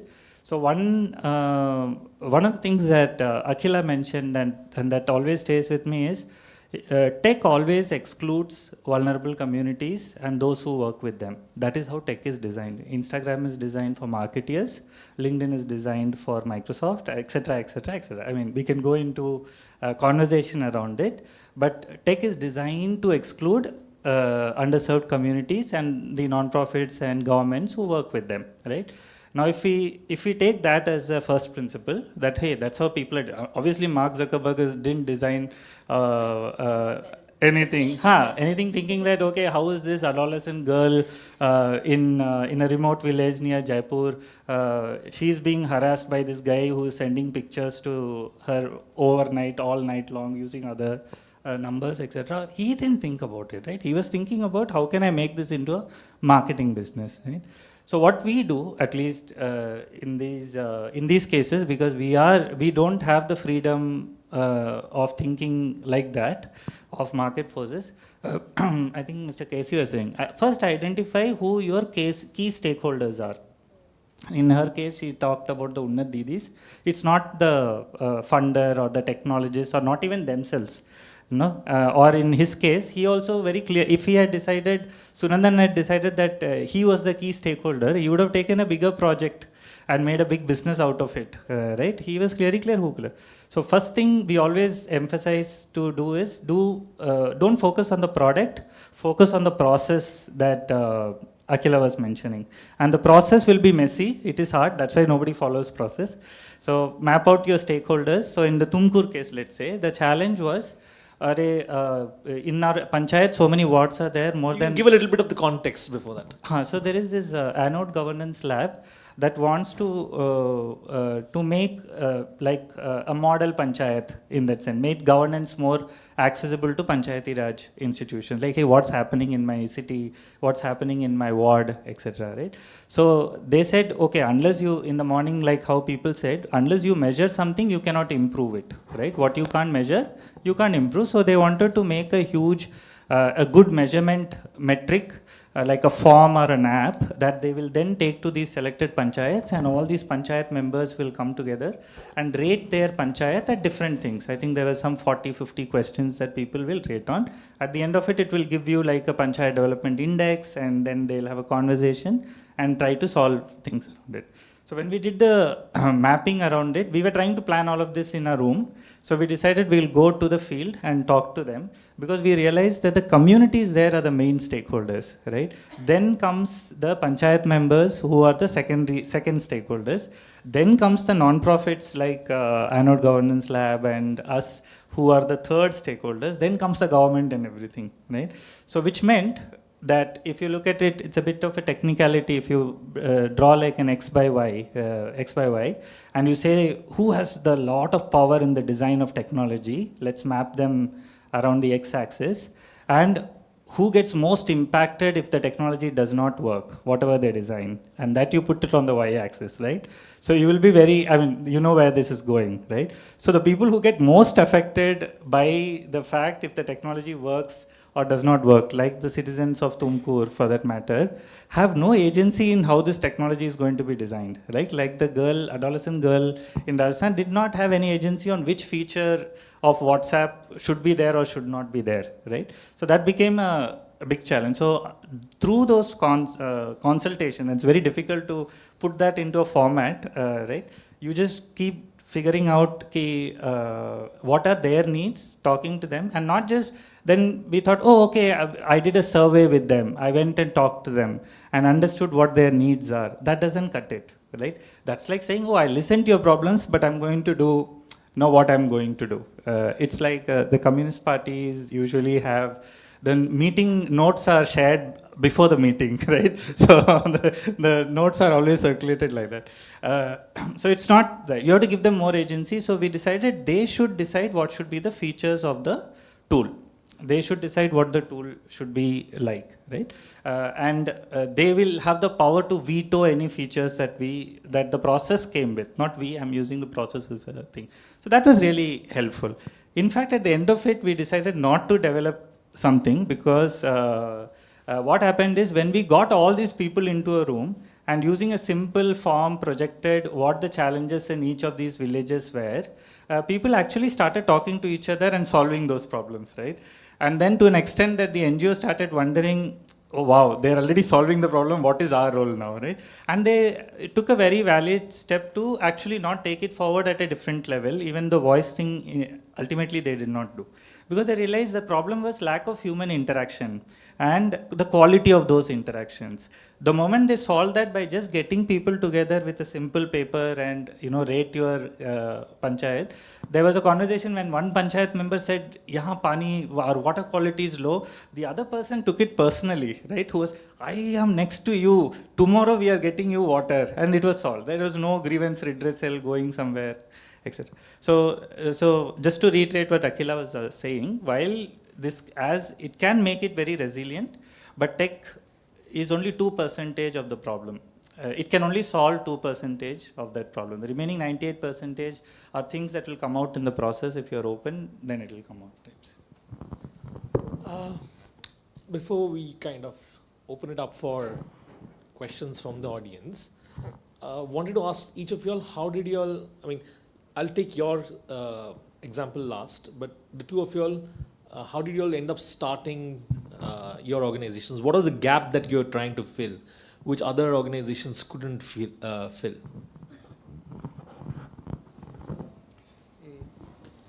Maybe. Yes, 2015 when you graduated and when you first met. Yeah. But just I think a government wala you asked me, I'll maybe, and that's also coming from the personal experience. Government mein when we build technology and you ask how that is different than a non-profit tech, the difference is government mein ideator, builder, payer, adopter, maintainer, sab alag alag hai. So which is not in the business case. So ideator change ho gaya, sarkar change hogi. Builder could be like IT company like Dhwani. The maintainer is the ultimately government. This software goes to the government, so their NIC team has to maintain it. Payer is the donor. Government doesn't pay. Like a lot of philanthropic projects like Gates Foundation will come, World Bank will come. So what happens is when all of these stakeholders come, a lot of software gets failed. And we have been part of such of these jahan pe koi bhi do actor, agar they don't work in sync. We build the software, best of the software. When it goes to the government, their NIC team said, oh, we don't have the capacity or we don't have the skill to maintain this technology. And it was not thought through. Funder paid because funder had their own, they wanted to fund for certain thing, but ultimately on the ground, the challenge was something else. So in government, this is a special case. So now what they have seen is a lot of philanthropic, especially this World Bank, Gates Foundation, they had started saying we will not fund technology. Technology software has to be built by NIC only. We will only fund the product design, consulting, thinking, but will not fund software development. So just sharing this as a perspective. Now back to the question about what gap were you trying to fill when you started Dhwani RIS? When I started Dhwani RIS, as I said, and this is basically for the students to understand, right? Because you were fresh out of B school and you went to a very unusual path. So I've done computer science engineering back in 2007-11. Did a job in IT company. Did not liked it.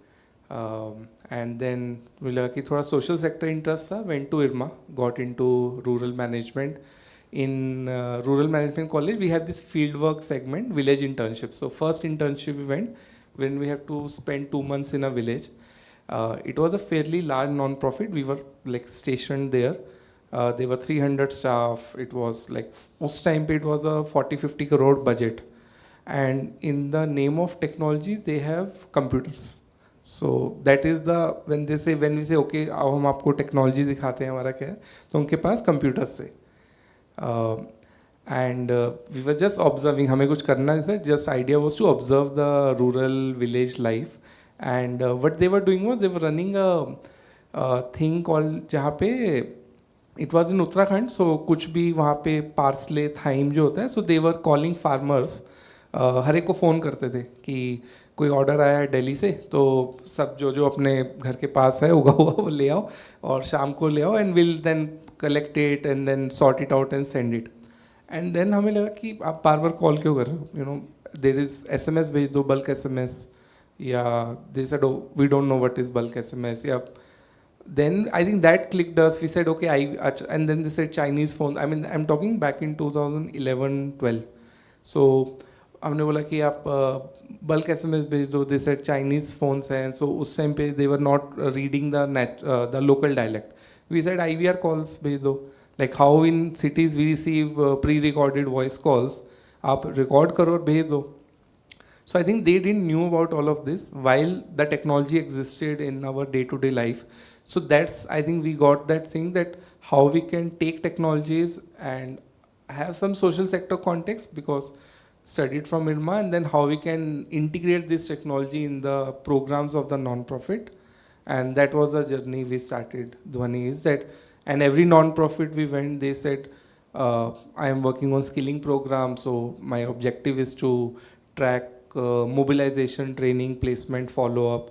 Someone worked on agriculture, so they said my objective is this.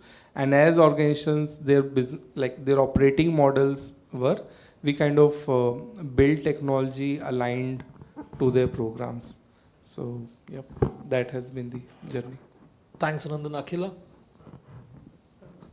This is the first time I'm hearing Dhwani's actually inception, though we've known each other for quite some time. I didn't know this is the story. Thanks for sharing. Mine is not as inspiring. But so I graduated from college in 2016. And during my entire time at college, I used to always be inclined to working with the social impact space. Very, very inclined since I was very young. But it has nothing to do with how we started Tech for Good community.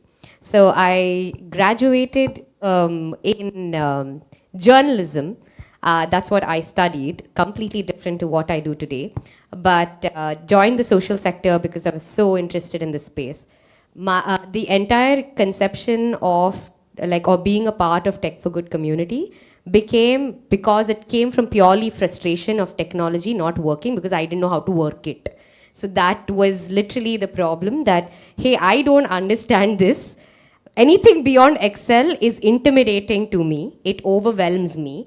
And like me, there are 3.3 million non-profits that exist who work in this space. It's a huge workforce, by the way. We also recently came across the fact that the 4 economic pillars, social sector is the 4th one, generating the highest amount of jobs in the country. So now you're talking also about that. Imagine people like me who do not come from technology backgrounds, very interested in the impact space, but cannot do head or tail with tech. So that's where the entire inclination towards doing this came about. And we are 3 co-founders, Rinju and Anusha. They are my other 2 co-founders. It's a women-led org. So all 3 of us got together, all 3 non-techies, saying that, hey, listen, let's take down the big guys. So that's literally how it started. And Shamir has been there since the entire journey began. Great mentor in the process. Known him in the, ever since, I think since our amnesty days. Yeah, we all worked together in that space as well. But that's how it started. We started to, one, humanize technology for change makers. The point was to never build. The point was to make it less overwhelming, tech that's easy to digest. So that was the whole idea that we started off with.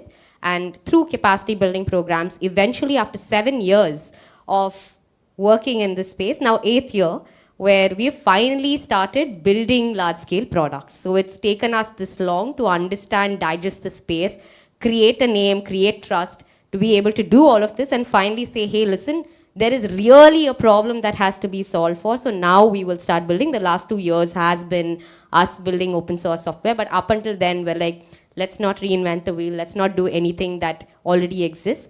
Let's do something where there's a gap and then we solve for it. So that's been the approach. Basically, a life full of pivots. Every 6 months, every 1 year, new problem comes. We say, okay, process is wrong, approach is wrong, pivot. But the ability to be able to do that comes from the non-technical lens that we have, because the empathy lies with our peers and not with the interest of building new tech. Thanks, Akhila. Shamir, you have already mentioned how kind of I came, or it started, during the COVID time. My question is slightly different for you.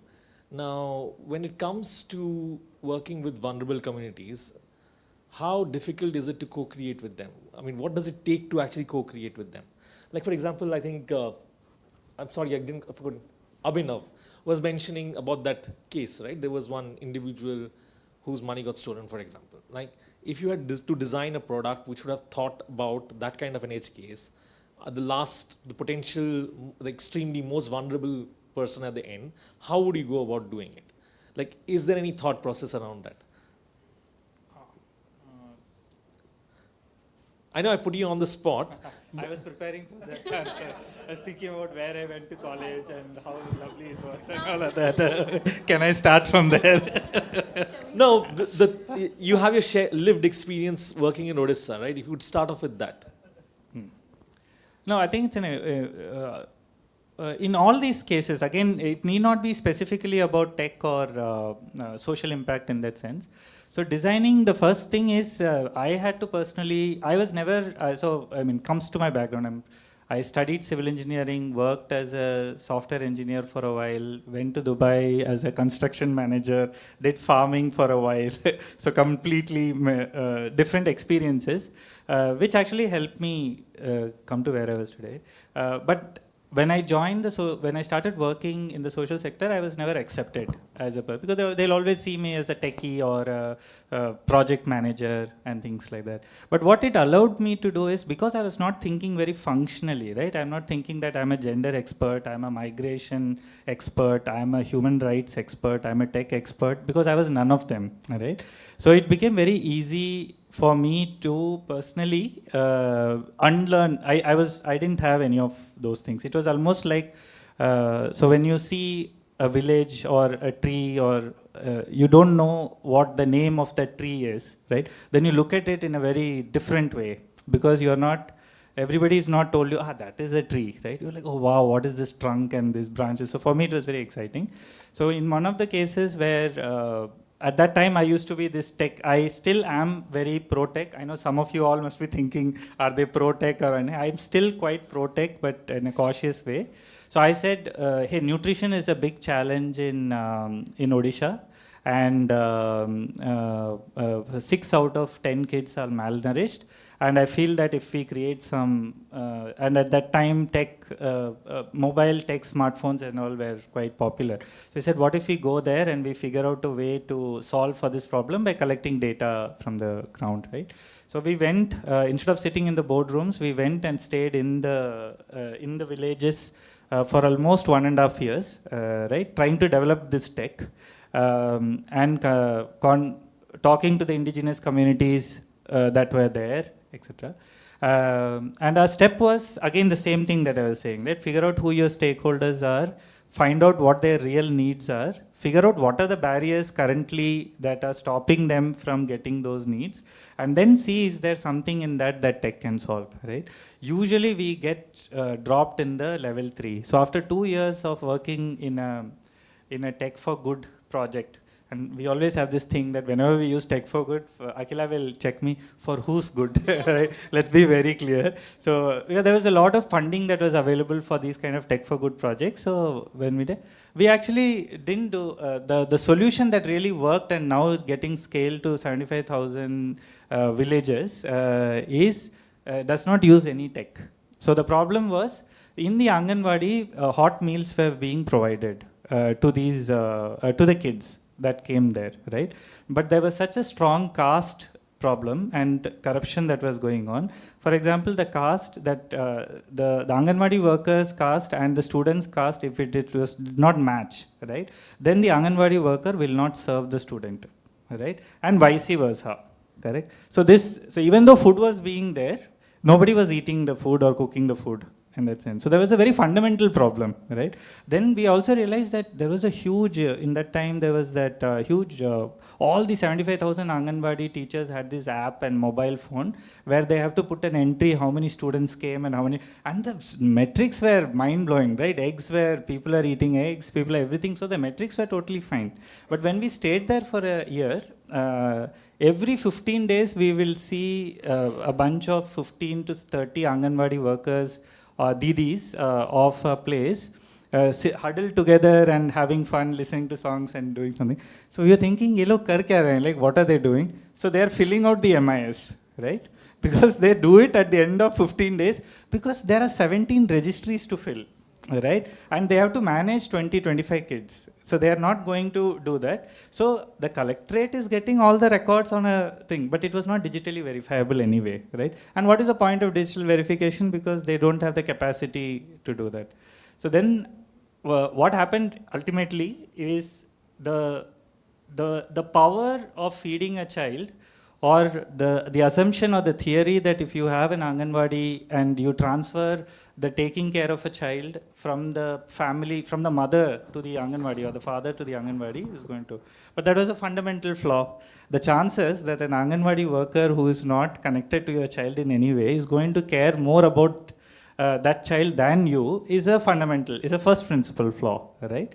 So the project revolved around taking the Anganwadi back to the mothers. So all the villages that were selected for the initial pilot, the mothers committees were formed, and the funds and resources used to go to the mothers committee, right? And because the chance, again, simple first principles, no apps, no tech, nothing, right? So they were then, it's called Poshan Pada program, so or Pada Poshan, so where you solved the problem through a first principle, and now it's getting scaled to all the villages because that works. And they didn't have to build any of that infrastructure there, because government and us generally we are very good at building infrastructure. लेकिन उसमें कुछ होगा नहीं. So the villages started. It is for our kids. You please take my home one room. That is how all the Anganwadis are now running. Right? Now the thing is fine. So I think while designing tech or any program for that matter, even consumers, products, etc., if you're really focused on resilience and for your program to really grow, following a process and not focus on the process and not the product, be very clear who has agency in the design. Most of the government programs and even programs that I have been part of as in companies and places that I work with, give too much agency to funders and technologists, right? Like now AI, now if in my house I want to add one more floor, imagine the number of permissions that I have to get before I can put one brick on that, right? ChatGPT wants to go from 3.5 to 3.6, doing incredible things. I don't know who's regulating them. I don't even have an option and they'll remove it. So in terms of knowing who has agency and power and holding them accountable is going to be very important in this as we build these products, right? Giving them agency and not just doing user. So everybody does user research. A lot of money goes into user research, but where is user agency? What they need, we are hearing, but we are not building what they need. We are building what they want. Thanks for that, Shamir. And before we wrap up, I have last one question before we wrap up, but I would love for if anyone has any questions to ask. Anyone? So I don't see too many. One is one. Gentleman.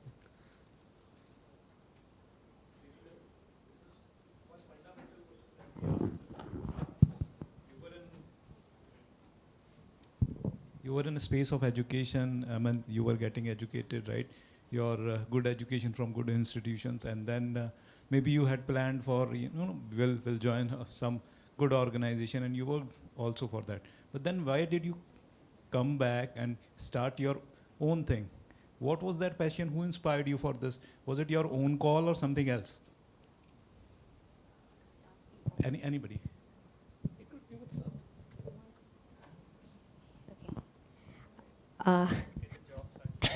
No, that's a lie. That's a lie. That's a lie. Okay, so I don't believe in like, okay, it's my calling or anything like that. Honest to God, this entire thing about Tech for Good community when we started was very accidental as entrepreneurship. Did not plan it, did not have a roadmap. And I always say that we don't have a grand 5-year plan lying in some drawer somewhere, or there's no big vision board. Sometimes you identify a problem and you start doing small things to sort of solve for that problem collectively with people that resonate with you or share your vision or your passion or something to solve one small problem. It grows into becoming an organization sometimes. Not everything comes with an aha moment. Ours did not have an aha moment, and honest to God, we were just talking about this, like Shamir was, this whole thing, right, in 2018 was a massive experiment. Like, it wasn't even an organization, it was just some collective coming together to do something. We don't know what was going to happen. We didn't register for 8 months after starting the entire organization itself. So there was no aha moment, and it was some sort of accidental thing that we stepped upon, saying that, okay, we are actually sitting on a problem.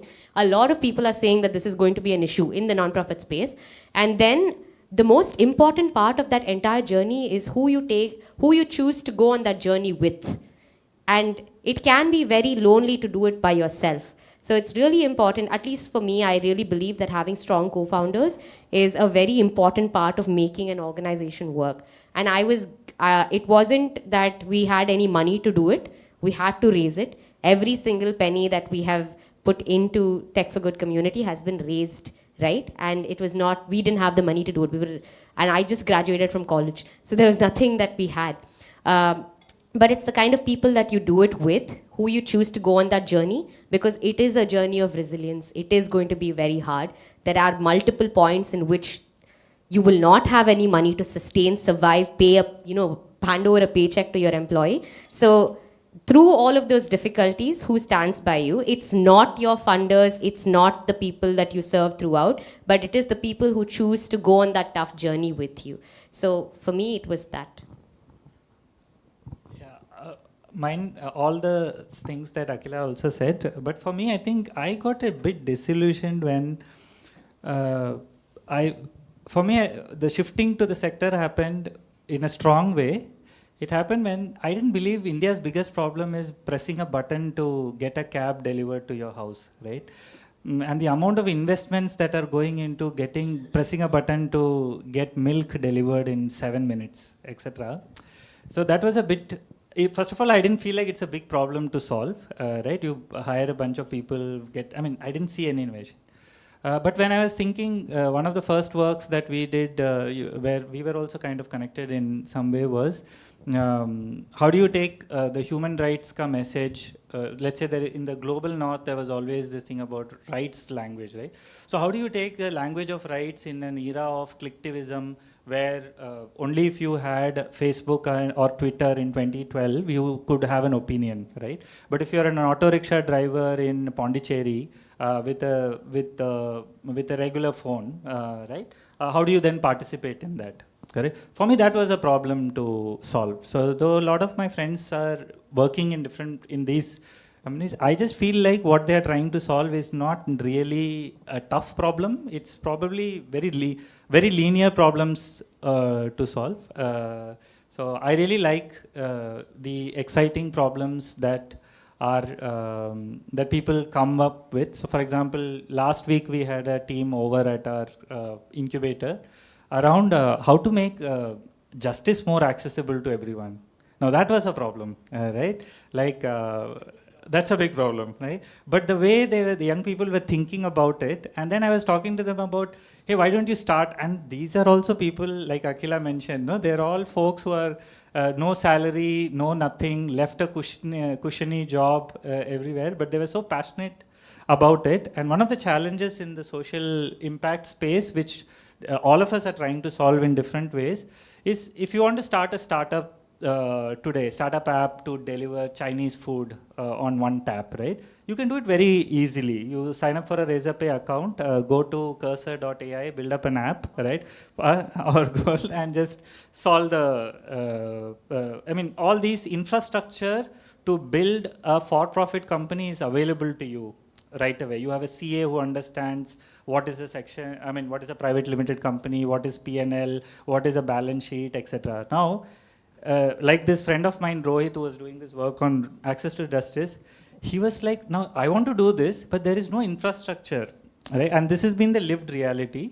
But the good thing is that now there are a lot of these, because the problems are so many and at scale and increasing every day, the opportunities to solve such really important problems. Now with climate change, which is a reality, the kind of solutions we need to build are even more. Creating that infrastructure for them, for example, I have a question on compliance. Can I come and get some help? Hey, so the funding scene is also very different here. So if I want to start a school for 30 kids and go to one of the big funders and say, hey, I want to just start a small school in my own house with these 30 kids and just want to educate them on something, let's say, right? So they will be very interested, and they will say that, hey, can you find 300 kids and make a 3-year plan and come back to me, right? And this guy will be super interested. I'll be, oh, wow, I'm going to make this. And then I go back, take some time, take 6 months, find the 300 kids, make a 3-year plan, figure out who the teachers are, and then present it to them. Then they'll say, can you register? Because, you know, we are a trust. We can only give it to, if you're a Section 8 company, because I don't trust you. Yeah, so then we go register, and then we come back. Again, it takes 6 months figuring out what this whole thing is about, right? And then when you reach, by the time you reach, the person who was talking to you has left for another organization, right? So they say, now our board has decided that education is not a priority, right? And we have decided to focus on health, for example, right? So what I needed was a 30,000 rupees micro grant, right? Imagine it to a situation, you are going to a chai shop and saying, bhaiya ek chai de do, right? Imagine the chai wala says, find 9 more people who need chai and then we'll give it to you, right? So the space here, I think there's a lot of scope for innovation from the government side, from the funder side, but nobody's taking the risk because I think I would like to use the word complacency, because at the heart of everything seems, one is that they are it's okay, chalega. The other is, I'm not very afraid of, afraid in the sense, I'm not too concerned about this AI and risks, etc. What is concerning is the scarcity of human imagination, right? So nobody wants to imagine anything beyond. And the people who are having good imagination are doing really terrible things. So it's a bit of a place where I feel, especially as students here in the space and professors or people who want to start something, the opportunities are now there. There are now funders who are willing to give you that 30,000 rupees. Even if you are an individual founder, there are fellowship programs across India that you can get your monthly stipend and still do the work. 5 years ago, it was not there. But if it was there, to be honest, I would have just taken the stipend and done this work and not registered at all. So Nandan, do you want to share something? नहीं, I think मुझे इतना पता नहीं था. I just started. I mean, college से ये था कि 100% प्लेसमेंट गारंटी था कि सोचा था कि 1 साल ट्राई करेंगे, नहीं हुआ तो will go back to the job. So and my father is a businessman, तो थोड़ा सा था रिस्क टेकिंग वाला. बट वही है ना, जिस चीज़ से भागते हो वही करते हो. सो आई joined software company, left it, did a MBA rural management and started a software company. So it goes in circle, I think. Maybe एक चीज़ I'll 2 weeks back I was in a session and hearing कोई एक story बता रहा था कि कोई तो Greek it was a story of a Greek philosopher and there was a person, उसको शाप मिला था कि there is a boulder, पत्थर था बड़ा सा, एंड उसको वो पहाड़ पे खींच के लेके जाना है ऊपर तक. उसको शाप ये था कि वो कितना भी कर ले वो पत्थर नीचे ही गिरेगा वापस, और उसको लाइफ भर यही करना था. एंड वो उसको पत्थर को ऊपर लेके जाएगा, फिर देखे एक पॉइंट के जब पास जाके वो नीचे गिर जाएगा, फिर again he has to go back, then take it along. And I think he found, and वो स्टोरी में ये बताएगा he found a purpose in that. Even there was a pain and assume आपने वो 1000 times कर लिया, again you see that पत्थर नीचे going and then you are again thinking मैं क्यों जाऊँ नीचे. and that I think that resilience to do it again and उसमें meaning ढूंढना. Relating back to, I don't know if people know this, the person who started Pradhan, he said when he started 35 years ago, he was, and when this story was narrated, Vijay Mahajan. So he said when I started Pradhan, उस वक्त population below poverty line was 300 million, something 350 million were people below poverty line. COVID हुआ, he was also I think affected by COVID. He was I think in the hospital and he was not sure whether he will survive. But luckily he survived and 2022 में दोबारा हुआ था सर्वे अभी, उसमें आया number 350 million दोबारा, people living below poverty line. तो he said कि मैंने अपने 35 साल दे दिए इस स्पेस में, and then what change. And then he was relating back to story कि you find different problems to solve. जो पहली बार पत्थर आपने ऊपर चढ़ाया था, you were solving different problem. The definition of poverty has change, the definition of impact has change. पहले क्लाइमेट नहीं था, आज क्लाइमेट हो गया है, कल को कुछ और हो जाएगा, जेंडर वायलेंस हो जाएगा. But I think that story state that you have to, जो भी करो I think you have to derive joy in. Problem तो नहीं सॉल्व होने वाली. जब मैंने ध्वनि स्टार्ट किया तो मुझे लगा था कि ऑल द नॉन प्रॉफिट्स को will make them technology enabled. मुझे लगता है 5% भी हमने वो अचीव किया है. And I think every non profit में जो भी founders, if I see technology non technology, they are all in that path of वो जो बोल्डर ऊपर लेके जा रहा है. So I thought that maybe from perspective sharing. Thanks Sunandan, thanks Akhila, and thanks Shamir. Thank you all for being a great audience and really appreciate the candor and. So you're saying something? Oh, there's one last question. Well, thank you. First of all, thank you for a fantastic session where we learned through field examples. That's a fantastic thing. So thank you, all of you. I just have one simple, I'm sort of spinning my head. Inclusion, innovation, technology, social impact, resilience, adaptability, vulnerable communities. So many words in one session. So my question to you all is, with great experiences you have, I work with a sector with children with disabilities. So I would like to hear experiences where technology is not the key, because those people don't even know how to use technology. So I am least interested, though I'm a technocrat, but I'm saying, what have any of you done in that space which we can take to our schools in Goa? So I work with all the schools in Goa. We are having a lot of assistive technologies. We don't require assistive technology. We require operating system where they can reside in. They don't require to touch something to know when others can just know. I hope you get a difference. We know it, but they have to touch something to know it.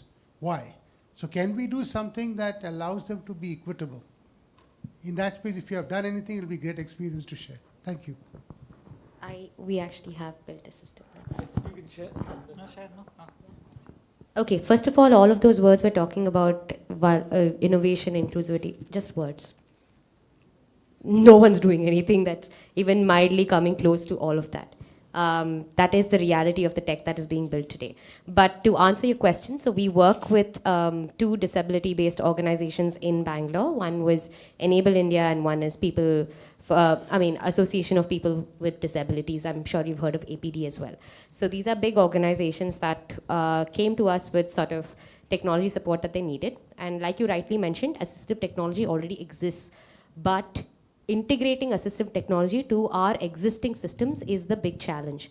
But if the systems are open source, and if the assistive technology that is also being built is open source, we're able to integrate these systems together. For example, we have designed a fundraising management system for one of these organizations, and the whole point here was to be able to make it inclusive for the staff that are working on these systems. And we're talking about hundreds of people that are using these systems, right? Either we integrate existing assistive technology, or can we make the system, the fundraising management system, a little more accessible to the folks that are going to be using it. Now, by design, coming back to that point, open source technology gives you that flexibility and ability to be able to build according to your use case and not having to adjust to what already exists. So we sort of used open source, we used Frappe frameworks, a bunch of frameworks that you can use to be able to build these features from scratch on your own or integrate to these existing systems, and we've seen success in it. The next layer becomes about maintaining it after you've built an inclusive system. Maintaining it becomes the next layer of support. That maintenance also is something that can be built capacity in the organization or the stakeholders that are going to be using it to be able to do that. And the additional technical support that you would require to maintain that infrastructure that holds all of this together is the next layer of support that we've sort of provided and been able to sustain it to some level. But this is our work that we've done around assistive technology, making technology a little more, I wouldn't say it's fully inclusive, a little more inclusive than it used to be, and the scope for it to become more, because you allow the user or the end user of that system to tell you what more they need. We can't design all the features right from the scratch. You start doing it as per usage. So this is something that we're learning, and it keeps evolving over a period of time. Right now, what is considered to be assistive tech, 3 months from now will not be, right? Because technology changes, requirements changes. So, but this is the roadmap that we're taking. Work with the organization to continuously make it more inclusive as the needs increase. A couple of examples which may be non-tech, one tech and non-tech. Non-tech, there are a couple of organizations like Art for Inclusion, etc. They take so they have a bunch of artists, around 50 artists in India, who actually make art for which are universal. I don't want to use the word, we can use the word inclusive, but what we are actually trying to say is, what if we just made things which are universal, that you don't have to use the word include someone. It's universal, so that even if a person touches that art, they can experience it in a way. So adding more texture to it, and some people have integrated some tech to it. When you touch in certain places, it makes certain sounds. So that's one example where I saw that without using tech also, how there are these examples of school children being able to experience art at one level. Another example, in Kerala now, across all the schools and nurseries and Anganwadis, which are now also focusing on special education, they have created they have actually taken up an open source software which can be installed on any second-hand tablet that helps children with learning disability to learn quickly. So very simple software, free of cost, and nobody has to go through it. Of course, the tablet is a challenge, right? Because if the tablet is not there, then all of this is not useful. Which brings us to the third one, which may not be just about children with disability, but even with free and open source, there is a big challenge. So how many of you have heard about this Story Weaver, Pratham Story Weaver? Like if you have kids, you might have gone to that website. They have around, I think, 2 lakh stories which are open source, right? Now the challenge with the open source thing is you need a device to then play it, right? So the power of AI, where we leveraged, some volunteers leveraged it, is they realized that many kids were not getting access to this, right? Obviously, we can easily know that at least 30% of children were not getting access to this open source thing. So what they did is they downloaded the good books, used AI to translate it to Malayalam because it was not there in Malayalam, right? Then they got the mothers in those communities, resilient communities, to build resilience in them. I think it was very innovative. This is what I would call innovation, right? So they got the mothers together. The mothers took the printed books and hand-bound them into children's book. And they were smart that, so we kept telling them one book is one storybook because that's how the market plays, right? They kept asking us, we can put 10 in one, no? Like, why do you want only this thin children's book that you are getting for 650 rupees? So they made like 10 books hand woven, hand bound beautifully with scrap, that cut piece hota hai na, tailors se karke, and they started distributing it to all the Anganwadis near them. And now the children use those books to read. So again, it's an example. Maybe something over top of this can be built where things like this can happen. So this was, I feel, like a good example to share. Yeah, you must check out this case study of Story Weaver, by the way. And the Git repository is available, open source. The entire code is available. The latest versions of the new updates are yet to be pushed out, but you must definitely check. In case you want to build on top of that, they do accept contributions. So with an idea, if you have Pratham, yeah. So thank you so much. I know Professor Divya is looking at me again and again. So thank you all. And really thank you. appreciate it.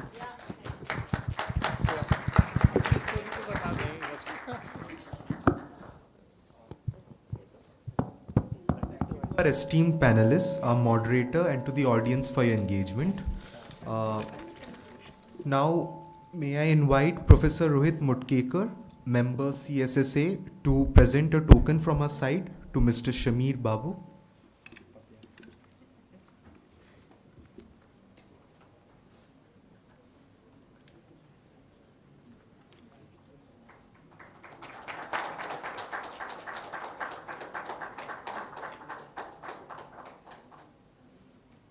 I invite Professor Adlino, member CSSA, to present a token to Miss Akhila Som.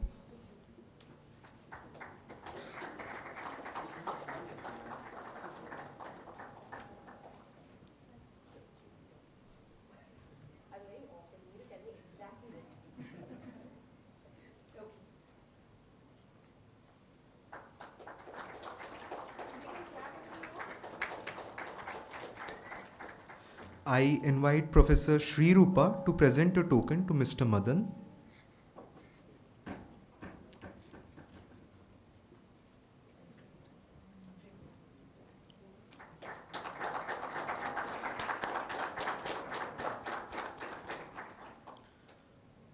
I invite Mr. Anil Johri, CSSA Advisory Board Member, to present a token to our co-host and moderator, Mr. Arunabha.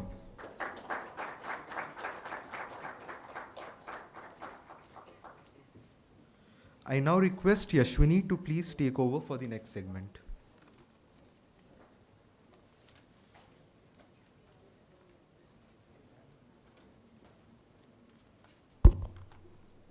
Ladies and gentlemen, thank you for deliberation, reflection, and conversations that has happened throughout the day. I would like to remind you all of the video that we played in the morning. Our seniors immersed themselves in community realities to understand social issues beyond the classroom. The video captured an initiative of GIM that has had a transformative impact on us students.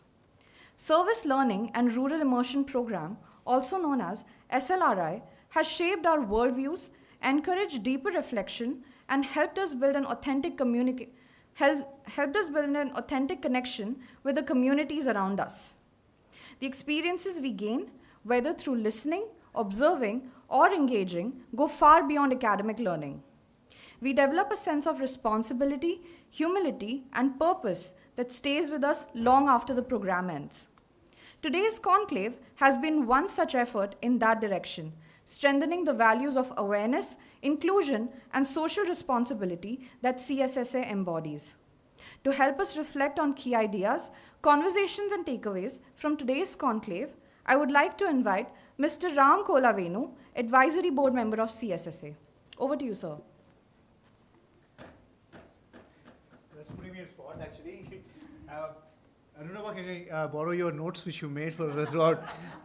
So it's been a fantastic day. I think when I started the day, usually what happens in some of these large events, we have multiple sessions. You tend to go in and out and from also sessions which relate to you.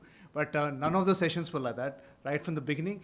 You did mention that, innovation, technology, if someone has read the agenda before, innovation and technology, and first keynote session was more on human-centric leadership. That sounds like oxymoron. We're talking about technology and innovation, and you're talking about human-led leadership.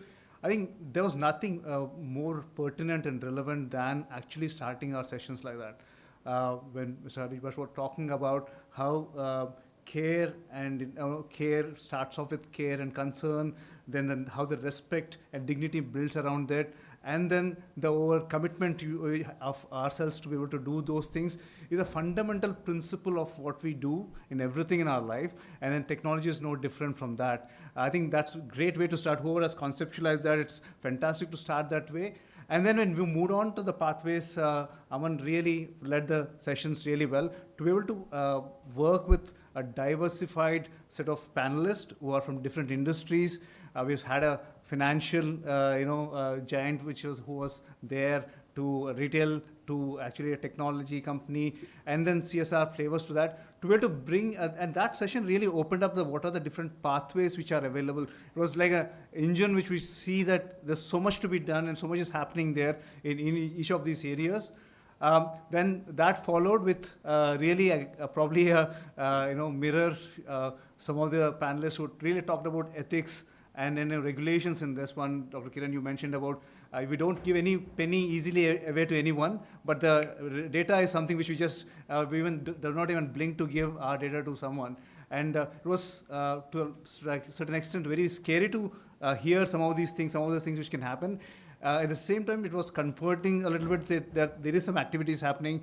Thanks for getting the perspective from different parts of the globe on how things can be done, and how we are probably starting to do that a little bit here in India. And then probably we have missed a lot of buses, but there's still a hope that we're going to catch the buses soon. I think that was a good perspective of reality check of the pathways are there, but we need to ensure that we are doing it in a meaningful way. And this last session was actually even more reality check in terms of how technology can be. I mean, thanks to all the panelists who really brought in unfiltered conversations there, talking through their language. It's very easy for us to say, why can't technology be adopted at every level? And if you don't need to walk, why do you want to walk? If you can't run, why do you first start with walking? And at the pathways in which you showed, it almost like was reflecting my 10 years into in the development sector. When I started it off, I don't think there was a need for us to move beyond an Excel sheet, and there was no need for us to. And then there came a different level of maturity of organizations to be able to say, we have so many problems which can be solved by technology, and slowly start adopting that. So overall, I think in a way this entire conclave was reflecting at different aspects, and very well led by Srirupa, Runava. I think the moderators had a tough job to be able to moderate the kind of panelists which we have, which were diversified. So I enjoyed everything. There were a lot of takeaways. I think we started off the day by Harish was talking about the quote there by Father D'Souza. It was 29 years back in one of the GIM classroom. He was teaching me and our batch business ethics, and he would have been absolutely happy to see that this kind of sessions are happening on a centenary year. I could replace the word education with technology and still it makes so much of sense. The purpose of technology should be to nurture the human qualities that define us and help us discover meaning in our lives. So I think, so I want to end that with that. It's saying that the purpose which he has built in 100 years from over the last several decades, actually resonating it. There are a lot of takeaways for me personally, and I'm sure a lot of you who are attending the sessions today here and in virtually as well, it was a good, meaningful session. Professor Divya, you've been an energy behind the entire CSSA, and we are very, very happy to see the kind of progress which is being made, and these kind of insightful, meaningful conversations really have a lot of learnings and cross-sharing as well. Thank you very much. Thank you, everyone.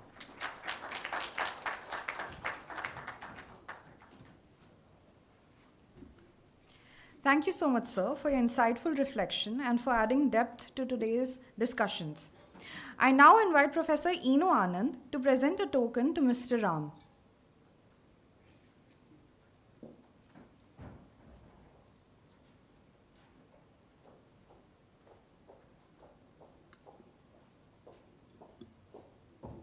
I'm having a lot of tokens over the last 2 days. Thank you.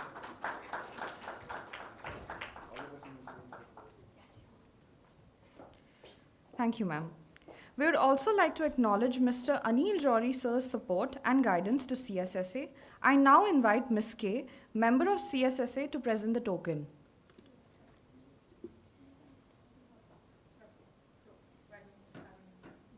Ms. K is busy as she's handling all the operations and all, so.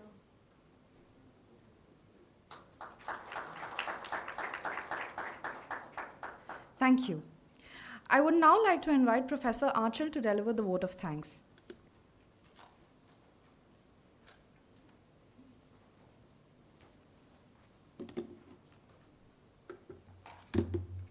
So a very good evening to one and all. I understand that you have been here with us since morning.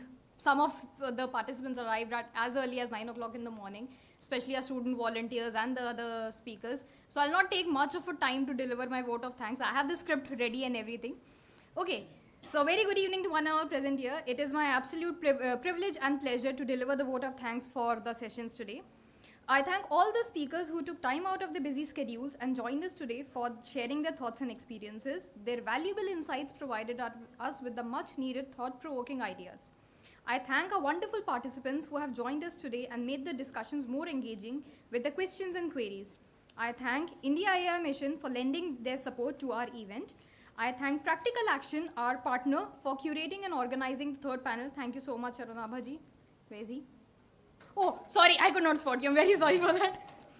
Okay, I thank our director, Professor Ajit Parolekar, for extending his valuable guidance that he provided us during the planning and the execution phase. I thank our Dean Academics, Professor Naga, and our Registrar, Mr. Jalani, for their help and unwavering support that was extended to us during the entirety of this particular conclave. I thank the moderators for our panel discussions, Mr. Aman Jaggi, Professor Sri Rupa, and Mr. Arunabha for steering the conversations in the right direction and bringing out the best insights from each of our esteemed speakers. I thank our case study participants from SR Samvad and UniRise Research Foundation for participating in the case study competition that was organized as a part of this particular conclave. So this was one of the other initiatives which CSSA undertook this year as a pre-event for the conclave. I thank our CSSA members, Professor Prakash Singh and Professor Rohit Mutkekar, for agreeing to be a part of the panel that helped us in evaluating these case studies. Our guests and participants would have noticed that a lot of students have been going around, running around since the morning, helping out each of the participants, helping out our organizing team in delivering either the stage management requirements or guiding and helping the participants to navigate the campus. I extend my heartfelt thanks and gratitude to all our student volunteers, Arham, Yashwini, Apurv, Indrajit, Anisha, Aditi, Satvika, Shashank, Harish, Satyarth, and Akshay for volunteering to contribute to this particular conclave and doing a fantastic job and handling all the activities that were assigned to you. I also thank Mr. Aman Rao and Ms. Aruni for efficiently handling the registration desk and lending us support at such a crucial stage. I would like to extend my heartfelt gratitude to all the people who have been associated with us and made sure that the event is carried out smoothly. I thank the Director's Office, Ms. Rupali and Ms. Celine, for helping in arranging the bookings and accommodation for our speakers and participants. Ms. Ria for helping us in arranging the manpower required for carrying out this event. I thank Mr. Dhanesh for making the necessary arrangements for the conclave, our EcoClean staff, Rama and his team for rendering their support in setting up the venue for the conclave.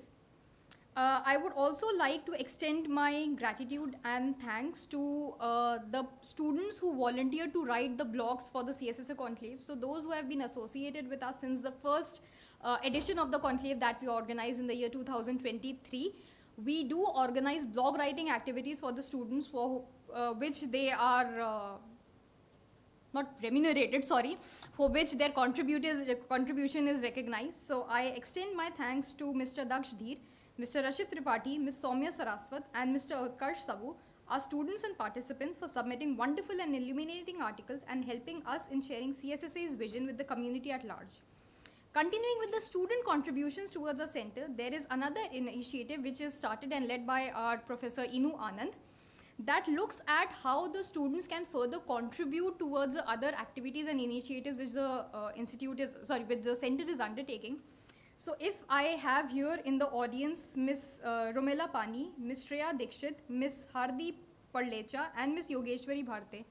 Could you please join us here on stage? So they are the first impact champions of CSSA who have recently been nominated and selected for being the impact champions of CSSA. Big round of applause for our 4 people. Inu, please, if you could join us. Yes. So I'll continue in the time being. Okay. I also take this opportunity to thank our student assistants. So GIM also runs a program by the name of Student Assistantship Program, in which students are assigned specific roles either with the programs that are run, the 4 programs, or with the centers which are there at GIM. So 2 of the students were also selected for CSSA. They are Mr. Rabjot Singh and Mr. Rachit Dangi. I'm not sure whether they are here or not. So big round of applause for Mr. Rachit and Mr. Rabjot as well. I further take this opportunity to thank our K-Star team, Mr. Raju, for making delicious meal and making sure that it is served on time so that none of you go hungry. Ms. Smita and Mr. Arvind to ensure smooth transportation even during such peak season, as many of you would know that we have IFI going on right now in Panjim, because of which it at times become difficult to find accommodation and the local travel here. Our IT team, Vikesh, Vaibhav, Prana, for lending the support and ensuring the technology part of the today's conclave works smoothly and wonderfully. I thank Mr. Raman Jaggi. Sir, thank you so much for being there, for being the most helpful and supportive co-convener for the event. There has not been a single day since he came on board with us to be the co-convener for the conclave. The moment we asked him to provide his input, insights, or suggestions regarding anything to do with the conclave, he would always be there. And Professor Divya and I have a habit of pinging him right at around 11 o'clock in the night saying, can we do this or we cannot do this? And within 5 minutes, we used to get his reply, more or less. So thank you so much, sir, for being so patient with us. I take this opportunity to thank none other than Professor Divya Singhal, if we can again have you on stage, please, for being the pillar and support system for the entire center. This is the 3rd edition of the National Conclave that we have hosted today, and neither today's conclave nor any of the other editions that we have organized in the past were possible without her running the entire show and the entire event. A center is known for its meticulous planning and being a very self-driven entity. Let me tell you, none of this being meticulous and self-driven would be possible had Professor Divya not been there to support and guide us throughout the journey. Last but not the least, I extend my heartfelt gratitude and thanks to Ms. K. Karen Gomes. Is she back? No? Okay. Thank you so much to Ms. K. Karen Gomes. Okay, please come. So if you're not aware who Ms. K is, she is Ms. K. Karen Gomes. So whatever mails that you have been receiving on behalf of CSSA, she's been the one coordinating each and everything at the back end. Thank you so much for the entire team, the participants and the speakers. It was lovely having you here today. Thank you.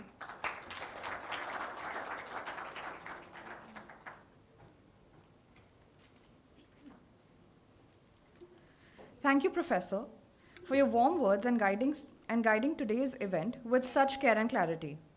Before we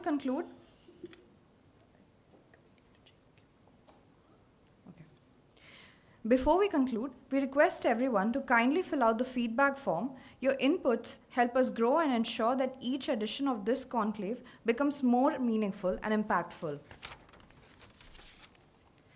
Okay, now I would like to invite all of you for a group picture, so please step forward.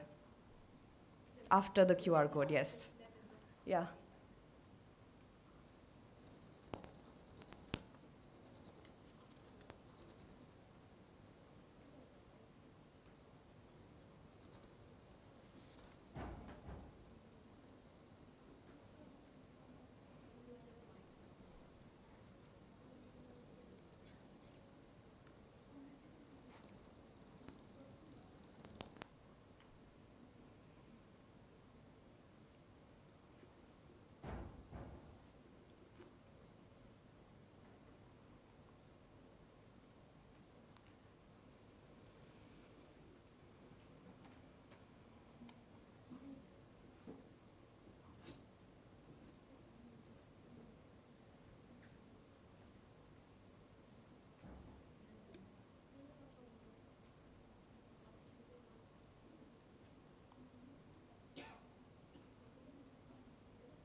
Okay, everybody, please step forward for the picture.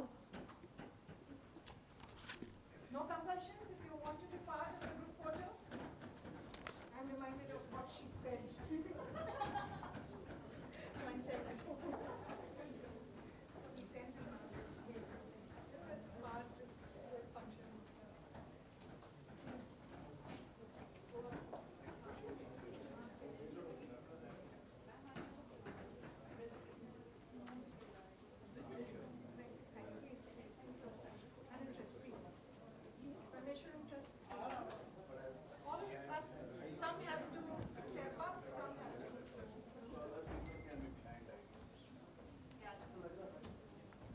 Taller ones can be behind.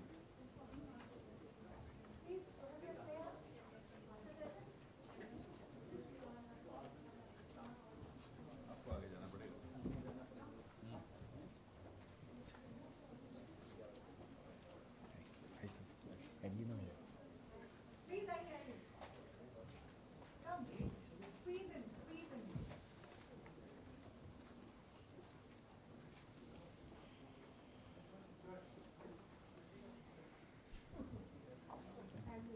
Taller ones can be behind.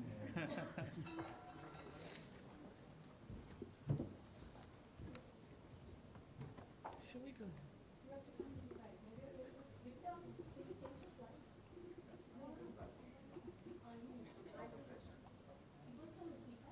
Some younger ones can possibly lean, kneel.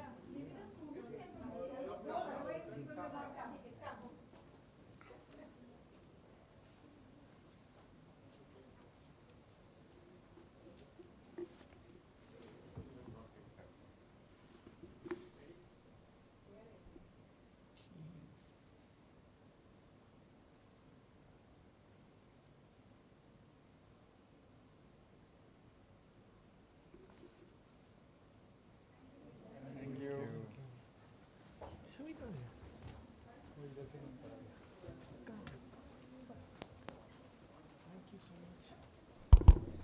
Just a quick announcement for our academic partners, DHE and other academic institutions that had registered way in advance when the first link was shared. Your certificates, the physical copies of the certificates are available at the registration desk. Please collect them. If any other participants are looking for certificates, we can mail you the e-certificates by next week. So kindly send your details and share your names at the registration desk, and your certificates would be mailed to you. Thank you so much. And as you go out from this room, the registration desk, we have a small token of remembrance. So everyone with certificate or without certificate, just pick a bag as a remembrance from this conclave. And thank you so much for attending and being part of this conversation.